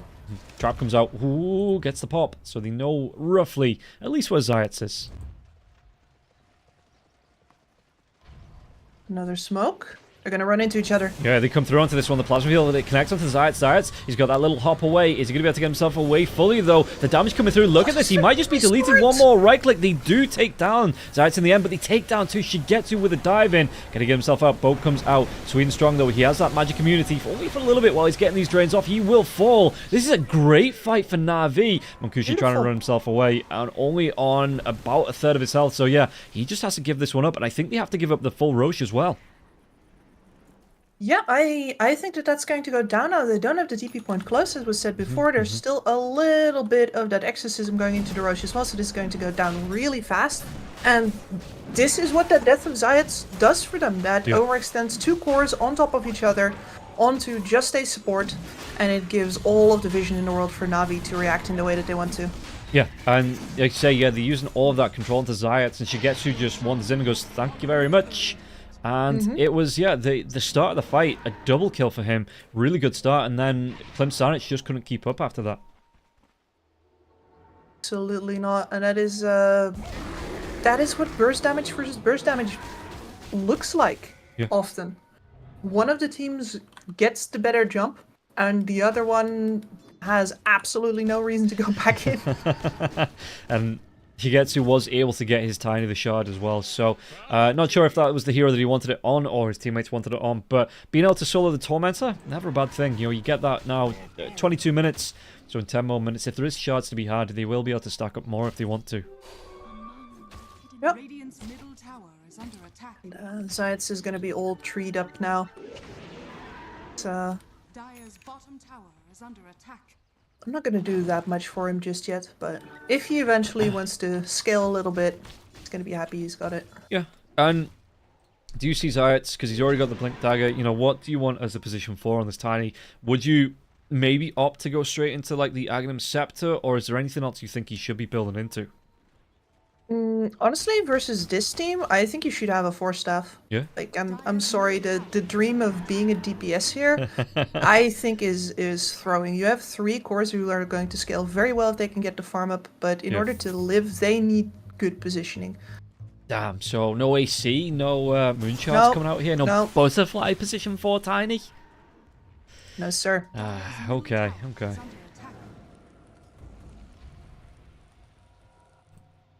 How are we looking? The rest of the items. Daedalus. We're gonna see. It wouldn't be the first time Zayats disagreed with me. Yeah, well, I mean, we'll see what he's going to queue up. He's got nothing queued up just yet, and maybe the utility is the best way to go for this one. Zayats, as well as Shigetsu, are going to look for the smoke, though. And again, Age is still available for the next 3 minutes, so we'll see if this is going to be a good pickoff.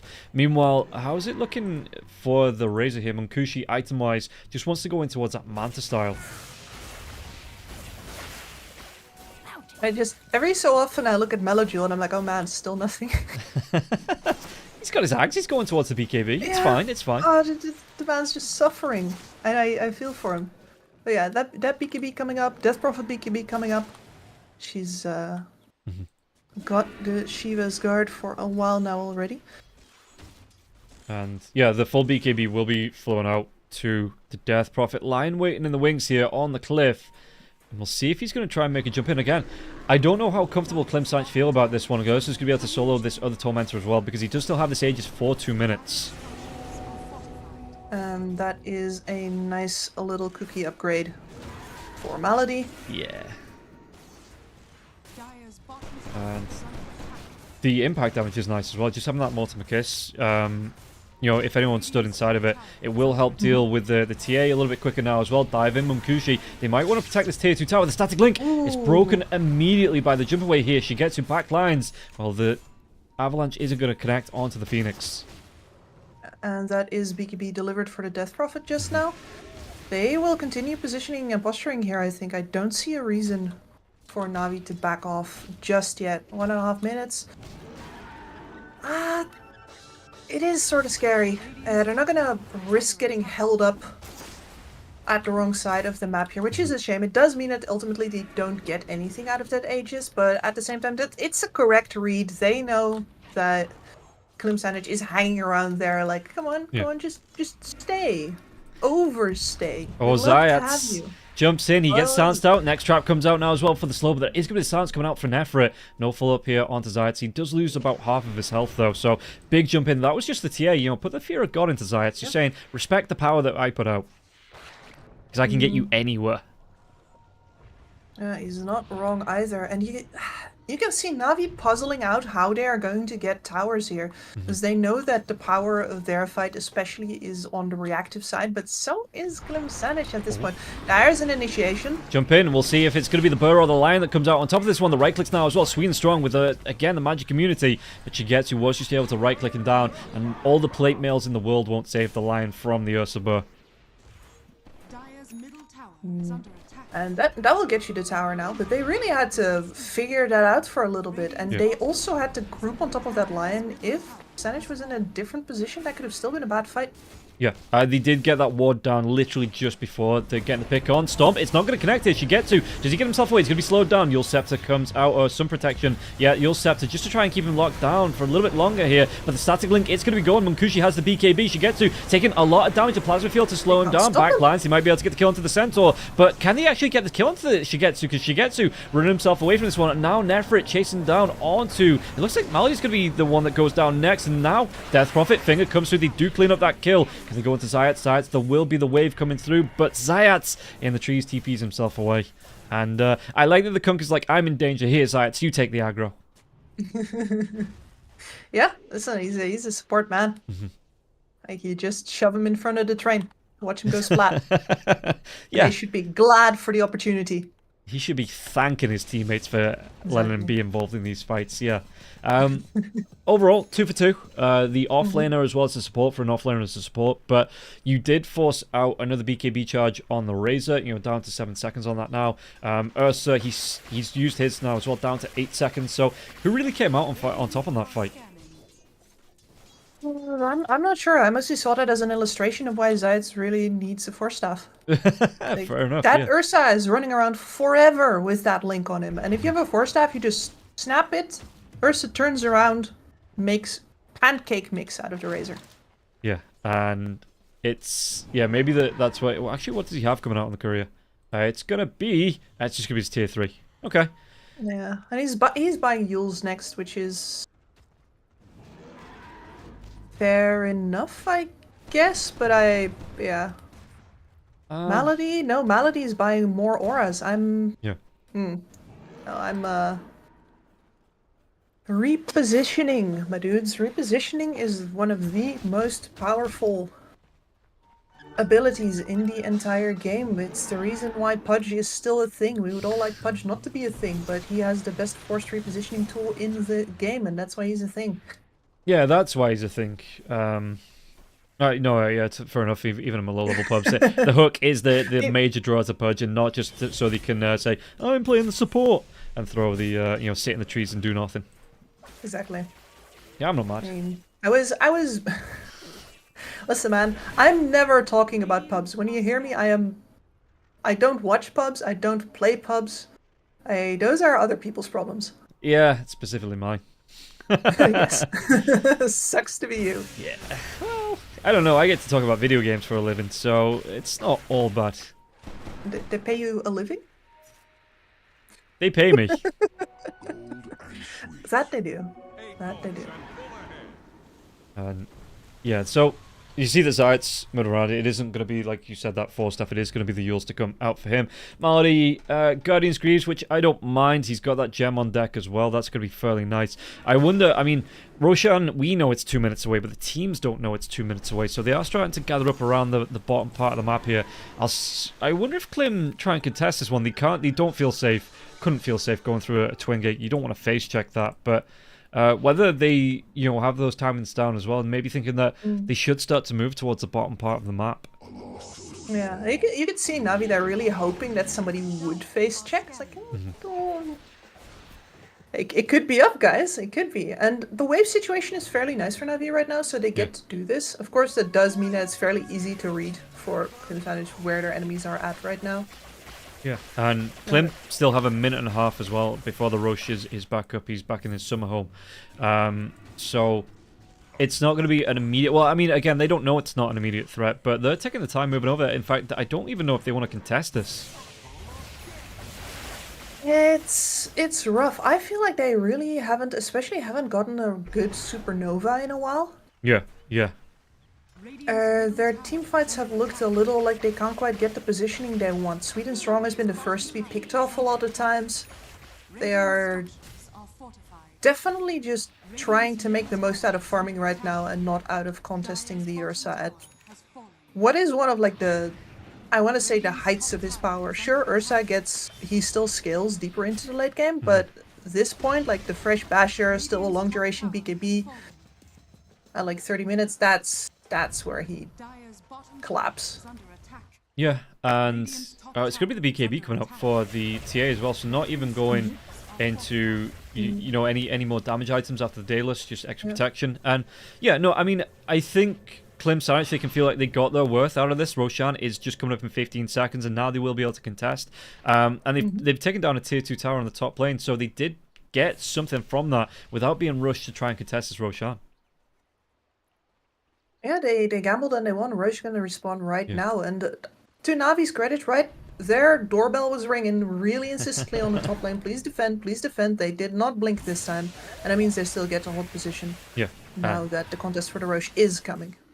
We are going to see Munkushi pushing out, using one of the illusions here as well. But Na'Vi, they aren't holding around the high ground, around that Roach Pit either. The Twin Gate, they are holding back towards their outpost. And we'll see if the contest comes in. And again, if they win this fight, like you said, it's a hard read for Klim to get back into this one. They have to TP to the outpost on the top, then come through Twin Gates. And it might not be worth it if they start to lose heroes. So this might be, if they can get it, a good fight, Na'Vi, another free Roshan for them. Yeah, Zayats once again, same smoke breaking position. They're not even smoking this time. Trap. No. Got my Jump. fingers. Pin. Okay, Cloud, he does get the Watcher now. Yulceptor comes out, stops him being dragged back onto the X mark, but I think Klim know that they need to get themselves in there. Roshan, look at this. Ursa, she gets to, is just ripping away. Avalanche comes out, backlines, go what they can do. Torrent Storm's going to be used here. Shiva's Guard comes out now as well.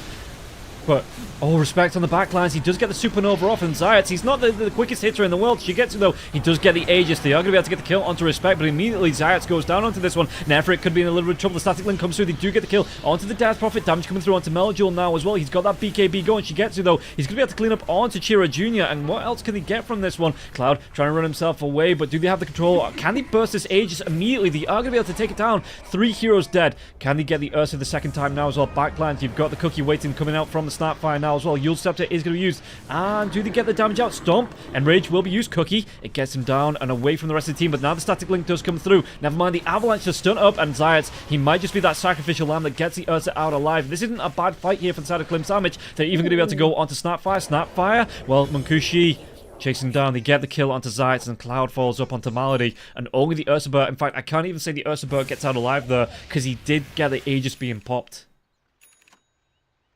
That's really not how Navi envisioned that one going, even though the start was pretty much completely correct. Like, they didn't want to have to immediately pop the exorcism, but the egg's not good enough. That one gets killed off pretty much immediately by the rapid fire of the Snapfire. Yeah. You get the Ursa onto the targets in the middle of the fight there. I think the biggest problem is honestly the fact that you've already used the water park, I want to say. Like, if you still have the water park at the time that Nefrit walks back out of the pit, I think Nefrit might actually live, and you're looking at a very different fight. But as it is, he just has to stand in the middle and tank everything, and as tanky as he is, it's 3 heroes wailing on him like that, that was just never going to happen. Yeah, and yeah, no, like you said, the fact that they had to use the water park defensively to stop the initial initiation. I mean, they do still get the kill onto TA, so they get something out of this, but you effectively got team wiped there. You know, you lose the Aegis as it comes up. I suppose you do still have the Roche banner, you know, nice little souvenir, but yeah, not the fight that Navi wanted. No, absolutely not, and that really puts them back into this weird farming mode where both teams are weighing their options against each other, like who scales better. And the big items from the supports are now starting to be saved up for, so there will be a Hex on his Phoenix relatively soon, actually. Already got the money for the Mystic Staff in his pocket. And he's already, he bought back, I do believe, in that last fight as well, so he can just buy out here. Butterfly up for the Razor. I think Shigetsu already has his MKB. It's a little bit of gold away. It's a couple of creeps away, but he will have the MKB answer for Munkushi's Butterfly. But the rest of the team, it might be a little bit rougher, and just means that Munkushi, more survivability in his back pocket. And the longer this game goes, the more Navi is going to start feeling the hurt of the fact that they are really just a solo core lineup versus the dual core. The different sources of damage, and the doorbell's getting rang again. Well, actually, they're kicking in the door. Yeah, no fortification. It will come out now for the racks after that tier 3 tower goes down, but no fortification for that tier 3 tower, and it does force some of Navi back. And Klim Sandwich, they're happy to play the push-pull here. You know, take the tier 3 tower, back yourself away, don't overcommit, and don't give anything away.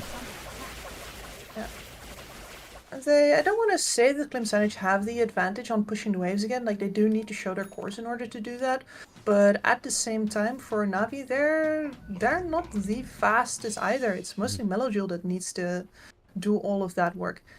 He's working on a Hex as well, getting pretty soon.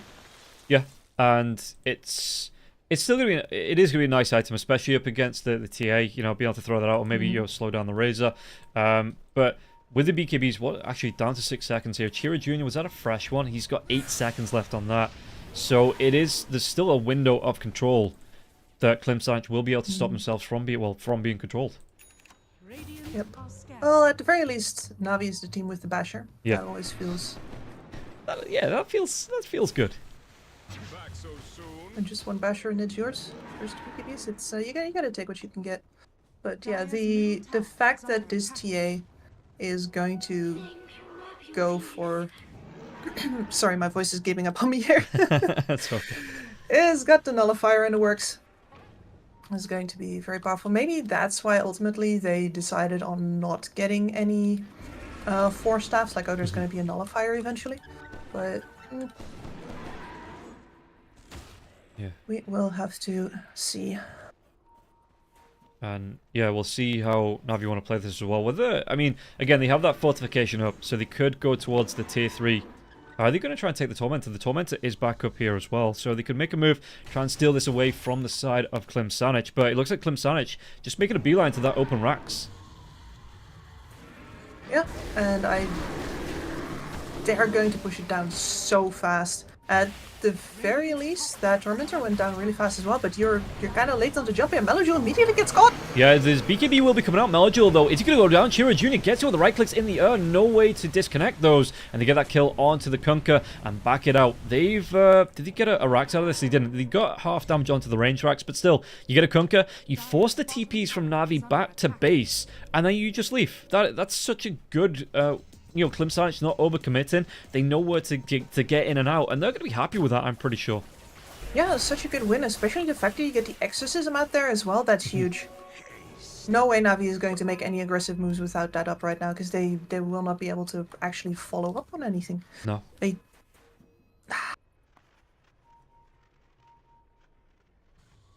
And we can see that Cloud, you know, he is leading the line here with Sweden Strong. Sweden Strong waiting for somebody to come in to defend this tier 2 tower as Munkushi Cookie comes out. Okay, so they're just going to clear it at a distance. Munkushi, with this next creep wave, they can start into this tier 2 tower now as well. No Kunkka. In fact, they're not even going to wait for the next creep wave. Look at this, Chiro Jr. just going for the right clicks at a distance outside the tower range.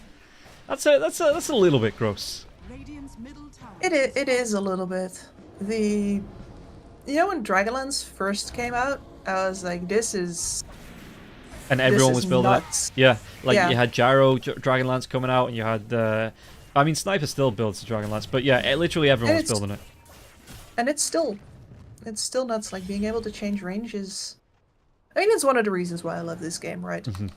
Like, you draft yourself into a certain corner, and then if you're clever enough, you can just itemize yourself out of it. There's so many options. Yeah, Kunkka, is this his full hex? What's he... No, okay. But he does... He's just waiting on the gold, it looks like, for the Tiara, I think. Just quietly... sits in there waiting on it. Yeah, Nefrit jumps in, trying to clear this wave. It's going to give them a bit of a signpost here, Klimsanich, where Navi are. Even if there is a smoke, you know, you can't miss that massive Shiva's Guard aura coming They've got through. the Kunkka! Did they get the jump on him? Oh, he's away. But he's not on very high health here, so we'll see. Was that the finger? There was a finger being used now as well. High ground, Shigetsu. He's just going to go for the TP. Nothing to stop this one, but it is going to be another BKB charge. And the TP away by the Ursa. I guess that's the best you're going to do, because you can't fight anymore anyway after Melojul gets caught there, right? And do they... I mean, Roshan, it's at least 10 seconds away. So I don't know if they get the opening for this. 5 seconds on the first clock, but they are going to get this trap down, so as soon as the big man's back up, Klimsanich are going to know about it. It's going to be a little bit of a longer one, not a max time, but a minute and 47 seconds on the second clock here.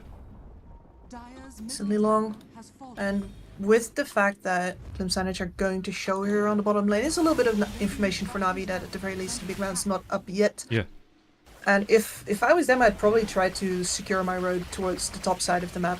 Yeah, and see if you can come in through the gate. Yeah, and it's hard though, right? Because you've got the TA that's going to be putting traps down on the high ground as well. He's going to see the... That's true. And they've already smoked up and they're trying to cross again now, so... Okay. The problem is, of course, this bottom wave knocking on their door. These 2 catapults are going to deal a lot of damage if you don't deal with them, so... Yeah. Shigetsu, and then the rest of your team can't really kill anybody without the Ursa. It's your solo core. It is like a puzzle that's missing a piece. And you can see that, oh, smoke's going to break onto side. Sides wants to furthest one forward, but it's going to be Maldi that pays the price onto this one. The jump in now as well. He tries to get himself out with the Greaves. Is this going to be enough to keep him alive? The finger comes out into Sides. It looks like Maldi only just, but Chira, he gets that jump in. Now we'll be able to get the kill. What can they do with the Sunray coming through as well? They've got a damage coming through the Supernova. Shigetsu will be out of range, but he's still going to be going down now. Has that buyback if he needs it. And Nefrit, can he run himself away? You've got the multi-kisses raining down onto this one. Your Scepter going to be used. Can they keep Nefrit alive? They've got the trap. It's going to be jumped on Chira Jr. once again, but it's in such a small area now. The Ursa does buy back, trying to fight through. He does clean up onto 2. Can they go for any more on this one? Roshan's going to be back up in 13 seconds. This is going to be a big window here from the side of Na'Vi if they can get any more from this one. Hell, just getting those 2 kills. That is a big opening here for Na'Vi. Yep, it costs him 3 buybacks, but you're going to at the very least be trading that for an Aegis on one of the areas that bought back. It's about the best case scenario, I guess, but the way that fight started is just so awkward. And there's really no good way, in fact, for Na'Vi to start fights at this point where they don't lose a hero that they need off the bat. And they even deal with the trap. Is it Maldi that still has the gem yet? Is Maldi, he's got himself the double gems. So Refresher for the water park, not for Nefrit. He's gonna have to do with that. And yeah, you gotta pedal to the metal, push this right now, this advantage that you have, because you spent a bunch of buybacks. You need to try and force some in return, otherwise you're just going to be on the back foot throughout this Aegis. And you wish you had level 25 on this Ursa right now, but he's just not close enough to wait it out. yeah, they might be able to get, probably not forcing any buybacks out, but they might be able to get a lane of racks from this. Fortification will be used here. Maybe not then, as the clock, it ticks down on the respawns. And yeah, so if you forced out these buybacks, I know Shigetsu was one of them, but are you looking to kill off everyone but the Ursa in these fights before you turn onto Shigetsu, or is Shigetsu too big a threat in these fights to be standing? I mean, the question is if you can get the leash on him or not. If you get the leash, you can leave him for as long as you like. It's just, you just have to have Monkushi sitting on top of him the entire time, which is fine. Okay. And Monkushi, he did go for the Aviana's Feather. I don't know how I feel about this item. The move speed's nice, the evasion's nice. It's just that the passive on it, Freebird, you know, there's a reason Freebird gets shut down more often than not. Yeah. They never play the entire solo, do they? How's Melduel looking? Melduel, yeah, Refresher Shard coming out. He has that Hex, second BKB, like I say, second Water Park, Wave, as well as the Torrents. Boats. He's not level 25 just yet, so there is no fleet. Do you opt for the fleet, or do you think the Tidebringer cooldown's the better option? You are looking at damage problems. Zaitz is in, and he's gonna stay in a...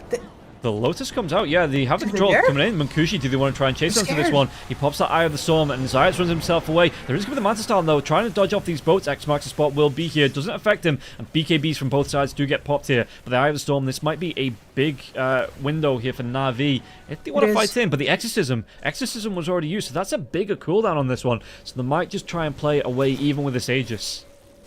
You could swap the Refresher Shard out, though, and you have everything on Shigetsu, whereas the Stampede has been used. You have a small window here where Shigetsu can actually hit whoever he wants, but you would have had to commit to that before they jumped back into the base. Yeah, and now this Exorcism... We'll see. Maybe it looks like Melduel is hanging on to that Refresher. The jump in now as well. The Abyssal, but it's just onto an illusion. The Stomp comes in, and even if he has that Aegis, you don't want to be losing it like this. The finger, they pop it. Are they going to be able to... Do they go again onto this one? Cloud now. There's going to be some protection coming through. Yeah, Shigetsu will be getting himself out of this one, but do they want to chase? Mankushi's coming out of the base. His BKB's still down, so he is going to be hecked up. The right click's coming out for Chira Jr. You don't want to lose Mankushi here. The Force Staff away, but the damage coming out, it's going to be more than enough to take him down. They have the control. Supernova's going to be cleaned up now as well. The buyback comes out from the Razor. Do they have enough backlines? You've got Cloud trying to do what he can. Stampede will be used to slow down here from that mana drain coming through. They might be able to get themselves onto Zayat, if not for the Torrent Storm. Once again, jump in. Cloud, he didn't get the Stomp off. He was silenced up there, wasn't able to get it off. And now Cloud, no Blink Dagger, Melduel in the trees. Yeah. He gets himself out. Meanwhile, they'll TP away, and it's going to be everybody. Malady gets himself out here as well. They force out a buyback on 2 heroes and Clem Sanich. Is this go time for them? Do they need to get something from this? Because they are losing their base.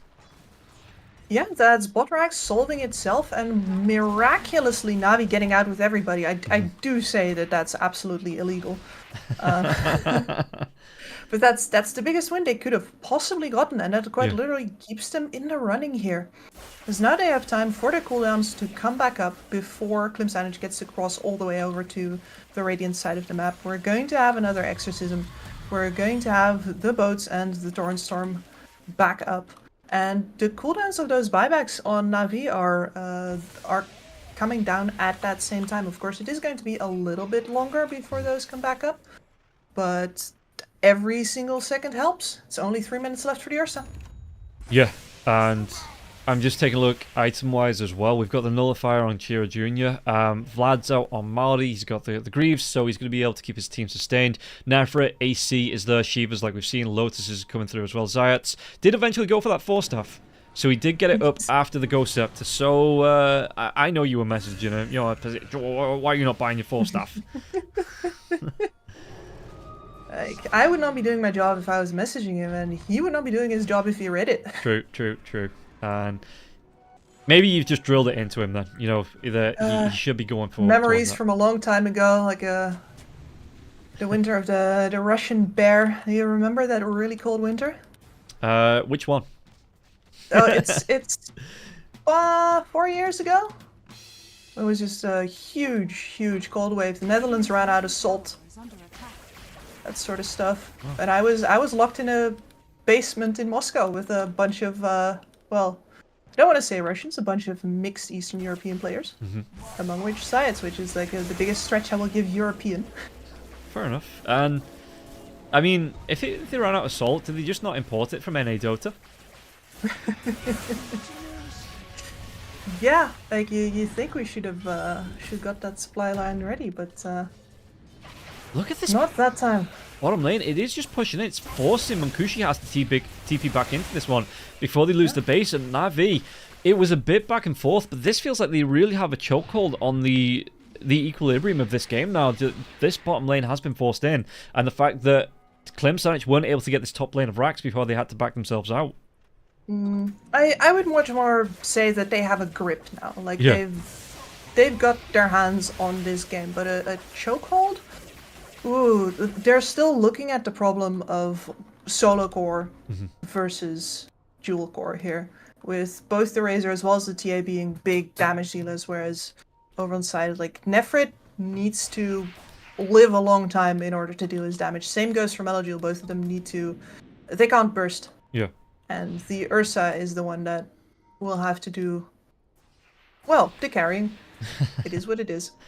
Yeah, you see that Chira Jr., he's trying to force out the scan. Radiant are The double Radiant scan, may be a little bit of a mistake though. They wanted that river protection. It scanned up for a little bit, but that was just the illusion from Munkushi that got picked up here. And yeah, Chira Jr. trying to keep this creep wave pushed in towards the tier 3 tower in the bot lane, because the creep equilibrium, if it's not going your way, you are put under a little bit of pressure here to make sure that your base doesn't get taken down just by creeps. And it's one of the biggest sources of vision in these later stages of the game as well. Yeah. Heroes showing up on waves is one of the big signals that you use for your goes or your backs. And now And Nefrit. letting the wave pass. Yeah. Chira, do you want to dive into this one? Shivas comes... They Excuse saw me? it.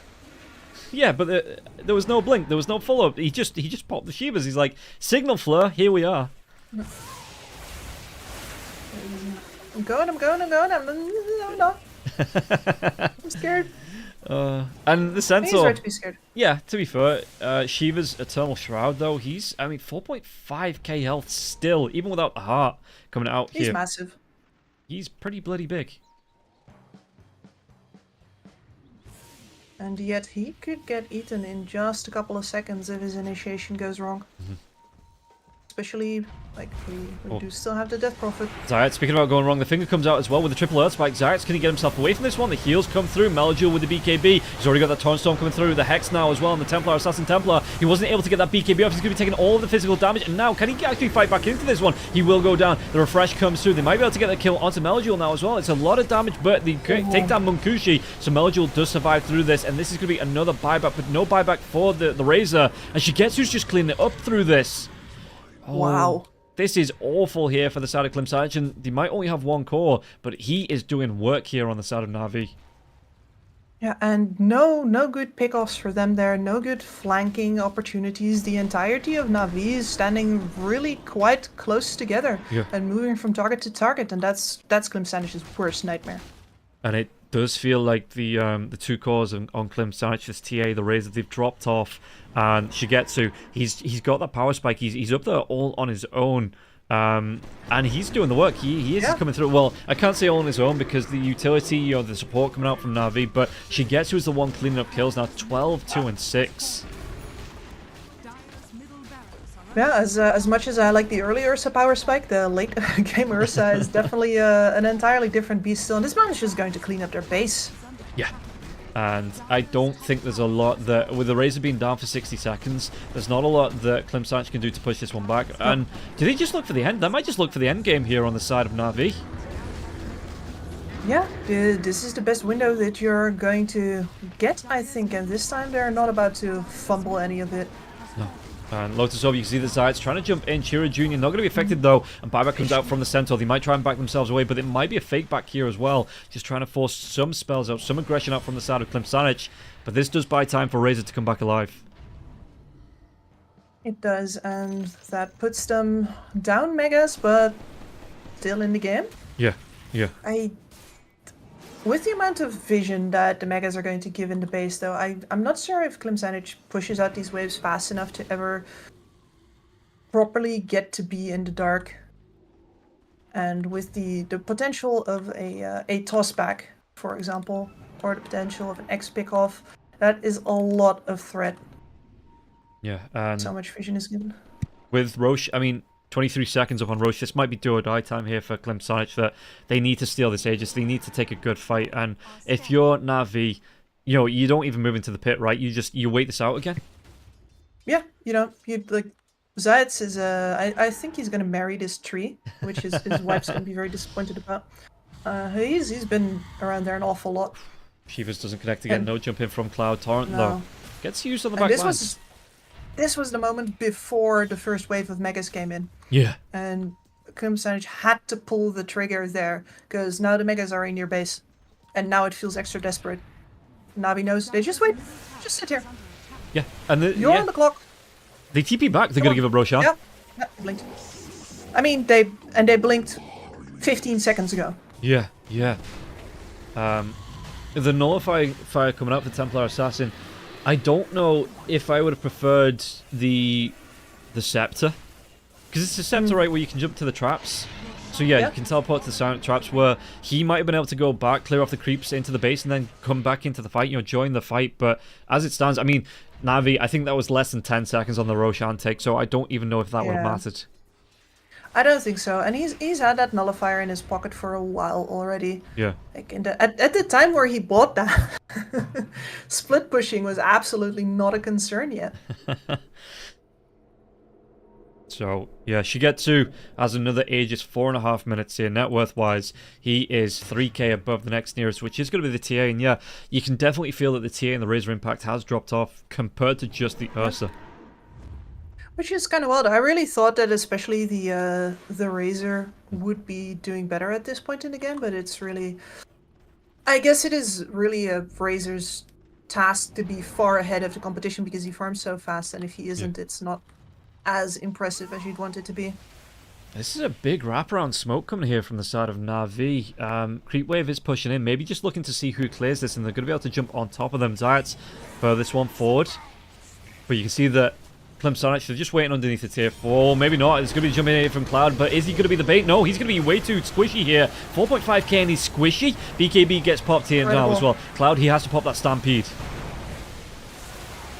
Stampede for the Boat Storm and for the Exorcism. Yeah, but the Exorcism, it's only about halfway through. If he steps forward, this could be the last tier 4 going down. Cookie, and Monkushi tried to dodge it off here with the Manta style, but can he come forward anymore onto this one? The slowdown onto the Razor. The Razor has that refresher now as well. BKB comes out. It might not even matter. He does get himself, he gets himself dead is what he gets himself. Now he has that buyback, and they're looking to fight this one out, and even respect having to buy back into this one. Shigetsu on the front line, gets that Cookie away, so he's going to be able to break the static link now as well. Monkushi trying to do his best with the double, with the ultimate coming out after that refresh, but it looks like they're going to be able to collapse this tier 4 tower chase onto Meljul. Can't chase him too far. You don't want to get out of position if you are Monkushi.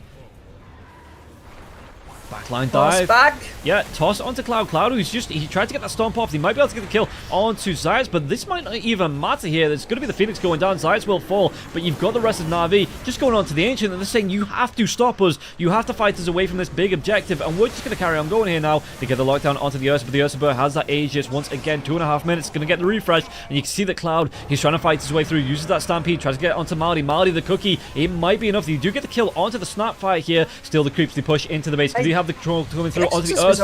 Shivas comes through, and it looks like she gets through, and it's still not going to be knowledgeable. Right-clicking down onto the Ancient. Do they have enough to get the kill onto this one? Nefrit trying to do what he can. He doesn't have that Eclipse. The Ancient is going to go down, surely. Yeah, all 3 cores. They split the distance, and in the end, Klimsonich can't hold on to it. It will be Na'Vi taking game number 2 in nearly an hour's time. That was a slog. Yeah. And I think the way that Ancient goes down at the end there is very illustrative for how Na'Vi has had to win this entire game. Because they were on the back foot a lot. They were lacking damage a lot. It was very hard for them to get the Ursa into the right kind of position. While especially like the fact that you have a Centaur and a dual core over on the other side makes it way easier for the enemy to maneuver around you. But on the other hand, they did keep getting good trades on the map for a while. They've got the towers down. They eventually started to... Well, it's down to the Aegises, I think. Agi? Aegis? I just think... Is Aegis already a plural? No, it's just a word that ends in an S because it's Greek and they do that. Okay. You see, this knowledge does come in handy. Yeah. I will... Anyway... The point that I wanted to make about the Aegis is that Na'Vi for the longest time in this game had a problem of who do we like put forward so that Klimsanich goes on them and we get the vision and we actually get to pick where we fight, right? And the solution to that was getting the Aegises. And yeah, you could see that coming up to, was it about the 40-minute mark, Shigetsu was just unafraid of jumping in. Yeah, like you say, when he had that Aegis. Well, even when he didn't have the Aegis, he was just unafraid of jumping himself in, put himself on the line. And even if the TA ended with the highest net worth, Shigetsu, for the last 20-30 minutes, I think the most impact in this game. And Klimsanich just couldn't keep up with it. Yeah, could not get the most out of that Razor during the window where it mattered most. And yeah, also a very, very sad Phoenix game, I think. Yeah. I think a lot of the eggs, especially in the second half, just looked sort of desperate. Where, like, he knows Malady is gunning for him, literally. And he is just like, well, let's just, put this egg somewhere where it inconveniences Malady. Yeah, and they were able to get the jump, all the time, and I get it. Yeah, the Phoenix, he didn't have that power spike that you'd like to see him have. But that is going to be it for game number 2. We're going to take a quick 10-minute break. We'll be back with the third and final, the last game of the day in Eastern Europe, the last game of Eastern Europe in these qualifiers. After this break, we'll see you in about 10 minutes.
creature with no skeleton inside your hands. Got no home address, I come and go as you command. And it's fine with me, and it's fine. I'm a bandit that you use to keep from bleeding out. I'm the lover you don't love, but love to keep around. And it's fine with me, promise that it's fine. Maybe I'm a fool, it's not like I'm expecting something new.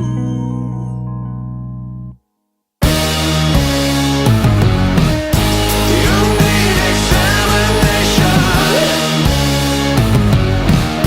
I'll be your medication. Whatever, whenever, I'll never tell you no.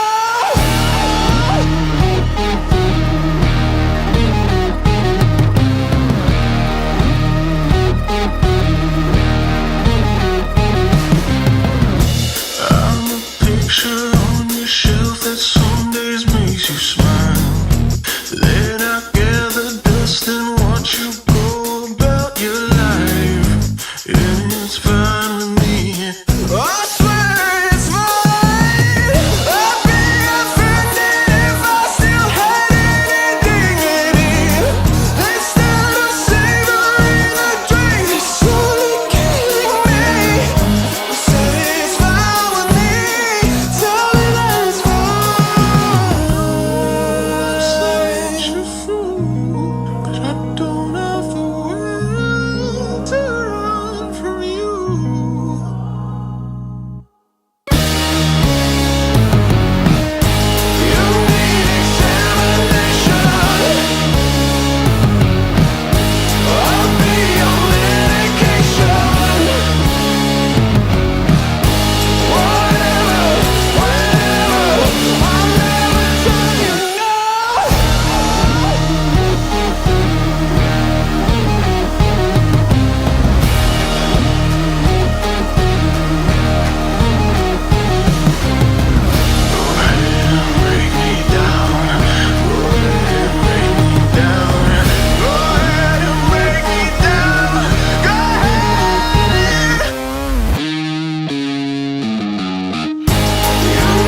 Welcome back in, everyone. We're going to go straight into the draft here as it has started up. Navi versus Klim Sanic, and it is one apiece here in the grand finale of the grand finale. We're going to see who's going to be moving through into that final slot for Eastern Europe. And Kips, in that last game, you know, we saw you talked about it, the one core lineup of the Ursa, but it just felt like it was overwhelming towards the end. So is that something Klim Sanic might look to ban out here coming into game number 3? 10 seconds. Yeah, I definitely think that they did not expect to get handled that hard by a single bear. Especially when the Razor should, in theory, have it on lockdown, right? But it's possible, but it really depends on the cores that Klim Sanic are going to be picking themselves here. It also depends a little bit on the itemization. I think what I see from these matches here is that people are so caught up in the meta that they're sometimes skipping some really obvious answers that we normally would have seen. Like, there's TAs and Ursas on the board, not a single Halberd. Okay. Not a single, well, until very late Force Staff. Okay.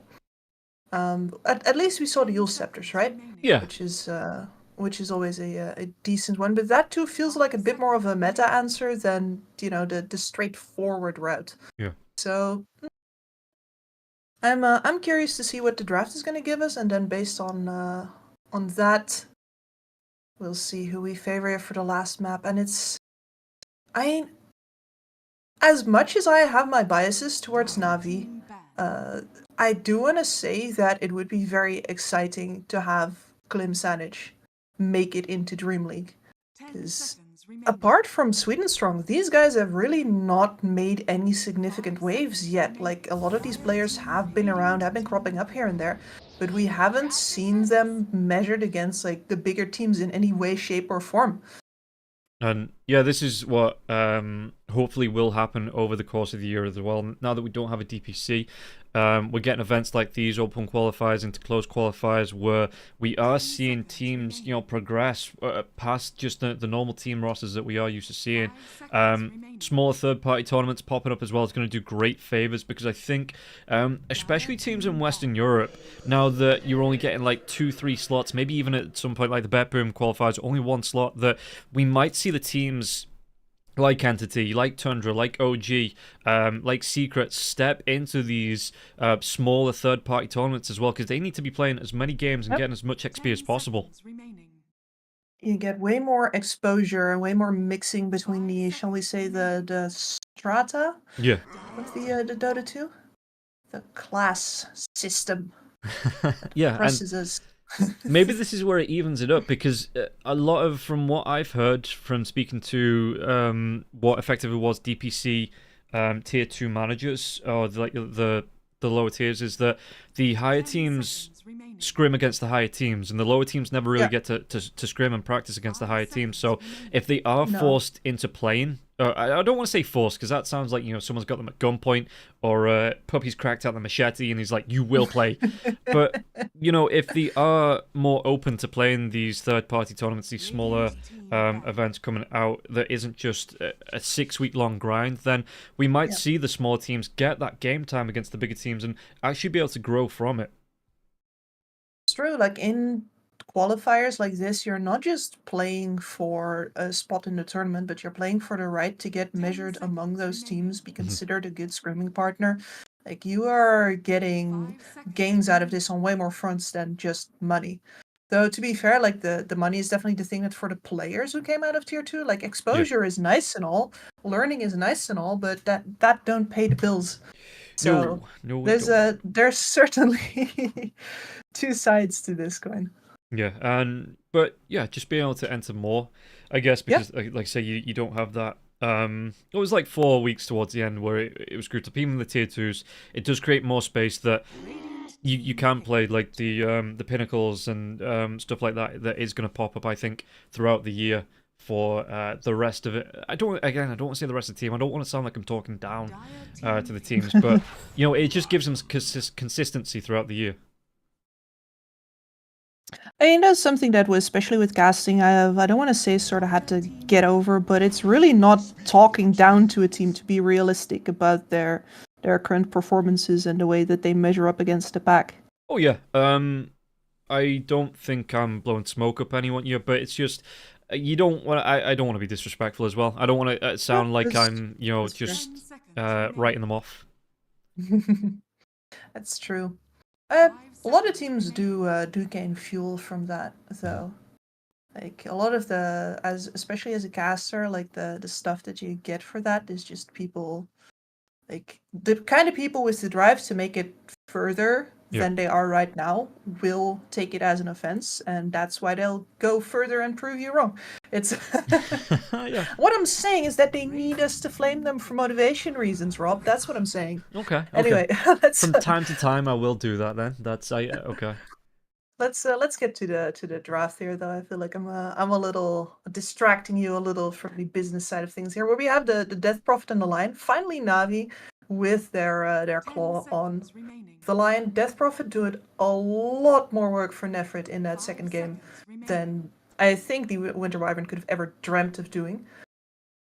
Yeah, and I do like the Death Prophet pickup over that Winter Wyvern. The Winter Wyvern felt like it had no impact. And even the curses coming through, you were expecting some big curses. There was just not a lot, so they don't go back for it. And Death Prophet, like you say, maybe the better pickup. It does a lot of siege damage as well if you can use that exorcism right. It's like an area denial thing as well that you don't really want to be fighting in that. You've got silences flying out from her as well, Spirit Siphon. So she's very much, until you've expended those spells, a really hard hero just in the area to try and fight around. Oh, okay. Okay. We get the big man. Well, and we were mentioning him before as a tool versus the Chen, actually, which is something that Navi has not been doing, as we were also talking about. They've just been straight up picking him up. And yeah, as I was talking before, the forced displacement, I've got a tier list of forced displacement where it's not just about, okay, how far do you move somebody for what opportunity cost, but also, do you need to be out of position for it? Yeah. And the way in which Pudge is unique is that neither the Pudge nor the hook target have to be out of position or get out of position in the process. It's for X marks, the enemy needs to be out of position. For the glimpse, enemy needs to at least have been out of position. For something like a skewer back, the Magnus needs to put himself out of position first. Pudge, you stand there, you hook, and then you take the Chen yourself because you want to have the fun interactability of blocking your own hooks. See, I'm looking at this and I'm thinking that it's great against the Wind Ranger. Doesn't matter if you Wind Run, you're going to get hooked, you're going to get rotted, you're going to get dismembered. But this Klim Sanich lineup, they love the TA. And Rot easily deals with the TA. You know, you just you walk in and you go, well, refraction charges. Yeah, exactly. So that's a really good way to preemptively deal with a hero that Klim Sanich has been, I want to say, married to today. Yeah, I would say that it's been the go-to in the mid lane every single time, and I wonder if Chira Jr. changes his mind here, maybe goes for that Ember Spirit pickup, even with the line on the other side, you know, pick up the Ember, try and get that Mage Flare up. But again, if that happens, and you've already picked up the Wind Ranger, again, I don't know where the team fight damage comes from in terms of cores. Yeah, the Wind Ranger plus the Ember sounds a lot harder to execute than the TA plus the Ember. Where the role of the Ember is very clear, right? We've established this. He's hovering at the side of the party, too shy to talk to anybody, and he's just gonna slide the fist, give the vision, give the debuffs. But no, we're gonna go for, I guess this is the little bit more aggro option, right? Where you're still going to be able to debuff a lot of people with your physical attacks in AoE. This is going to be the Mage Slayer here, which will do work versus the Pudge, versus the Lion, the Death Prophet, etc.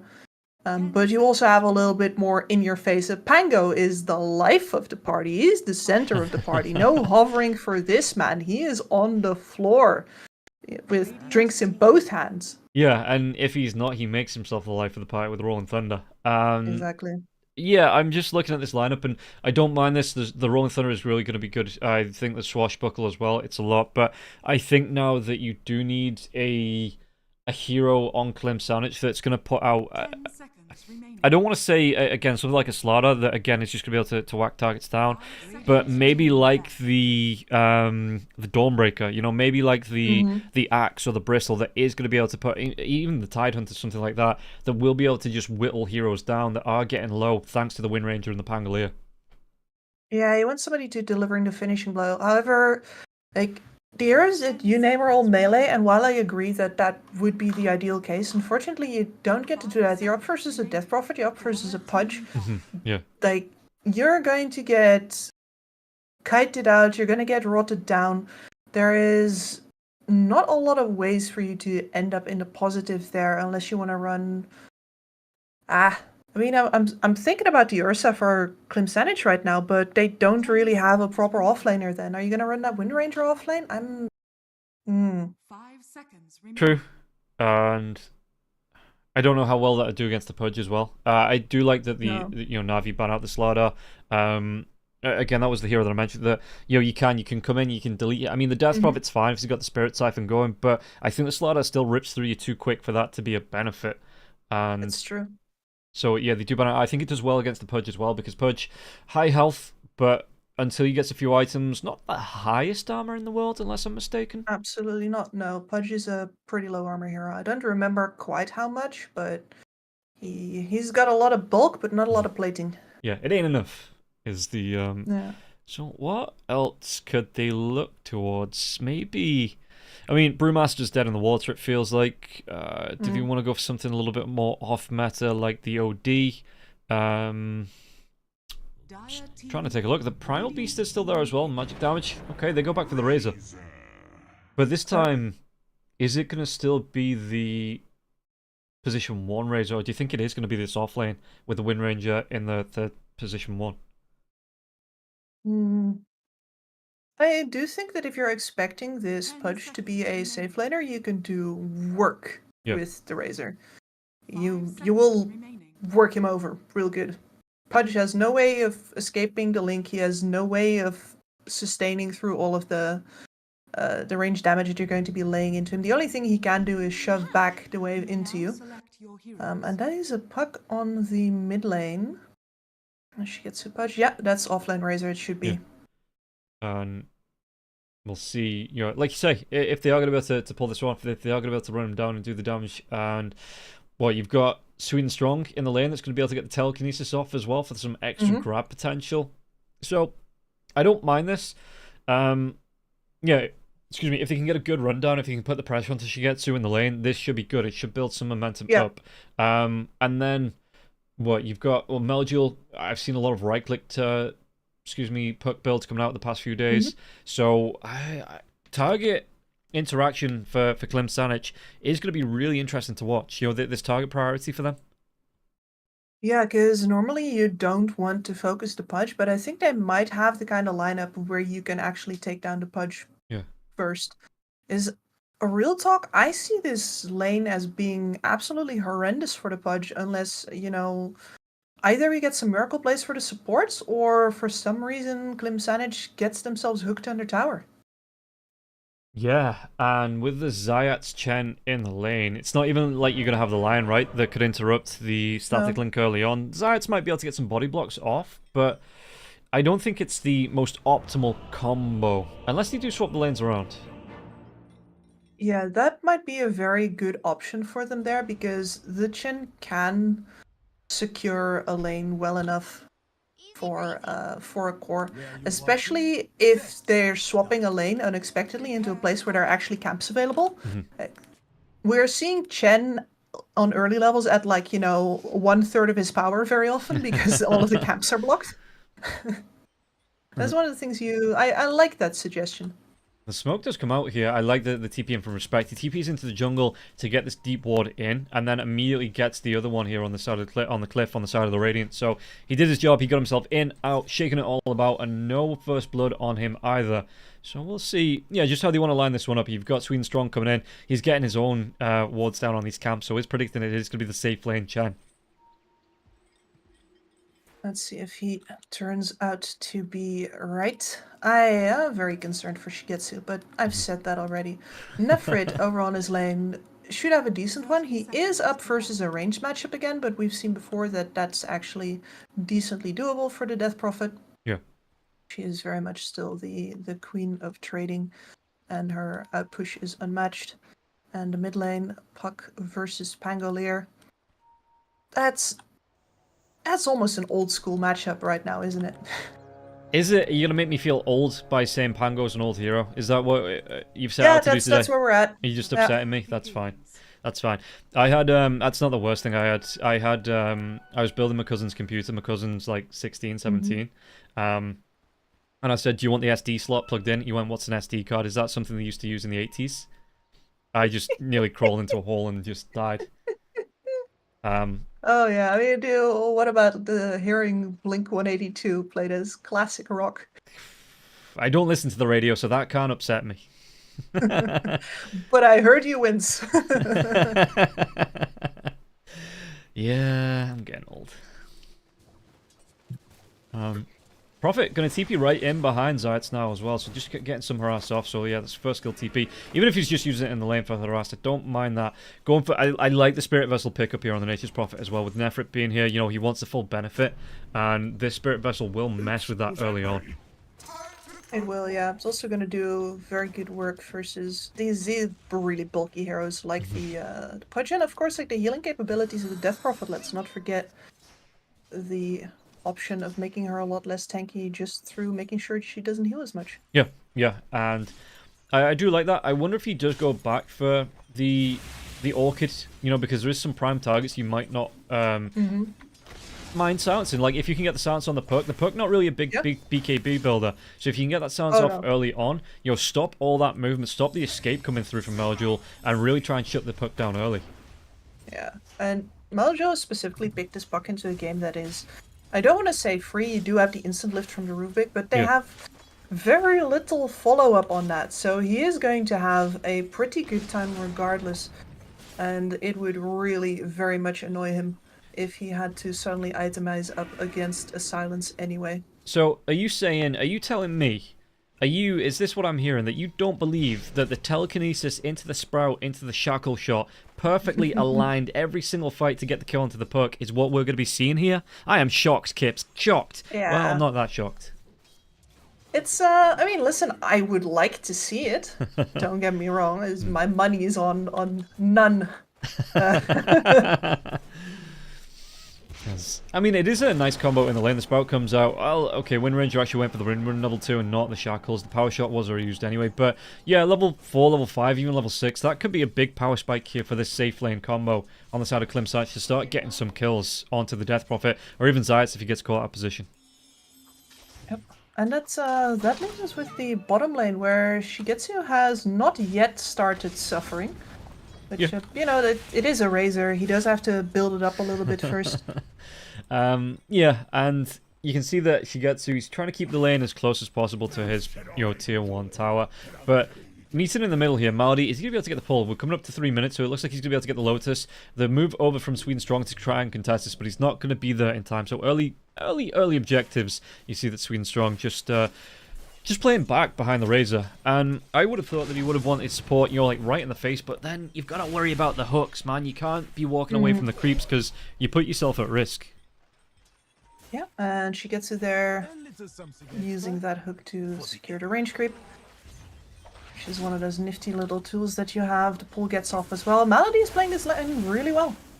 Yeah. Managing the creep equilibrium coming out here, you know, just trying to contest as well onto the neutrals. Make sure they don't get them for free. Double Earth Spike, really good. No setup coming out from the Pudge on that hook. Oh, excuse me, no follow-up from the setup on the Pudge. But Cloud having all of his mana drain. It does get a little bit harder to cast your spells when you have literally no mana. Just a tiny bit, and that hook was only millimeters off the mark. Yeah, and Shigetsu taking his time to stand in the trees like a good Pudge does and just say, I'm going to soak XP. Only it's his XP to soak, so however he wants to do it. Yeah.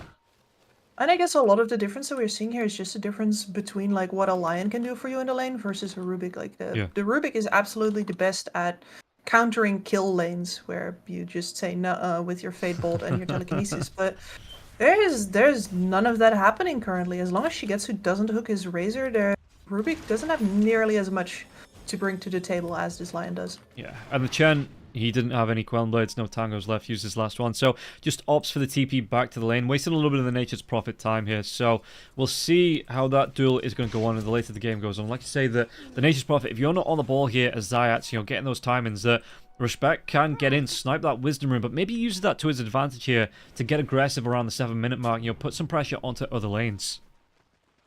Yep. And we're having such a quiet little laning stage here now. I mean, I feel like that's almost par for the course for the third map of a qualifier match, right? Nobody is really risking it for the biscuit at this point in the game yet. Bottom lane, TP comes in from Respect. Blood Grenade is the first blood, goes the way of Respect. I had to. You had to. Just the immediate caster's curse coming out there. And it was a good setup. You got the TP in for the Nature's Prophet. And like I say, the Earthspike had already come out, so they knew they could run him down here without having any issues. And it looks like the line from that's going to go for an early point into the Hex. Got the entire defensive toolkit up. And Shigetsu, this was gonna happen at some point. He is going to go for the Veil build-up, which is what I would expect. As his farming as well as fighting increase item. We're going to see a Blink Dagger at some point in this game. We are going to see an Aghanim Scepter at some point in this game. I'm guessing that... We're going to see a dead lion because he TP'd in underneath a ward. I say TP, he came through the Twin Gate underneath a ward, and the rest of Na'Vi, the Death Prophet and the Chen, not ready to group up with him. So Nature's Prophet TP's in, sets up that Sprout into the Shackle, and down goes the line. Yeah. Easy peasy. And Zayats is already dreaming of a troll army. Yeah, well, the man going to the Shackle, that is going to be the net coming through. Power shot, TP in, Respect. Should be able to get this kill onto Zayats. One more right click. They don't even save it for Munkushi. And, well, I guess kill secures in pro games, not kill steals. And Respect will get more gold on that. It just means he gets closer to his Spirit Vessel. That's fine. Yeah, absolutely. Already got the Urn of Shadows with the charges, which means that anywhere he shows up now, he contributes a quite significant amount of damage, even if you manage to put some distance in between you and him. And Pango now coming through with the Arcane Rune. He's got the level 6. You see the Pudge already playing in the trees. He's playing super defensively. But the Lion, well, the Lion's going to go for the steal. Is there going to be the TP in from either side on the Nature's Prophet here? Rubik, you cannot stop. Don't stop for the stack here, mate. Malady, Earthspike, does he get it? He gets a steal out. And both Wisdom Runes go on the way of Na'Vi. And that is 3 for 3, I do believe. Yeah. No, did they split it in the first game? I don't think so. I think they traded for mid tower or something like that. Right. Okay. I'm surprised that Respect didn't, step in either earlier to like 2v1 on that Wisdom Rune, or just go for the other side Wisdom Rune. So, yeah, okay. I don't know. Broken? Yep, jump in. It's already too far.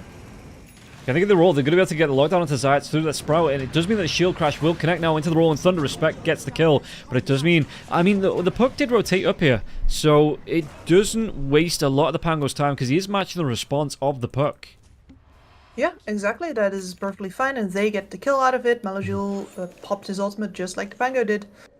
And altogether, they're going to arrive back in the mid lane at exactly the same time. Hooray. The DD Rune probably going the way of Melajul, unless Sweet and Strong, gets the lift off. Telekinesis, did he? No, he still gets it! That's it! The Waning Rift jump in, it's just enough here. Quick fingers from Melajul, and Telekinesis, it wasn't enough to keep Melajul from picking up the rune. So just the quick fingers, he gets the amplified damage. Now the phase shift, though, into that Fade Bolt. Do they get the damage onto this one? He's out of mana, he's going to try and use that damage coming through, the mana from the wand. And the TP in, one right click, the Blood Grenade dodges it off with the phase shift, and the damage isn't going to be enough for the kill. That was a pure guess from Kira Jr. as well. There's no wards up there to point out that the puck is there. It's just like, okay, 3, 2, 1, he's here. Yeah. Pango going towards the Diff Blade, so usual build-up. Do you think he goes for the Mage Flare after the Diff Blade? I do think so, yeah. It's just really hard to argue with the value. Yeah. It's a good farming item as well, and you're up versus the Pudge. Pudge's main attribute is certainly not agility, and it definitely is magical damage. Yeah. So yeah. The Lion could be in trouble here. There is going to be a rotation coming through from the side of Klimt Sanic. They do find it. Hex is going to be out onto the Pangolier, but they have the control Malady. No way he runs himself away from this one. Just trying to buy time, waste time, it actually looks like here. Plasma Field will connect, and Kira Jr. Cloud, they do group up for the kill. And now Cloud, he just wants some farming done, so he's even going to pop his ultimate off this. Same time, that was a much needed counter kill. Respect was getting a little too big for his britches, perhaps, so she gets him on the rotation. And Navi here already feeling the heat and the pressure Yeah. of Klimsanich putting on all of these rotations, and Shigetsu coming up here, meeting up with another core. They're going to look to push this top tower down, especially now that Melojule shows up, man. They are not waiting around. They're just like, okay, we want this tower before you decide that we're not getting it. Yeah, I'm just looking. There is going to be a shackle onto the puck. Do they have the control? The telekinesis comes out now as well. The Rolling Thunder connects. They are going to be able to get the kill onto Melojule. And no hook drag back coming out here. Respect even TPing himself in. So they're going to be able to protect that just from that one kill. The tier 1 tower now will not be under pressure. And while this is going on, Cloud is just getting free farm in the lane. Yeah, that is the absolute ideal outcome for the entire side here. I can't believe that shackle latched. Again, the mysteries of the universe, that shackle shot. Nobody can tell me how it works properly. It is divine intervention, right? But as is human, I will rage against that. I'm sure one day someone will tell us how it works. It's magic, right, until somebody can explain it. That's true. That's true. I'm sure there's somebody in chat going, it's explained, there's graphs, look at Wikipedia. But no, it doesn't work that way. Mysterious ways the shackle shot. Radiant's bottom tower is Truly under attack. a force of nature. As this bottom tower is now going to go down uncontested, and Navi, through not executing their first tower move on the top lane correctly, are now once again reacting, and they're going to use the information that they get here to pop the exorcism on top. Radiant's bottom tower Yeah. Get the return attempt here. Melojule already moving up, just in case that this gets responded to. So it's just trying to protect this mid lane, because it is being pushed in here by the Nature's Prophet, but it does look like it is going to be a free tower. Navi, I say free tower, it's going to be a trade on the tower. It's not free, because you did just lose your tier 1 tower bot. That is Shigetsu's Q to return, though. It's much harder for the enemies to reach him here. He'll just be quietly building up that Aghanim Scepter. We're not going to see anything of him before that. Yeah, and do you expect your Blink to follow up, or do you need some protection with Yeah. the BKB? I mean, I think that Blink is necessary just to get into the fights. You would like to... I'm not sure if it's BKB that I would be looking for, or Shiva's here. Yeah. Yeah, I'd turn the Veil into a Shiva's. You've already got Yeah. one item. Yeah, why not? Yeah, sure. I think that would be my way of doing it, but the blink is a necessity. Unless you can like magically guarantee all your hooks are landing, which Dreamcore? fair enough, Yeah. Shigetsu. Yeah. But yeah, you don't want to be throwing out hooks only when the Dream Call is up. Death Prophet got a Veil of his own. Maybe, I mean, okay, 2 Veils, they don't stack up. So it looks like the Death Prophet's going to be the one that goes into for the full Shivas, and maybe Pudge with that Aghanim Scepter. Yeah, like you say, he's just going to keep the casual Veil in case he gets separated from his team, or if he finds a pick-off potential, and then, like you say, maybe into that Blink Dagger. Alright, surely this time. Surely this Yeah. time they do. They get the kill onto Mankushi, Twin Strong, and no TP from the Prophet here as well. So, yeah, they get it, and they're going to be able to push through, let the supports run. Was that the Dream Call used as well? It was. It was. Yeah. No, that was very necessary for the kill there. And in the meantime, Kira Jr., Klimsanich is so good at getting extra damage in on the enemy towers, having their waves out far so that whenever a gank attempt like that comes through, they get chip damage on Yeah. one of the other outers, because that's mid nearly down, Middle tower and they're going to have to give it here as well. Oh, does he get the deny? Ooh, it was in the but it does reveal his position here. Sweden Strong, no Blink Dagger for him. So he's not going to be able to close it down, get that telekinesis off on the line. And Malady, he will be away. Mankushi, is he taking the long way around to Nefra? He pings it out, but the puck is still close as well now, and the puck's going to show. Does he get the shackles off? The wind run comes in. Shackle, though, the orb, he dodges it off, and he might be able to dive himself away. Dives himself right into respect. So Sprout will be there, but it won't lock him down. Power shot coming through onto Melojule now as well. Silence from Nefra, and it looks like they're just going to TP away. There's no Dream Call, 6 seconds, and they don't have the damage. So Nature's Prophet, he will this time get out alive. Speaking of getting out alive, Shigetsu here for the TP. Anything to interrupt? Does it connect? It does. Oh, the Rolling Thunder comes in just at the last half second here to interrupt the TP. And Cloud will be able to group up with his mid laner here. Chira Jr. gets the kill onto Shigetsu. And this Pudge maybe not feeling as safe as it once was. No, and that's especially rough because he was that far forward. He thought he could be that far forward because there was action happening on the top lane, and that was completely wrong. Klimsanich is not afraid to have action going on both sides of the map. Nope. And now on mid. So fast. What? locked him... okay, I know he got netted, but was it a neutral net? I think it was, yeah. I think it was just the neutral and snare coming out from one of the camps that locked the Chen down and let the Rubik get in range to get the telekinesis off and set up for that kill.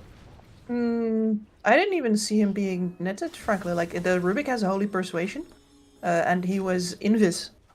So, Rubik walks up to him, invis, lifts him, Maybe that, yeah. steals the Persuasion, nets him. And yeah, Sweden Strong starting up his own troll army here, so he's gonna give Zayats a taste of his medicines. Yeah, say, how do you like the skeletons? He deserves it. And He deserves it for sure.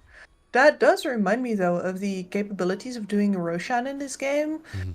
A little finicky for both teams. I want to give the advantage to Klimsanich here because they have the better Roche control with Kira Junior's Rolling Thunder. Razor going to be But- locked down here. Dream Call Power Shot's going to come through. Can his teammates help him out? The Finger of Death will come out onto the Razor. The Razor will eventually go down, and that's going to be the Hand of God now as well. The double shackle on the other side. Can they get the kill onto Shigetsu? Maldi might be the first target to go down. They've got 2 kills off this one though, and Maldi trying to run himself away. Munkushi's out with a win run as well. Sweden Strong trying to get out with that mana drain. Damage another Power Shot. It comes right back through onto the Lion. Kira Jr. Rolling Thunder, but he's got Rolling Thunder his way away from this one. Swashbuckle comes out there as well. Yeah, they lost 3. They only traded it off for the Lion, and Navi were the ones to engage. That Hand of God might have come in clutch there from Zayats, even on the other side of the map. Yeah, absolutely. And right now, really seems to be that they don't quite have the damage to tackle Shigetsu unless he's literally on his own. And that's Aghanim's just now delivered as well.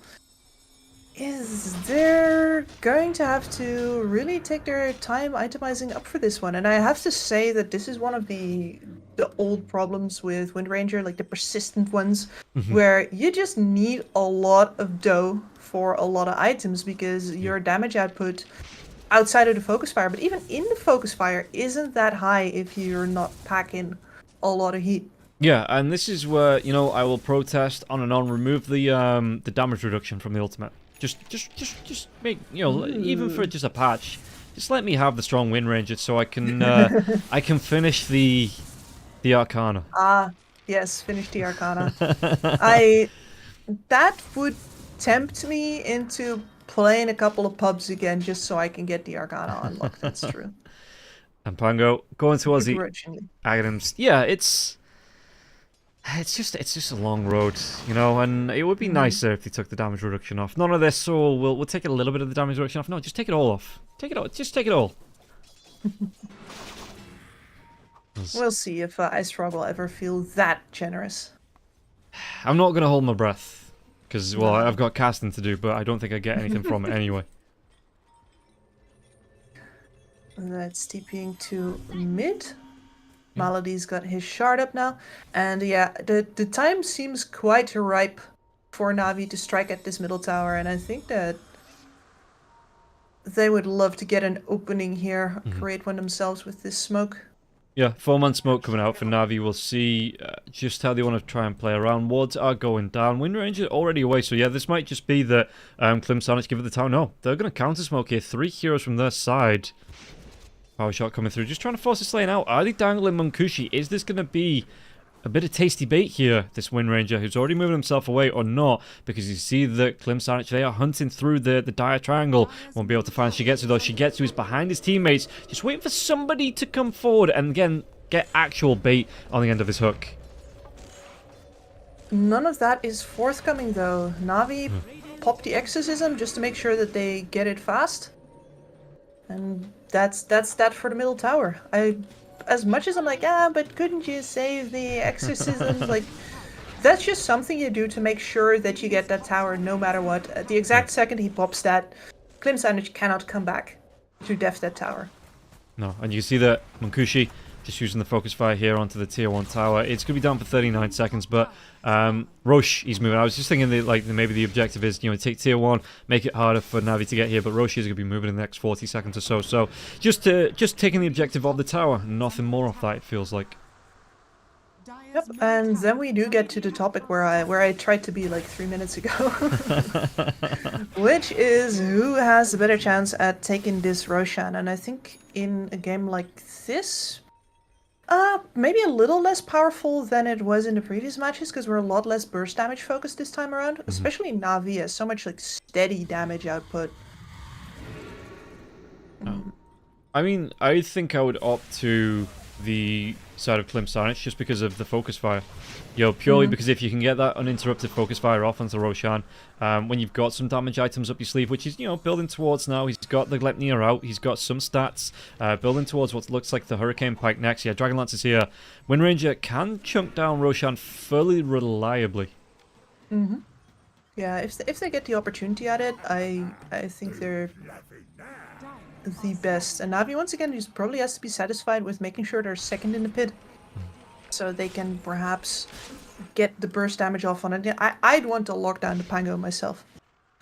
Yeah, and well, we're going to see the Pango Smoke actually leading the line here, moving towards the other side, towards the triangle, where we see a couple of heroes in the bottom part of the map. In fact, they might have seen them over on the with the creep wave. So yeah, where are they going to go here, Klim Sanich? This is the second smoke in a row where it doesn't really feel like they've got any objective. Nefrit? Oh, they are going to be able to get the jump on now as well. Nefrit walks into this one. The silence comes out onto two heroes, but they have the lockdown. Respect even TP's in, and he's the one that secures the kill. So I mean, he needs the gold going towards the Ags as a position 4. That's definitely the role that needs that kill gold. Yeah, the hero is sort of built for it. And then Zayat's dying to the Tormentor. Yeah, okay. He doesn't even... Did he already have his shot? He did.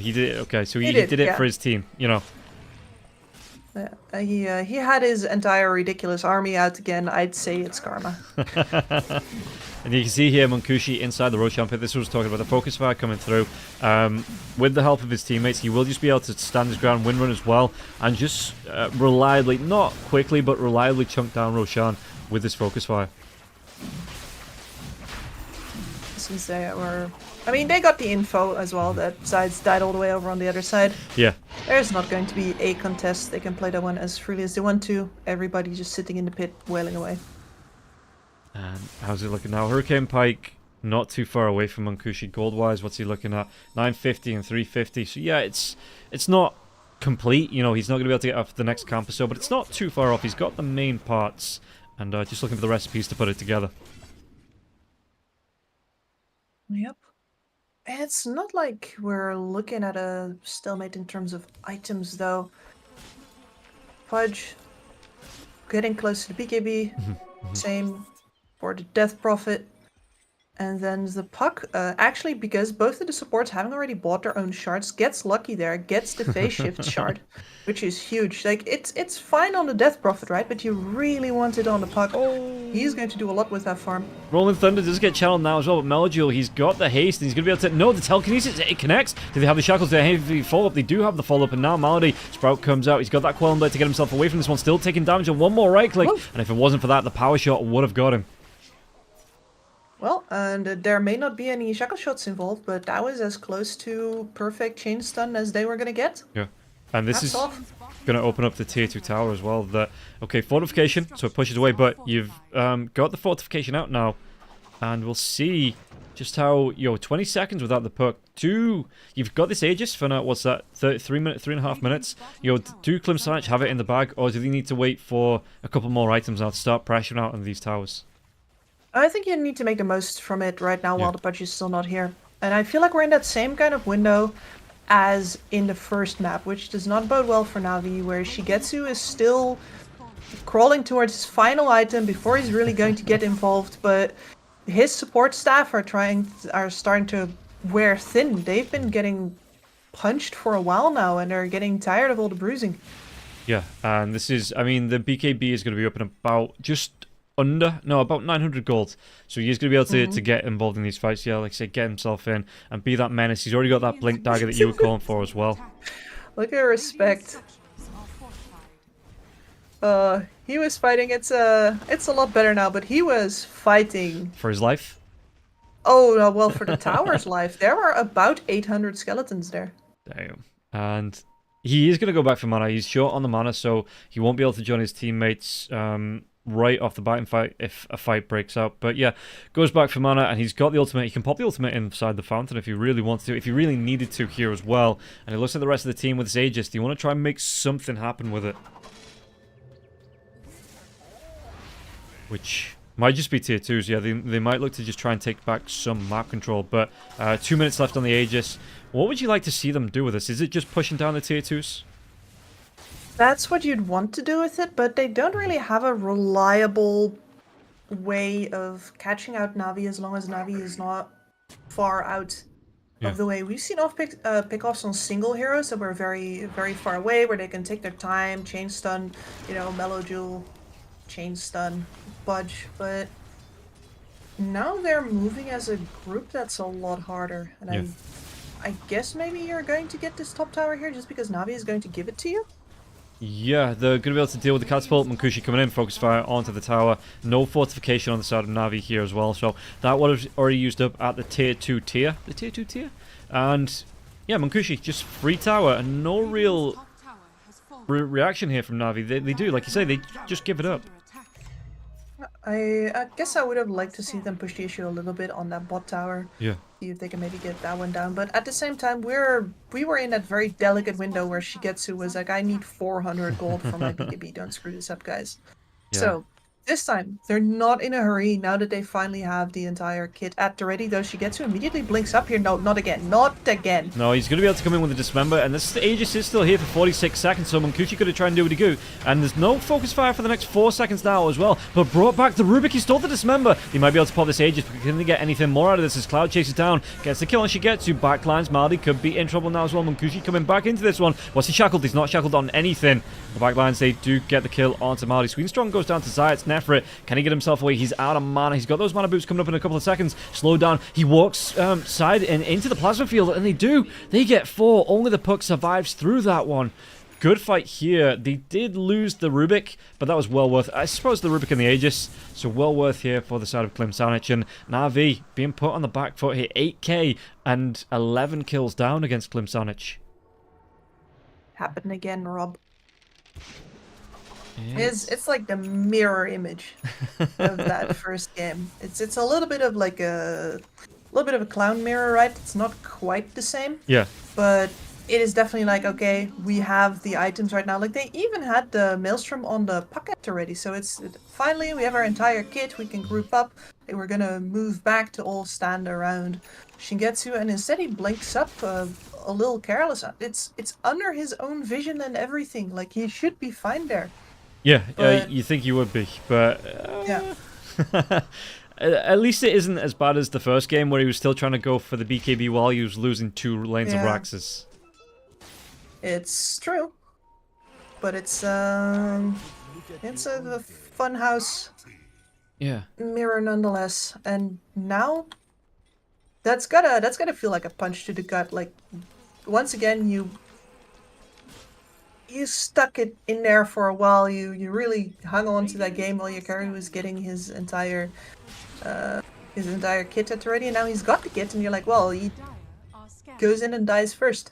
Yeah, and this is, to me, the big issue is now this next item is the Shivas, but Nefrit already has the Shivas. Yep. It's a big amount of gold to invest here just to get an item that you've already got on the field because you both you doubled up on the Veils. Yeah. And it's not like you're going to be building an AC this game either. No. I was actually going to say that I would have preferred maybe Nefrit go towards that AC and just leave the Veil for the Purge into the Shivas. Yeah. I mean, listen, it's not the worst, but at the same time, it feels bad when the AC is only a defensive measure and not an aggressive one as well. But the truth is just that you're not pumping out enough physical damage to make use of it this game whatsoever. Yeah, it feels bad that, again, you're 11k behind and you're going to have to invest, what is it, 3,500 near enough with the next 2 items coming up just to get that second Shivas out. And instead of Shigetsu being able to go towards, I don't know, I don't remember the last time I played Pudge, so I couldn't name the next item that, I would like to see. All I know is this feels bad. It does, yeah. Is under attack. There's place to make with the shard, right? There's way to go towards the into the spell lifesteal section of it. So, for example, it could be looking at what's the name of the item again? I'm completely blanking. We're 3 hours into this. I couldn't tell you. No, you could not tell me. Let me get my brain straight. Rush. Might be a quick one. Eternal Shroud. There we go. Yeah. Yeah, that item still isn't on. I know it's a good item, but it's still not one I'm used to seeing every single game. You know, after the Heart Blade Mail, that's still, to me, we're still on that patch where the Eternal Shroud is just still garbage. Yeah, well, I mean, it's very much different now, and they're going to be able to get the lockdown. Glepnir comes out, and they're going to be able to shackle if they need to. Telekinesis. This all comes from this ward that got... No, that's a... tell me that's an observer, and it's not a sentry. It is an observer, and he's named it sentry. So yeah, you're right. I do get fooled by the wards being renamed. But this was one that the Nature's Prophet came in about 5 minutes ago, planted down. He just TP'd it, and it did pay off. You know, you get the kill into the Puck. The Puck is dead for 45, unless he wants to buy back. Oh, the hook. Oh, it's just on to Malady. Of course, Malady's still dead. Yeah, the Glepnir comes out, and that's a gem on the deck here as well. Does he want to go into the base? He just connects onto Chen, and it looks like he's just going to pull the retreat here, Chira Jr.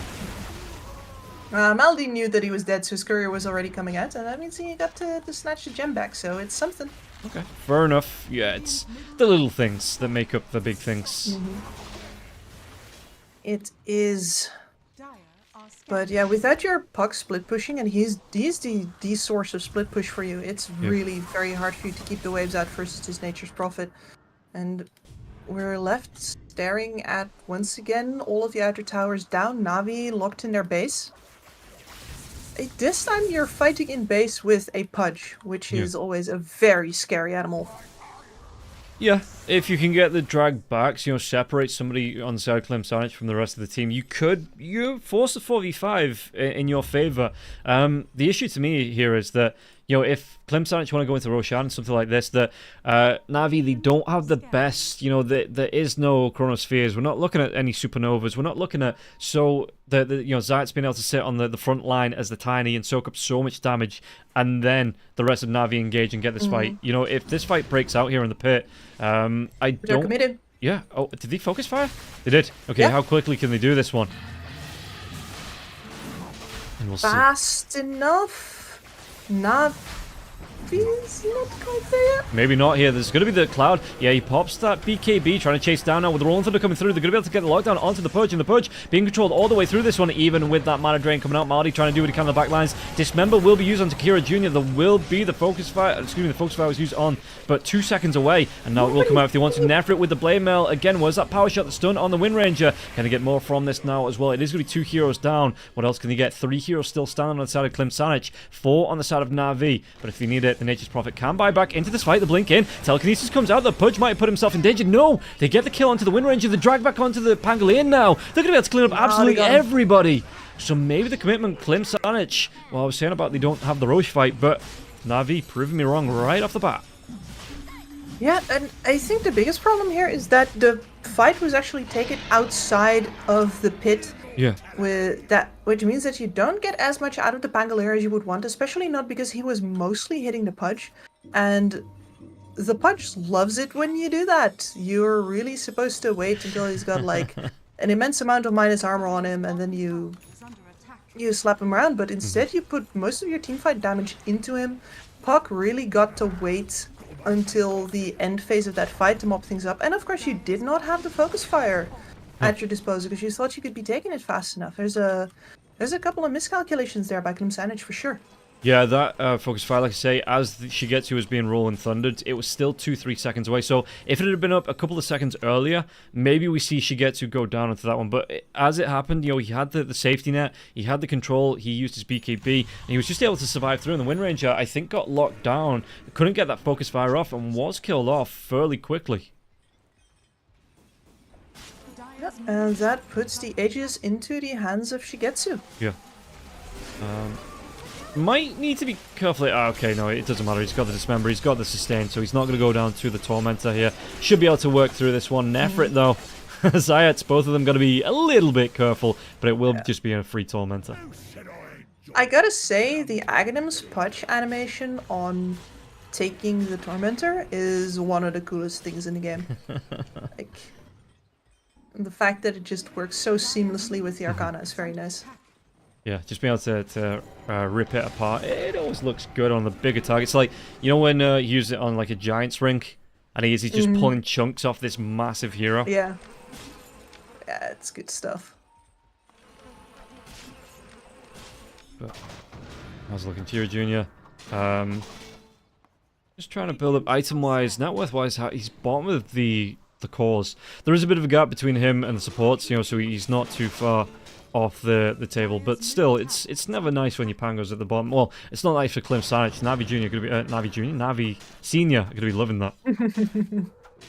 Navi Senior, Tira Junior. Yeah, I was looking at Junior when I said Navi, and I got so used in the DPC last season just saying Navi Junior that it just slipped in. Yeah. Tira Junior was not on Navi Junior, was he? I know. No. What a missed opportunity.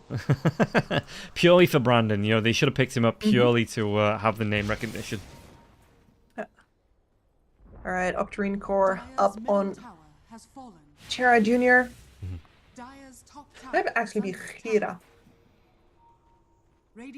Well, you are the language nerd, so... Listen, I actually expect it to be. I But I can't really expect you to learn to make that sound, because you're not Dutch.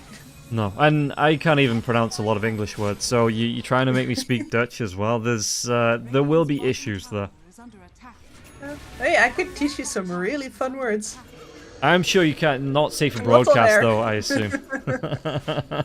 Exactly. Um, And here we have the siege, and this is where if you have a carry that's not necessarily like your traditional walk up and hit the buildings carry, sure, he has an Aegis now. He wants people to damage him. Look at this though, the amplified damage rune. They've even got the Nemesis curse on the Wind Ranger, so the Wind Ranger is going to be chunking down through this Roshan. Can they go for any more onto this one? He's going to pop his BKB, trying to run away, but the focus fire is still there. Lincoln Sphere does get broken. They get the kill. In turn, they do take down Respect, but Marty might fall here. Nefrit, Dream Call is going to be used here. Munkushi just rolls it away. He uses the last of that BKB. Nothing to interrupt the BKB TP away from the Death Prophet, but they did get the punch. They got the Chen. They even got the line from this. They might even be able to get Meljul. Meljul, the shackle, the lockdown. Okay, it's Clem Saric's turn to take a really good fight, and we'll see what objectives they can get from this. Yeah, and this is why I was thinking out loud about that Pudge's positioning, because you could hear me go into that. It's like, normally you really don't want the Pudge to do that. You sit back and you let the DP do it. And I was like, I guess he's just really wanting to soak up all of the damage because, well, he's a Pudge. He's got the Aegis. Another gem secure from the courier. Malady can't keep getting away with this, man. It's right on, yeah, flying all the way around. Yo, I mean, he's dead, so he's got time to micro it and get it out. But, yeah, one of these days, he is going to lose that gem for good. It's not this day. It's Nefrit Tempest Fate. Stepping up now, Nefrit. Just got to be careful. I mean, they've already broken this tier 3 tower. Focus Fire was used for that as well, so it's down for the next 13 seconds. Power Shot coming through. Fortification does get used. This next creep wave, though, will be pushing into the base, so they can carry on going onto this one, and still no puck for the next 20 seconds here. Do they clean up? I mean, do Navi have a chance? Because Respect isn't there, so it looks like Clem Sanic not going to overstay the welcome, and Navi not even going to have the opportunity to fight that 4v5. Or 4v4, I guess, with the Nature's Prophet not being there. I mean, I guess that Nature's Prophet as well is something that you could try to keep in your sights now. If you kill him, you've got yourself an opening at some really good fights, but Yeah. he's never going to be there first. And he's very hard to actually angle for. It's not like a Spectre. You can roughly suss out where she is on the map and then go there. It's like, yeah, he is there now, so you gotta walk to where he's going to teleport. Yeah. In about 10 seconds. Are you gonna guess right? Can you pin the tail on the donkey blindfolded? I don't think so. No, I was never any good at that. I think it was the fact that I got spun around like 20 times before. You know, that was the thing that... Oh, I don't do it. Yeah, it stopped when somebody pinned the tail on the parent. I see. That's unfortunate, though. I imagine a core memory. Yeah, oh yeah, it was really fun. I see, the thing was, I wasn't the kid that did it, so I didn't get into trouble. I just watched this, you know, oh, you're getting warmer, as you walk into somebody else's parent, and then, bop, tack in the arm. Radiant are scanning. I really thought that only happened in movies, man. No, it was because like they were egging him on, like you're getting warmer to the donkey, you're getting warmer to it, and then somebody learned a lesson, and then the spinning stopped, and you just kind of got like angled towards it after the fact. Oh well, that's a career down. That is. There was a plate mail on that. What? Don't you have enough plate mails, Nefrit? No. You need to stack him and Lion need to stack them up. Yeah, Lion doesn't even have a single plate mail. What is going on? Tower is under attack. What a pleb. Yeah, it's just does he not know the build? Tisk tisk tisk. I mean, more impressive here is that I don't think anybody in this game knows the build because there are currently. Oh no, I'm wrong. There's a Mage Slayer onto Cloud. Never mind. Cloud's the only man who knows what he's doing. Yeah, and that's kind of the thing, right?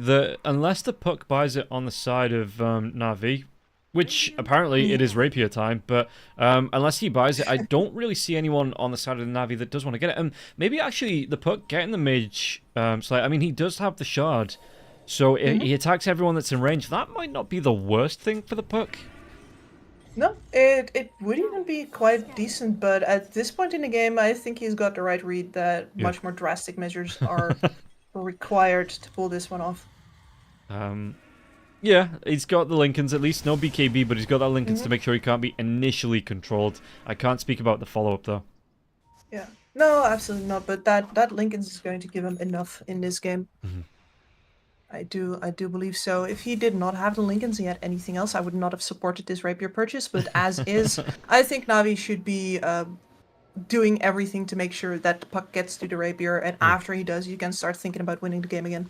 Okay. And we're going to see the 4-man smoke coming through here. So power shot from Mankushi trying to push in this bottom lane. Like I said, they have the advantage in the mid lane. That will push in just purely for the fact that you have the super creeps pushing that lane in. Who did he catch? Zayas is going to be on telekinesis, dragged back, shackled. It's going to latch to the low ground, but it does still latch. And they get a good kill into him. He does have his buyback available if needed. But it's just one of those things that you don't even want to try and use in the first place if you can avoid it. Absolutely not. I mean, Chen, one of the best supports to buy back with, right? As alongside Silencer. But Every coin helps. you would really rather not have it happen at all. Shigetsu working on E-Blade.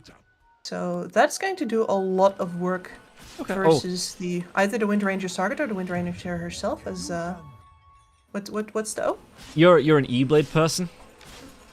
Okay. I am an E-Blade respecter. Okay, because I'm an F-Blade person, and I remember saying that too. I think it was Nomad. It was Nomad and Mo Farah when we were doing some UK Dota stuff down in Leicester, and I said, "Oh yeah, you got the F-Blade," and Mo was like, "Oh, you call it F-Blade too?" And Nomad looked at me like I had two heads. So it's just, it's like it's a proper Marmite, situation. I think on the F-Blade. That's I mean, I'm not gonna stop you from doing it your way, as long as you don't stop me from doing it my way. No, that's fine. Even if you are pronouncing it the wrong way, that's fine. Girl's gotta have her flaws. We do see the Roshan now going free into the side of Klim Sanic. Mankushi looking to put pressure on again with his Aegis, going towards a Daedalus now as well. Won't be too far away from it. In fact, I think gold-wise, he has the gold, just maybe saving it. I mean, with the Aegis, he can buy out if he wants to. Yeah, and Melojul chickened out, by the way. Oh, did he? Yeah, he's finished up Mjolnir. Tisk, tisk, tisk. I mean, I live in the Nordics now. I should be saying Mjolnir. It's Mjolnir. I don't say it right either. It just feels hard to switch out of my put-on English accent into a put-on Swedish accent. Like, It's okay. I feel, like say, switching out of my put-on English accent is hard as well. Because if I cast the way I grew up speaking, probably no one would understand me. oh, it's like that thick, huh? Yeah. I have, well, I used to, and then like I say, I went to university, it kind of dulled itself, and then through casting, I've kind of dulled it more. It's still there. Don't mean, there's certain words, but, and not even certain words, but it's just not as strong as it was. Yeah, it's like the purpose of language is to be understood. So It is. See, you say that, but a lot of people, the purpose of language is not to be understood and just make it hard for other people as possible. Sometimes, just sometimes, when you're having a bit of fun with it. Oh yeah, for shits and giggles, absolutely. The amount of times that I've told people in like different countries where I've worked, like, "Hey, your English is better than my," and then we fill in, Malay, Cantonese, Tagalog, Yeah. Russian. Yeah, I felt bad It's yesterday as well because I was doing the winners interview with OG for the Bet Boom things, and that was apparently it was Whisper's first English interview, and you have me coming along in this. I'm saying like, oh, were you scared when you were looking at stuff like that? And he's like, I'm sorry. He only has to be fair. He did kind of, kin onto it. Oh, the Impale, we'll come back to that. We'll come back to this. There's going to be a big jump here. Yes, you get to. Trying to do kind of a lot of damage onto the Wind Ranger. Wind Ranger, Meljul's going to be able to get the kill onto Kira Jr. Munkushi. Aegis has been popped. Can the rest of the team come into this one? Maybe try and save this Wind Ranger. Wind Ranger has the BKB. It's going to come out immediately here. Spike won't connect. Lincoln Sphere is going to be broken now as well. We'll be able to get the kill onto the Lion. Chase down. They get a lockdown onto the Death Prophet with the Gleipnir now as well. Backlines, Respect, trying to do what he can. Gets that Hex out onto Shigetsu, forcing him away. The buyback as well. They're going to be able to get the drive back onto Respect here with the hook. And that is going to be the death of the Nature's Prophet. He does have the buyback if he wants it, and now they even celebrate by going after the Tormentor, but that forces a buyback out from the Pango. Yeah, that Pango buyback is absolutely huge, and the two-pronged attack there from Navi is brilliant. This is the first time I think that I've seen him get a proper coil on the get-go, immediately locking down all three cores, and it means they get to remove the Bangalore from the game before he gets Rolling Thunder off, and that's where the Dire side really have no team fight advantage over the Navi side anymore. Yeah, and really good jumping. You've got the Pudge now as well with the Boots of Travel, so he is able to close that gap. He's pulling heroes in with the I was going to call it the Meteor Hammer then as well. I always forget the name of it, the Havoc Hammer. I should always remember the alliteration, Havoc Hammer. But, and you can just say hammer and you're correct in both instances. Yeah, true. That's the easy way out, Kips. Work smarter, not harder. But it was a good, great jump out, disrupting. Like you Beautiful. say, they get the kill onto the Pango, and all of a sudden, Klim Sandwich, it's like you cut the head off the chicken. They start to panic a little bit. Yeah, with the Wind Ranger completely cut off there as well, and the buyback felt really, really weird. Like, you don't have enough heroes down on the other side to make this buyback worth it, and then you're going to spend such a long time trying to get back in there. There's no boots of travel over on that Pango. No, and it's not like they had the outpost on the Radiant side of the map either. It was a full travel from the outpost on the other side. So yeah, it was rough. And Pangolier, maybe a little bit too hasty on that buyback.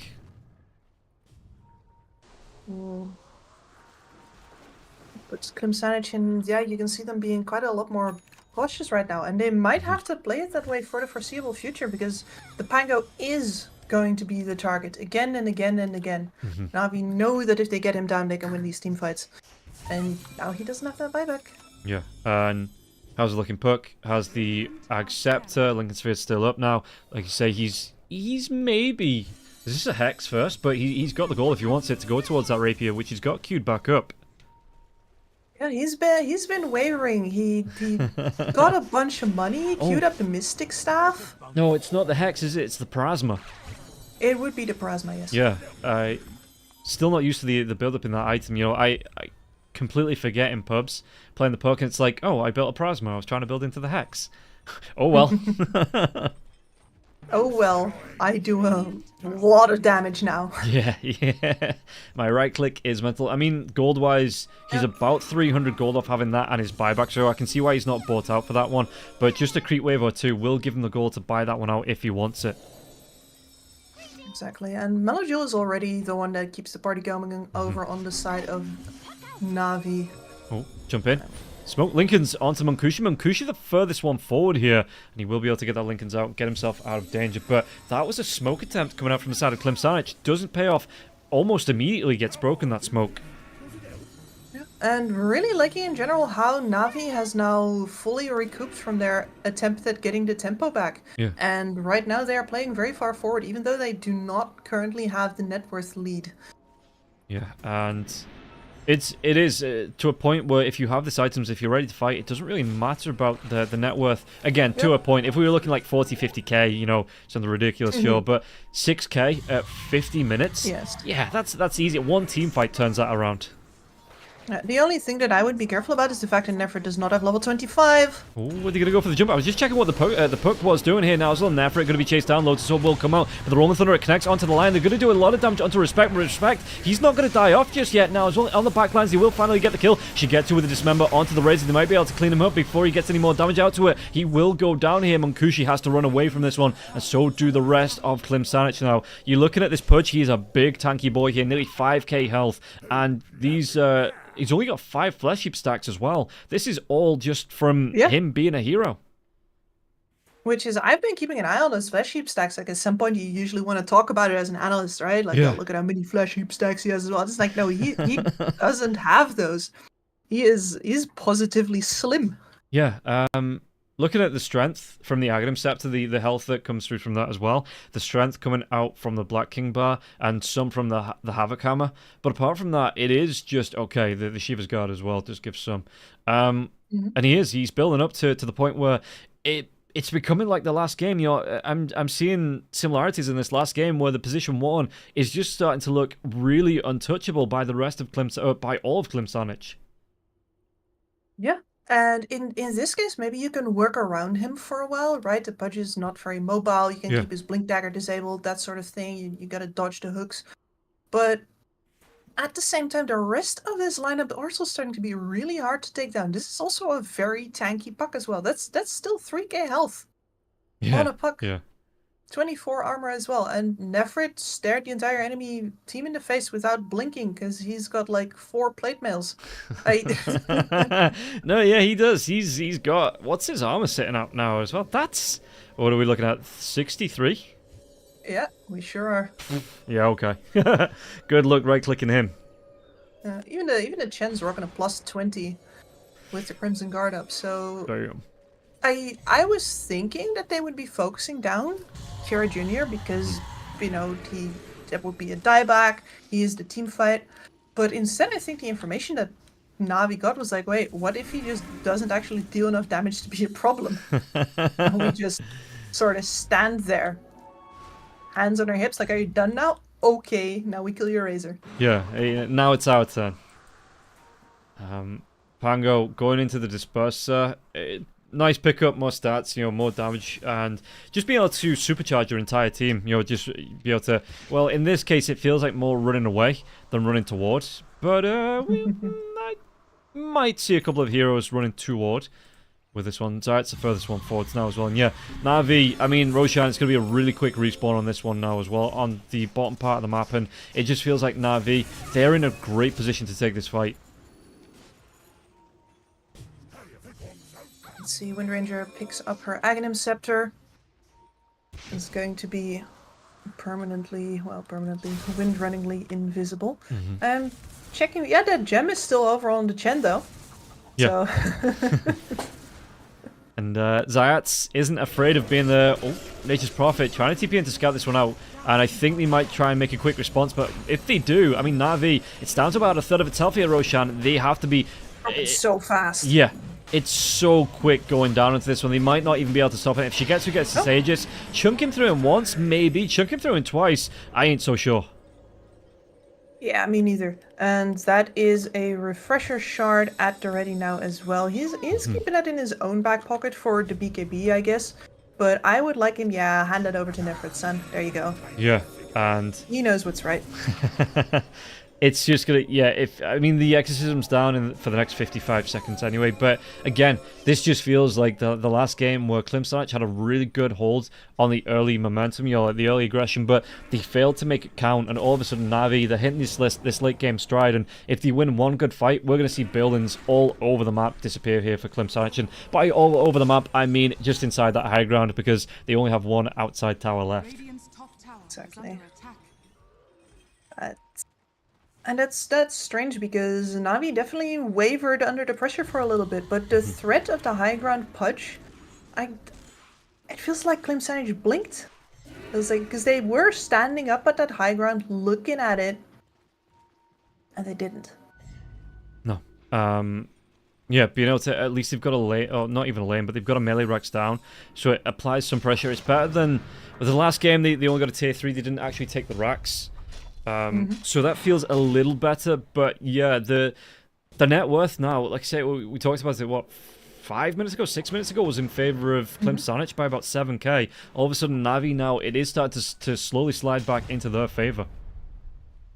Yep, and at this point, like, especially, you can't touch the Pudge because he is too big, but you can't touch the Puck either, and Melojo is doing so much damage in these fights. Did they pass? Okay, they passed a shard over to the Puck as well. So Melojo's going to have the Refresher Shard. Yeah. And that's a Plasma. Yeah, he's still got the buyback goal if he wants it here as well. He's got a lot of utility coming through. He, like I say, he hits like a truck now as well. So this is, it is just starting to stack against Klimsanich, I think. And coming into this 150, I mean, this is the longest series I've cast in a long time. Not even today. This is going back through the qualifiers I've just done as well. Northern went to 3 games, so I'm looking forward to seeing how this one ends. Tower is under attack. Same, absolutely, and it's, well, it's certainly not quite over yet. We have the better teamfight control with that Pango over on Klimsanich still. We have insane damage on the Windrunner with the Daedalus. And she's going to be, especially if they get that gem out of the hands of Zayat somehow, she's going to be incredibly hard to catch. Yeah, and you can see that immediately Wind Ranger with the gold wants to create another space, another slot, going into the disperser, so gonna go for that Aghanim's Blessing recipe, that pickup. In terms of, doesn't have the surplus gold actually to pick that fully up, so we'll just be waiting on that by about another, was it 400, 500 gold, and we'll be able to complete if he wants to. Which, it feels bad, right? Because you lose the stats and it's still a while off your next item build-up, but it does free up the slot, which eventually will pay off dividends. Yeah, you have to. It's a given. You should just be like, well, at least I get the option now. Yeah. Instead of having to backpack something else. He's already been playing without boots for a very long time. True, but I suppose Wind Ranger of all the heroes, well, like Wind Ranger, Darkseer, and maybe the Weaver as well. Boots. I was about to say Weaver. Not the highest priority. That's Optional. Still good, yeah, but I mean, 60 minutes. Are Force Boots still a thing at 60 minutes, or did they get taken away? No, I'm just gonna give myself the thing here. Yeah, the Force Boots are still in there. Yeah. Okay. I mean, yeah, you just get Force Boots. Just get Force Boots. I mean, we're getting there. We are close. Radiant structures are fortified.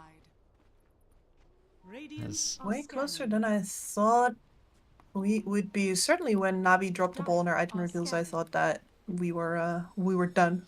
Yeah, I genuinely after that first game, I thought, okay, here we go. We're going to get another 2-0 here.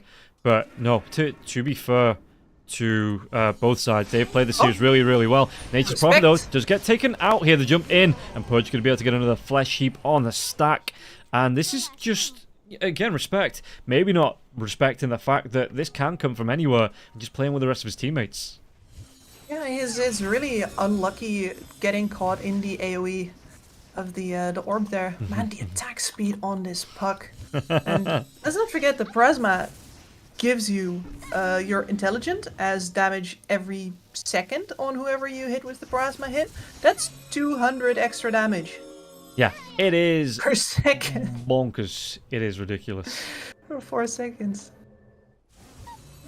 And yeah, it's a great way to chunk through. I mean, they don't really have super tanky heroes. Okay, Pangolier 4k health, 3.7. But this is kind of the way that Dota's been trending, right? The cores always sit around 3.5, 4k. So it's still a lot of damage. Shackles actually Look at comes the out to the difference death in the prophet. siege. Yeah. Look at the difference. Where Shigetsu is.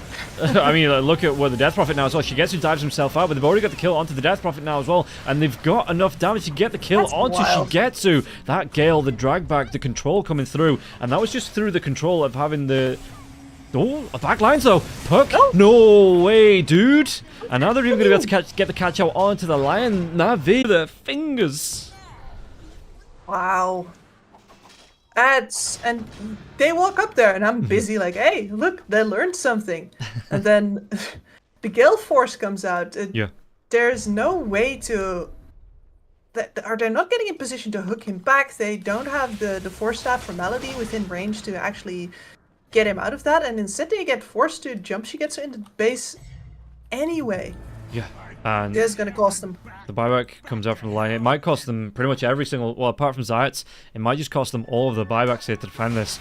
Because if they don't, yeah, 2 of them do come through. Where's that refresher shard now as well? No exorcism for the next 20 seconds. But if they can hold out for 20 seconds, this might be a good opportunity here for Na'Vi to take a fight on their side of the map. We'll see how it is going to play out here. Maybe, Klim Sanic, they're going to carry on going. Are they going to be able to force out more buybacks here?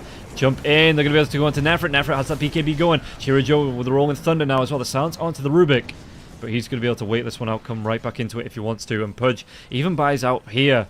So they might just be fine with that. They just might back themselves away. They forced out a BKB. What was that? 3 buybacks here as well. That's even if they don't get any more out of the base from Na'Vi. That's still great from Klim Sanic.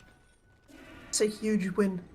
Look at the gold difference, like flipping straight up from. That's just the buyback gold right there. That was all gold that was in Navi's pockets and is now never going to get spent on any items ever.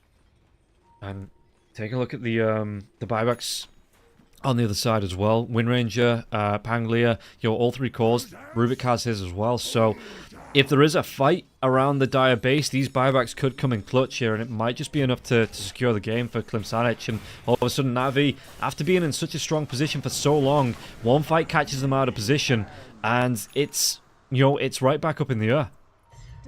Yeah, one fight puts them at the wrong position, and now both teams really kind of misstepping at the possibility of going high ground. It's like, feeling a little bit of nerves, perhaps. Alright, Molecule's career is going. It's still not the rapier, though. No. Oh, Nature's Prophet actually TP'd in there, trying to get aggressive. And it looks like Respect, just getting these wards down. I love these wards, just so deep in, making sure that if anyone does push out, they're going to have that early warning coming out. Roshan, it's a minute and 10 away, but it looks like Klim Sanic, you want to take a fight. They've taken back the outpost on the side of Na'Vi. Jump in now as well. Nature's Prophet going to be locked down. Killed off, maybe, potentially. And no buyback here for him. Another Rolling Thunder stopped in its tracks here. Can he fight through this one? Focus Fire going to be used onto it. Well, Malady, the 4-star 4, they're going to be able to get the kill into Malady. Malady did buy back. Drag in the hook. They get it onto... do they get the kill? Munkushi will fall down now. Cloud popping his BKB. There is going to be the Eye of the Storm coming out. Puck didn't buy back in that last fight, so at least they're going to be able to get this. The drag back here as well onto Cloud. Cloud, he might have been caught out. This might have been a step too far, and just face checking the high ground here. It's going to cost Klim Sanic 3 heroes, but at least it's on the other side of the map. They might not be forced into the buybacks just yet.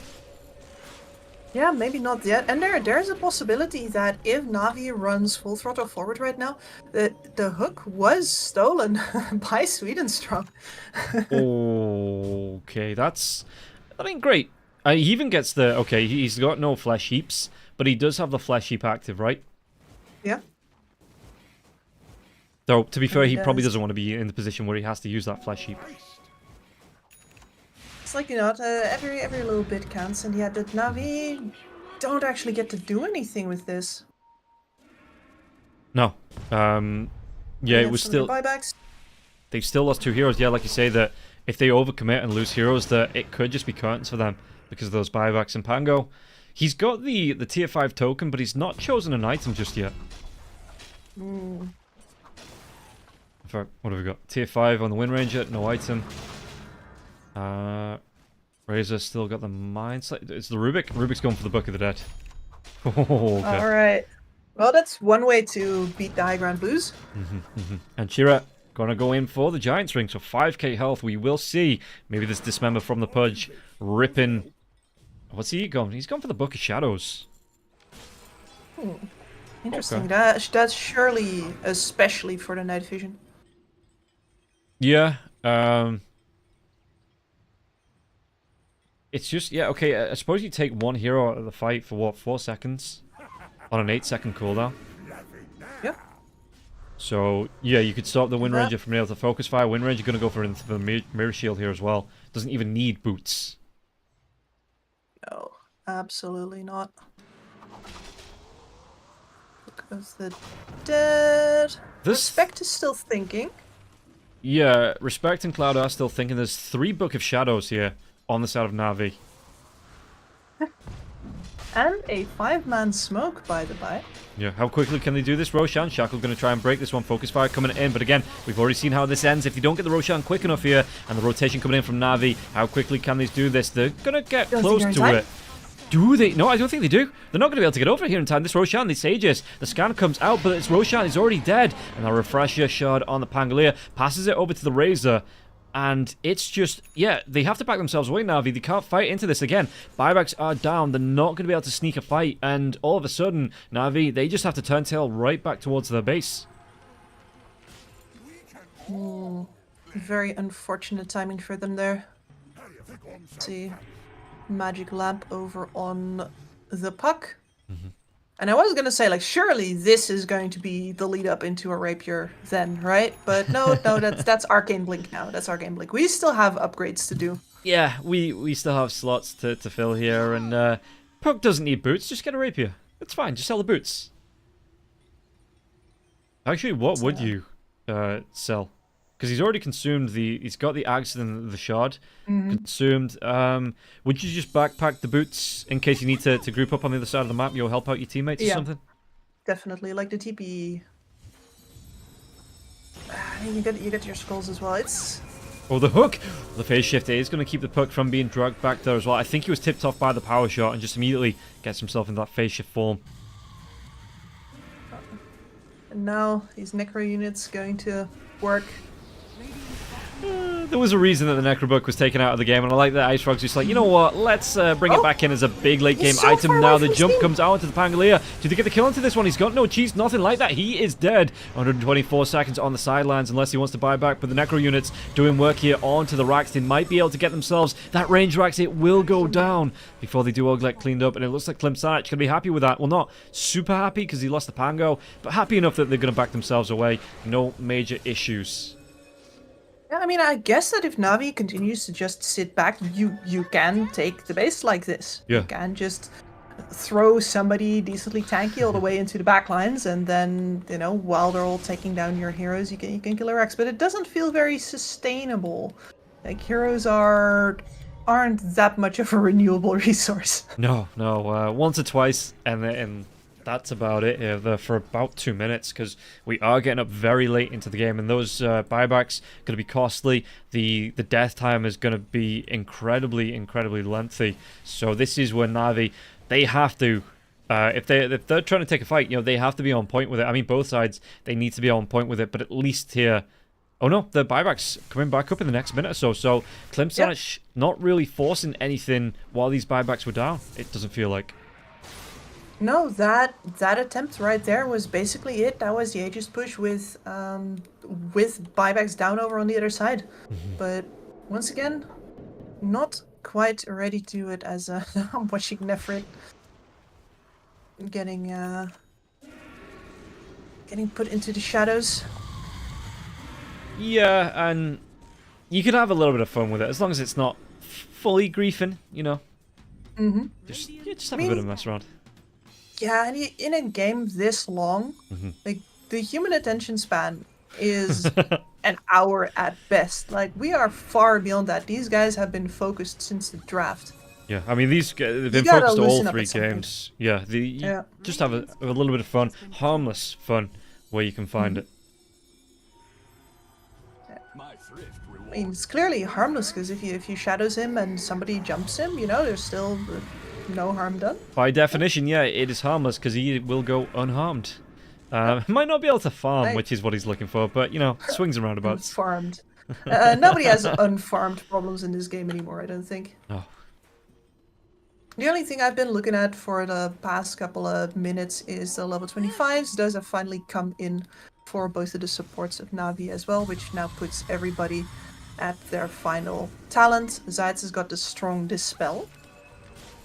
Very nice. If several people are disabled at once, you can just say, nah, you're not, actually. Yeah. Did he... He didn't actually get the Arc Scepter either, so I mean, he's just walking around with Ancient Creeps, and Shigetsu says, get back in the base, you know, it's night time. What are you? Yeah. It's dangerous out there.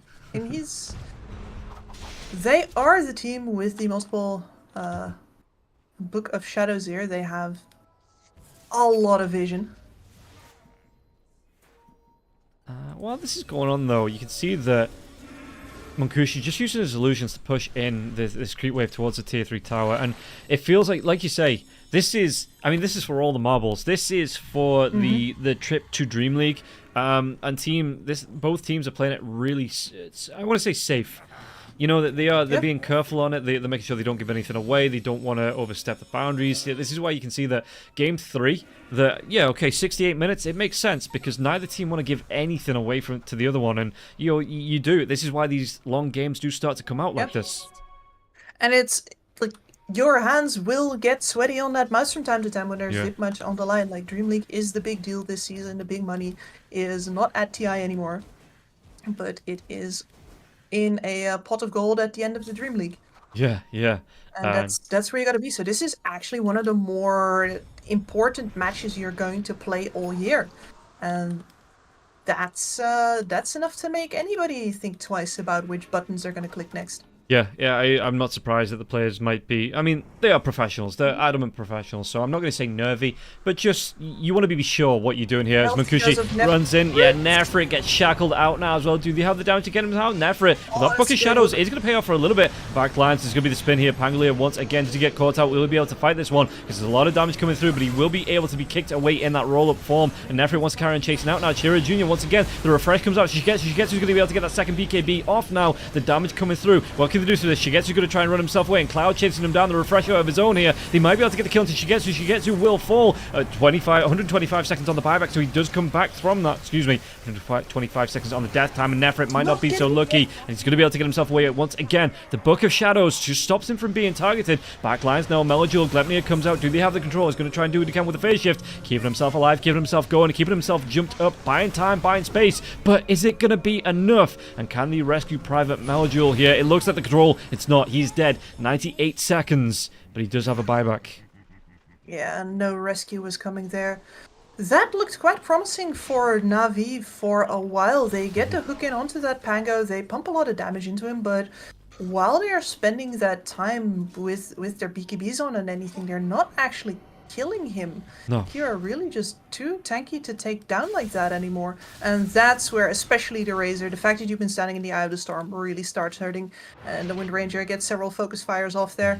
It's and I guess last but definitely not least is at some point Death Prophet does start falling off. Exorcism hurts, continues hurting. She had a great time standing in the middle of that fight there, dealing a ton of damage, but eventually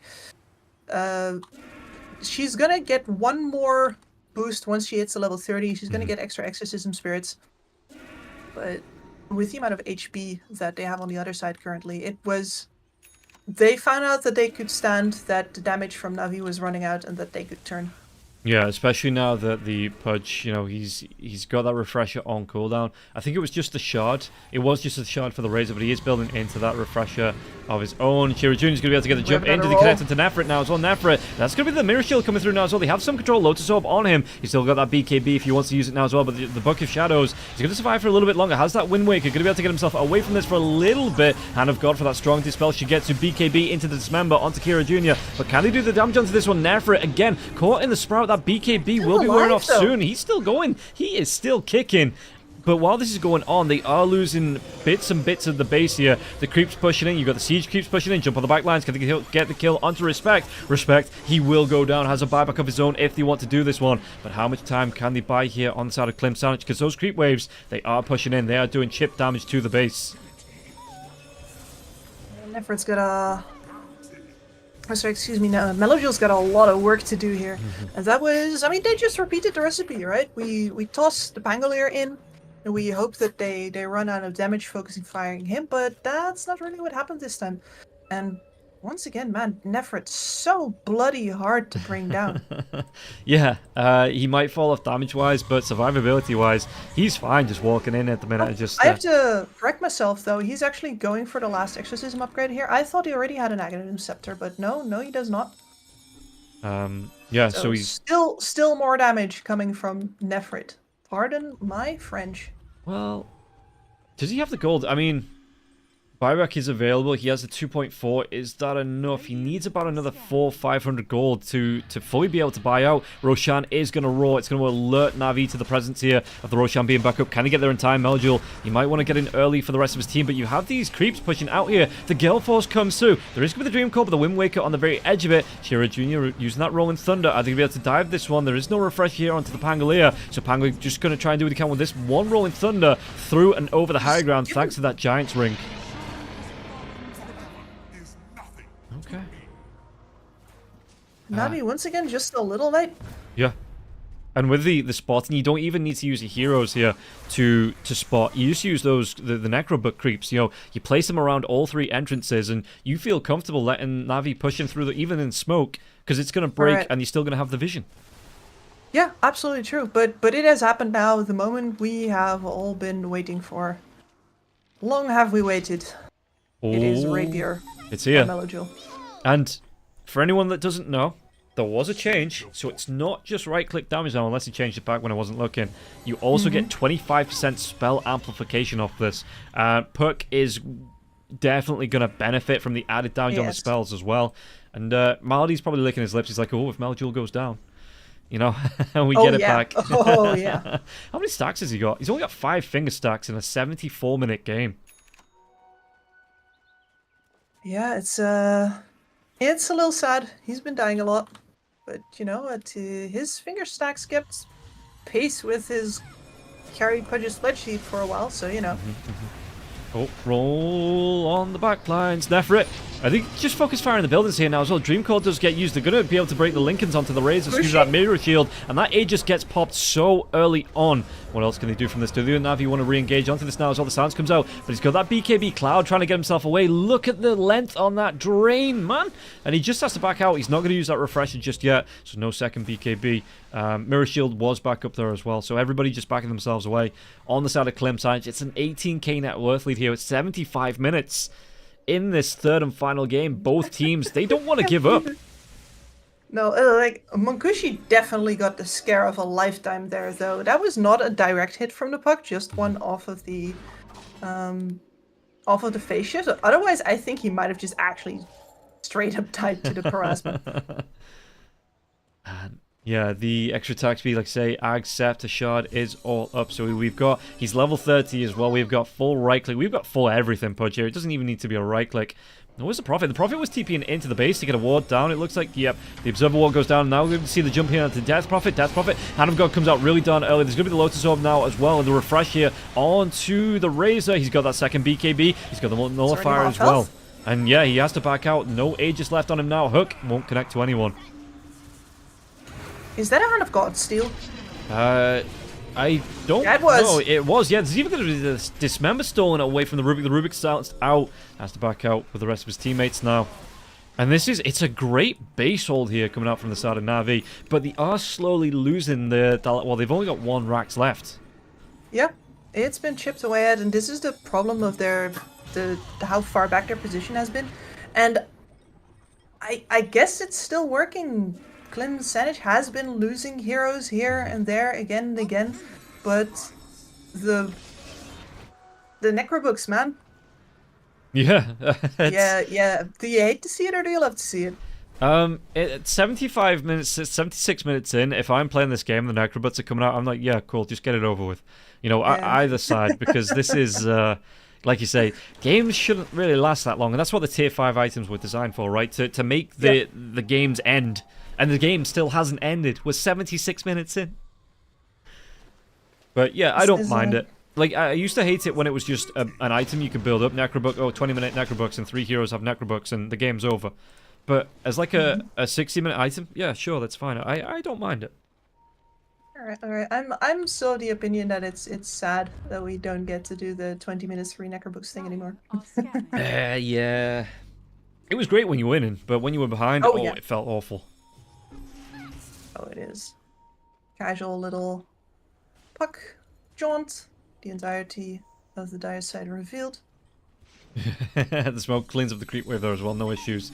And good fingers here, good timing on the orb back, the jump in, phase shift, and then right back to your orb into your base to make sure you don't get caught out. Creep wave being cleared up. There is treants. Yep. I don't know what they're doing, but there is treants. Politely waiting until somebody opens. Yeah, they're queuing. They're just practicing the queuing. Do we have... Is this flame? Are you saying that Sandwich is gonna go back to pressing find match very soon? No, I'm just saying, you know, it's something that could be practiced a little bit more. That, you know... Oh, wait, I forgot you're from Q Island. Yeah. I'm surprised that Pango hasn't completed this full Abyssal Blade. You know, just to be able to get the jump in that potential control. If you can get, like, on top of the puck with it. Just the quick blink into the Abyssal, you know, snapping onto him. But for the minute, it's just going to be the Basher and maybe the level 2 bots. Yeah, I mean, right now the puck has so many items that he does not have the Lincoln Sphere in his active inventory, so... No. That would be an opportunity indeed. Yeah, puck is 12 slotted. Quite literally no more room. And just, once again, little nick on the range barracks.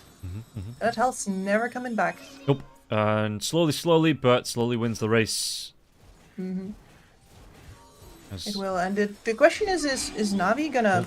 Oh! Did they actually get the kill? He's going to be forced to pop the BKB. Wind Waker comes out now as well onto the Nature's Prophet. Nature's Prophet to the finger. It's not going to be able to get the kill. And he will be able to get himself away from this one. Nefrit is going to try and chase while this is happening on the other side of the base.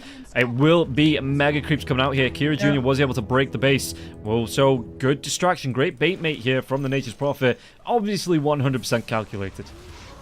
I rate 8 out of 8. I mean, this was going to happen at some point.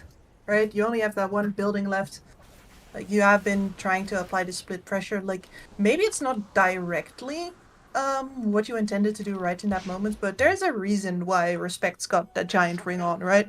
He's going to be away from his team. He wants for it to take long for him to die. In order for them to get damage in on the base. And now the base is, well, it's all up to Clem Sandwich now. Are they going to sit here, gather up a bunch more items, make sure that everybody is level 30, or are they going to say we keep on pressing the issue? Because Navi is not going to come out of their base anymore. They had their opportunities. They said, nah, fam, we're good. And now they don't even have those opportunities anymore. Yeah, and finally, nobody on the side of Clem had the Shivas, right? Respect is just... I just watched him finish that one up. I'm just making sure, like, no one had it and sold it. But that's going to be... You know, he gets rid of the Spirit Vessel. It's really nice for him to have that. Again, just a reduction. The Amplify, but the reduction on the heals, right, on that Shivas, if we take a look. Yep. Important first to DP. Important first to Chen. Radiant are Roshan. God, do you even have room for another Aegis? I suppose Mankushi does. Yeah, you can sort of, like, wiggle it in there, because you just replaced the Satanic, right? You're never going to pop that before. Yeah. Moonshard is out for the Wind Ranger here now, too. In fact, Moonshard's, I think, coming out for a lot of people. Does the... No, Pangolin doesn't have one. But I think this is the Abyssal Blade being completed on his courier. So... Finally.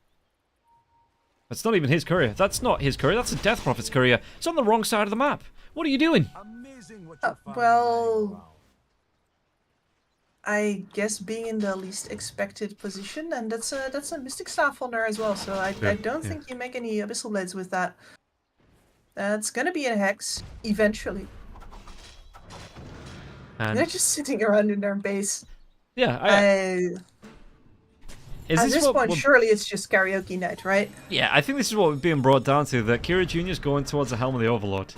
That he's just like, cool, we're not even going to risk ourselves pushing into this base. We're just going to send wave after creeps. And you kind of have to, you know, push him back. He gets, what, like a Black Dragon to go in there, does a little bit of chip damage to the tower. You can send a Thunderhide in there, does a little bit of chip damage to the tower. And you just sit back outside the base and say, if you want to fight, you know, you have to come at us. Yeah, and they just tried to take down the Tormentor there, and the Tormentor's like, nah, actually, I'm too big now. They gave up. Oh, no. When even the Tormentor's bullying you, you know things aren't going your way. Pretty rough. I mean, but it hasn't been this rough all game. Like, we got to 60 minutes with, like, barely 10k difference. Yeah, and now the 25k swing, it is just stacking up, like you say, because the side of Na'Vi, they cannot leave their base. It's just, it's not even at a standstill here, because the base is slowly being chipped away. You know, they are losing by attrition. This is some of the slow attrition I've ever seen, not gonna lie. But, you know, it counts. Yeah, this It's is... gonna get harder though. Like, sieging by proxy is good with the if the objectives that you're pushing are far away from each other, but as things centralize around the ancients, like people will have enough range to deal with your black dragon on one side of the ancient at the same time, and as they will deal with your necrobook creeps on the other side of the ancient. You know, Well, you're gonna have to go in at some point. Yeah, and maybe we see here... Have we... Right, has the Roche banner got an actual thing that shows up when you put the banner down? Has it got like a physical... It does. Okay, because I think this is the... We don't have any more, right? No, we don't. So the Roshan banner, it is up, and maybe this is where they're going to be able to place. You know, let those mega creeps push in, give them the super buff, and let them chip away at the tower. Or towers left in the tier 4s. Yeah, it is possible. The banner was down way earlier in the game on the mid lane. Yeah. That has long since been taken down. Um, So I can feel it fading in the fog of the past. well, I don't know how long we've been here, Rob. I don't remember my name. I just wish it had like a map icon, you know, that you could spot out and say, oh yeah, that's definitely where it's down. Not for the other team, but just for me. Yeah, just for you. No, Yeah. like, we deserve it. It just makes my life easier, which makes the cast easier, which makes the viewer's life easier. So, you know, it's a knock-on effect. It's nice. I like that Malady just circled where the enemies are. Yeah. While being, I don't... What's he even... Is he just looking for Alright, couriers or here something? comes the jump. Jump in, they're going to be able to get themselves on top of the Shigetsu now as well. The Hand of God comes out really darn early, but do they have the damage to get the kill into Pudge? Shigetsu going to get really darn low. Drag back now as well. He's going to buy back immediately into this one, and therefore he wants to get involved in the middle of these fights. They've got the Razor still going. Wind Waker comes out now as well. He has that Satanic still going, and it looks like Shigetsu going to be stunned up. His BKB, he's got that Refresher still if he needs to use it, but Kira Jr. wants to go on to Malady on the back lines. Malady, the Dismember comes out here onto the Pangolier. The Pangolier, can he get himself away from this one? He's going to be spanned up into the air. It's a lot of damage coming through now as well. Dream Coil, but he does have that Wind Waker. The Finger, it's still not enough damage to take him down. Eventually he will fall, and that is still just not enough to try and break the base here from Clan Sanich. They do lose one, but they force out a buyback from the Pudge. That's huge. That gives them the opportunity to go next time. And again, you can see by the positioning here, especially with Nefrit being the absolute AoE, he's a natural disaster taking place in this base. Like, you're gonna have to walk into the hurricane at some point. You can see here that, yeah, it takes them forever to take down the Pangolier, but you can't get anything done in the meantime because he's too close to the objective that you want to be hitting. I'm just watching Puck as well. Melojule, he has 10,000 gold, 4,000 in the surplus. I don't know whether he wants to like sell that bottle or get like a pocket rapier, you know, in case he dies, he has a second rapier to come out immediately.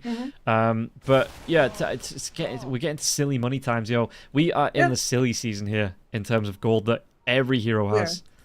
He should buy a backup rapier. I'm not sure if I'm a fan of him doubling up. Like, I think everything he has in his kit right now serves a very important purpose. Yeah. But the backup rapier for sure, and then you know, listen. And then the backup rapier. I haven't sworn yet, so but I was very close. Yeah. How's Shigetsu looking as well? I mean, Shigetsu, gold wise, this is a thing, right? That you maybe get this Moonshard out for the Puck as well, so he can consume that extra attack speed onto him with this rapier. And it doesn't even need to be him that buys it. You know, Shigetsu item wise, he is pretty much fully stacked. So I wonder if he buys that for his teammate. Yeah, the question is really just which teammate at this point, because none of the rest of them scale with attack speed whatsoever. Nope, Malady in trouble. That's going to be the index being popped here now as well. But the group up, he's so far out of position. The blink onto the high grounds though. Can they interrupt this TP? They do. There's going to be the Yule Searcher. It's going to be channeled right back now as well. But this Malady, he was way out of position. I think he was trying to hunt on the back lines, and it's going to cost him. He's dead for 100 seconds. This could be a costly move here for the side of Na'Vi.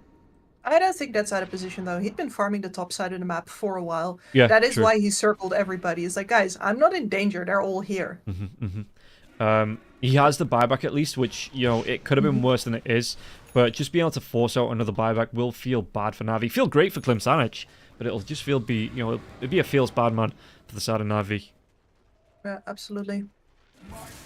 And they really have to just hug the base, otherwise this Rubik will lift them all the way out. Yeah, jump in now as well. Kira Jr. going to be able to get himself on top of Nefrit. Nefrit still has that BKB if he needs it. The Gale Force comes through, and it looks like Munkushi's just saying, buy me time. Oh, but the hook comes in. The dragging. He's got that Wind Waker that will be able to get himself away from this one, and he carries on focus firing onto the tower. Dismember onto the Pangolier. The Pangolier takes a finger to the face. The buyback comes out from the Lion, but look at this. The Treants, they're doing damage onto the towers. The wrong tower, though. It's going to be about half of the one of the tier 4s out, and just a little bit of chip away from the other tier 4s. And I think this is the game plan. Just throw Kira Jr. at the rest of the team while Munkushi, he focuses his fire down the tier 4 towers. They got pretty close to losing Munkushi there, though. Wind Waker, very much MVP item right now. And yeah, just being able to keep the juggle up, I guess. You'll get yourself away when you do get locked down. Even for the Dream Call, right? So you can Wind Waker out of that. And everybody on the side of Klimsanic has one. Just got to make sure they all have matching items. Yay! Yeah. On Mondays, we were Wind Wakers. And yeah.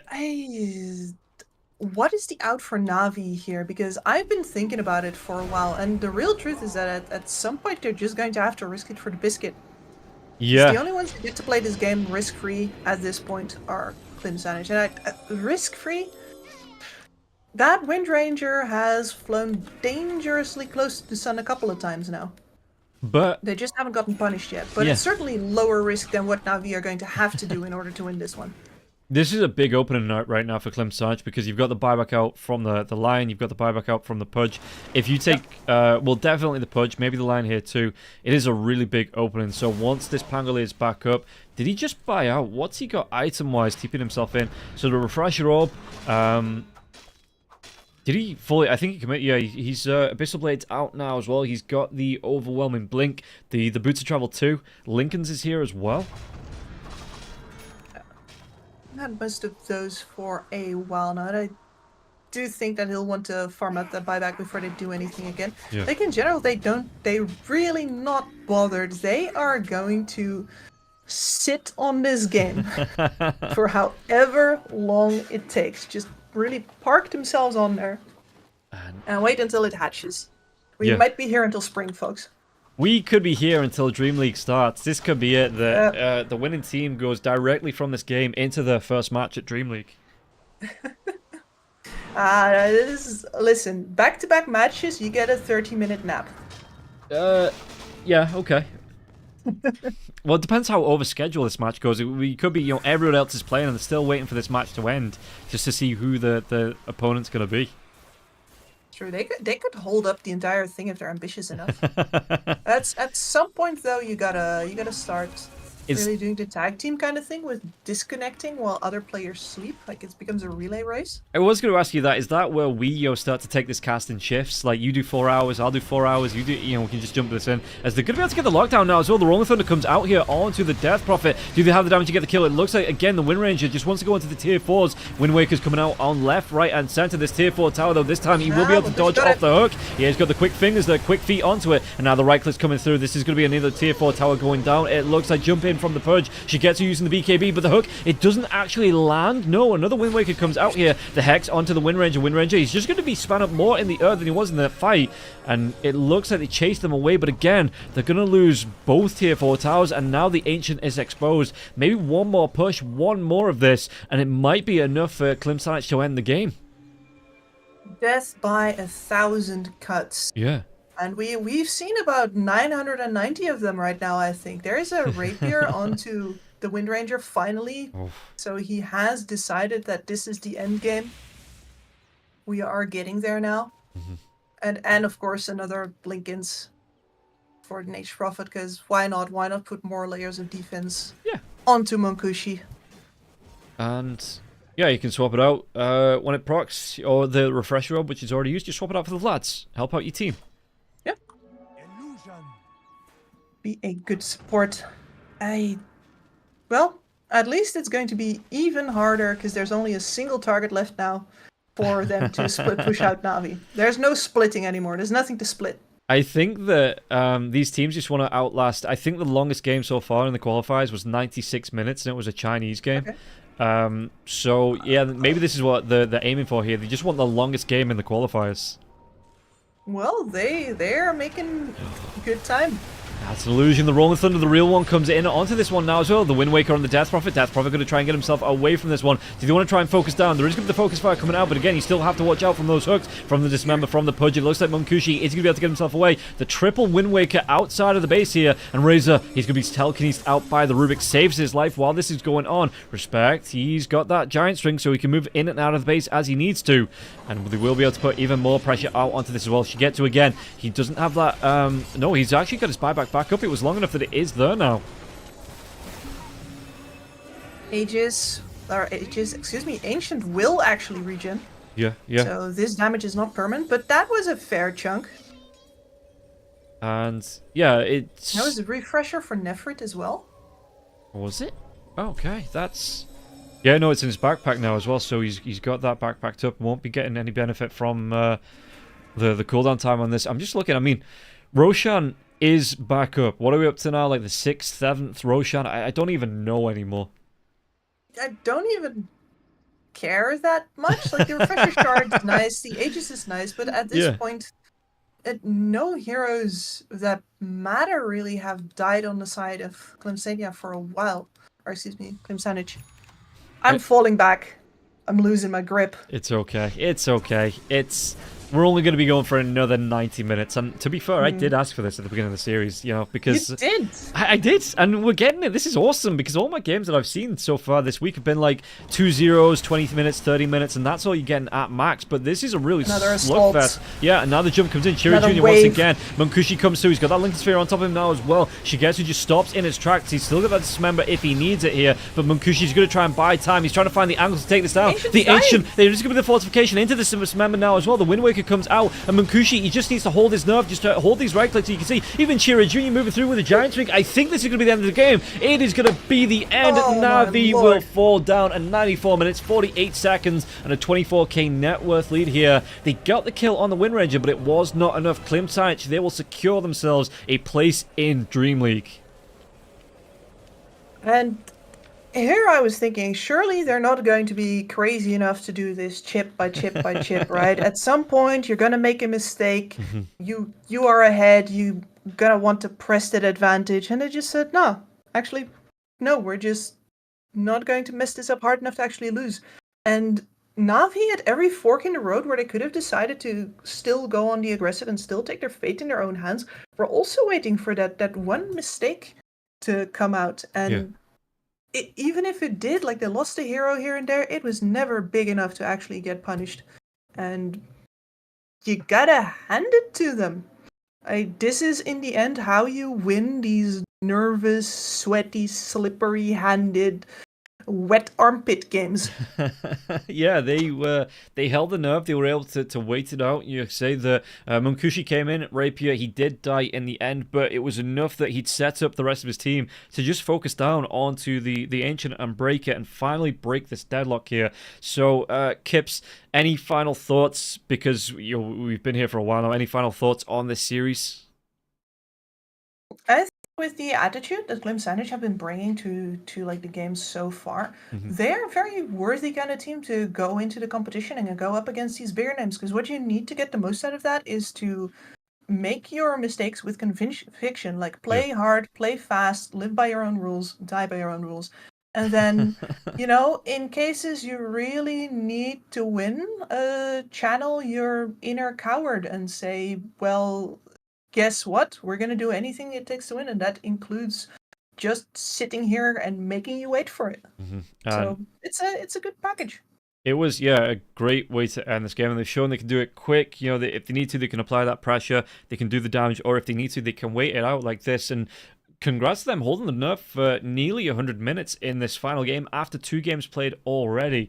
And that is going to be it for the day, everybody. I hope you've enjoyed the cast in Eastern Europe, and we're going to be back with a couple more tomorrow and the day after. But for now, that is going to be it for the stream. Thank you for tuning in, and I'll see you next time we go live. Kips, thank you for joining me on the cast as well. It has been a pleasure. As always, thank you for having me. Okay, and everybody else, we will see you next time we go live in tomorrow for more. I think I'm on South America, North America. I don't know. I'm on one of the Americas. I will see you then.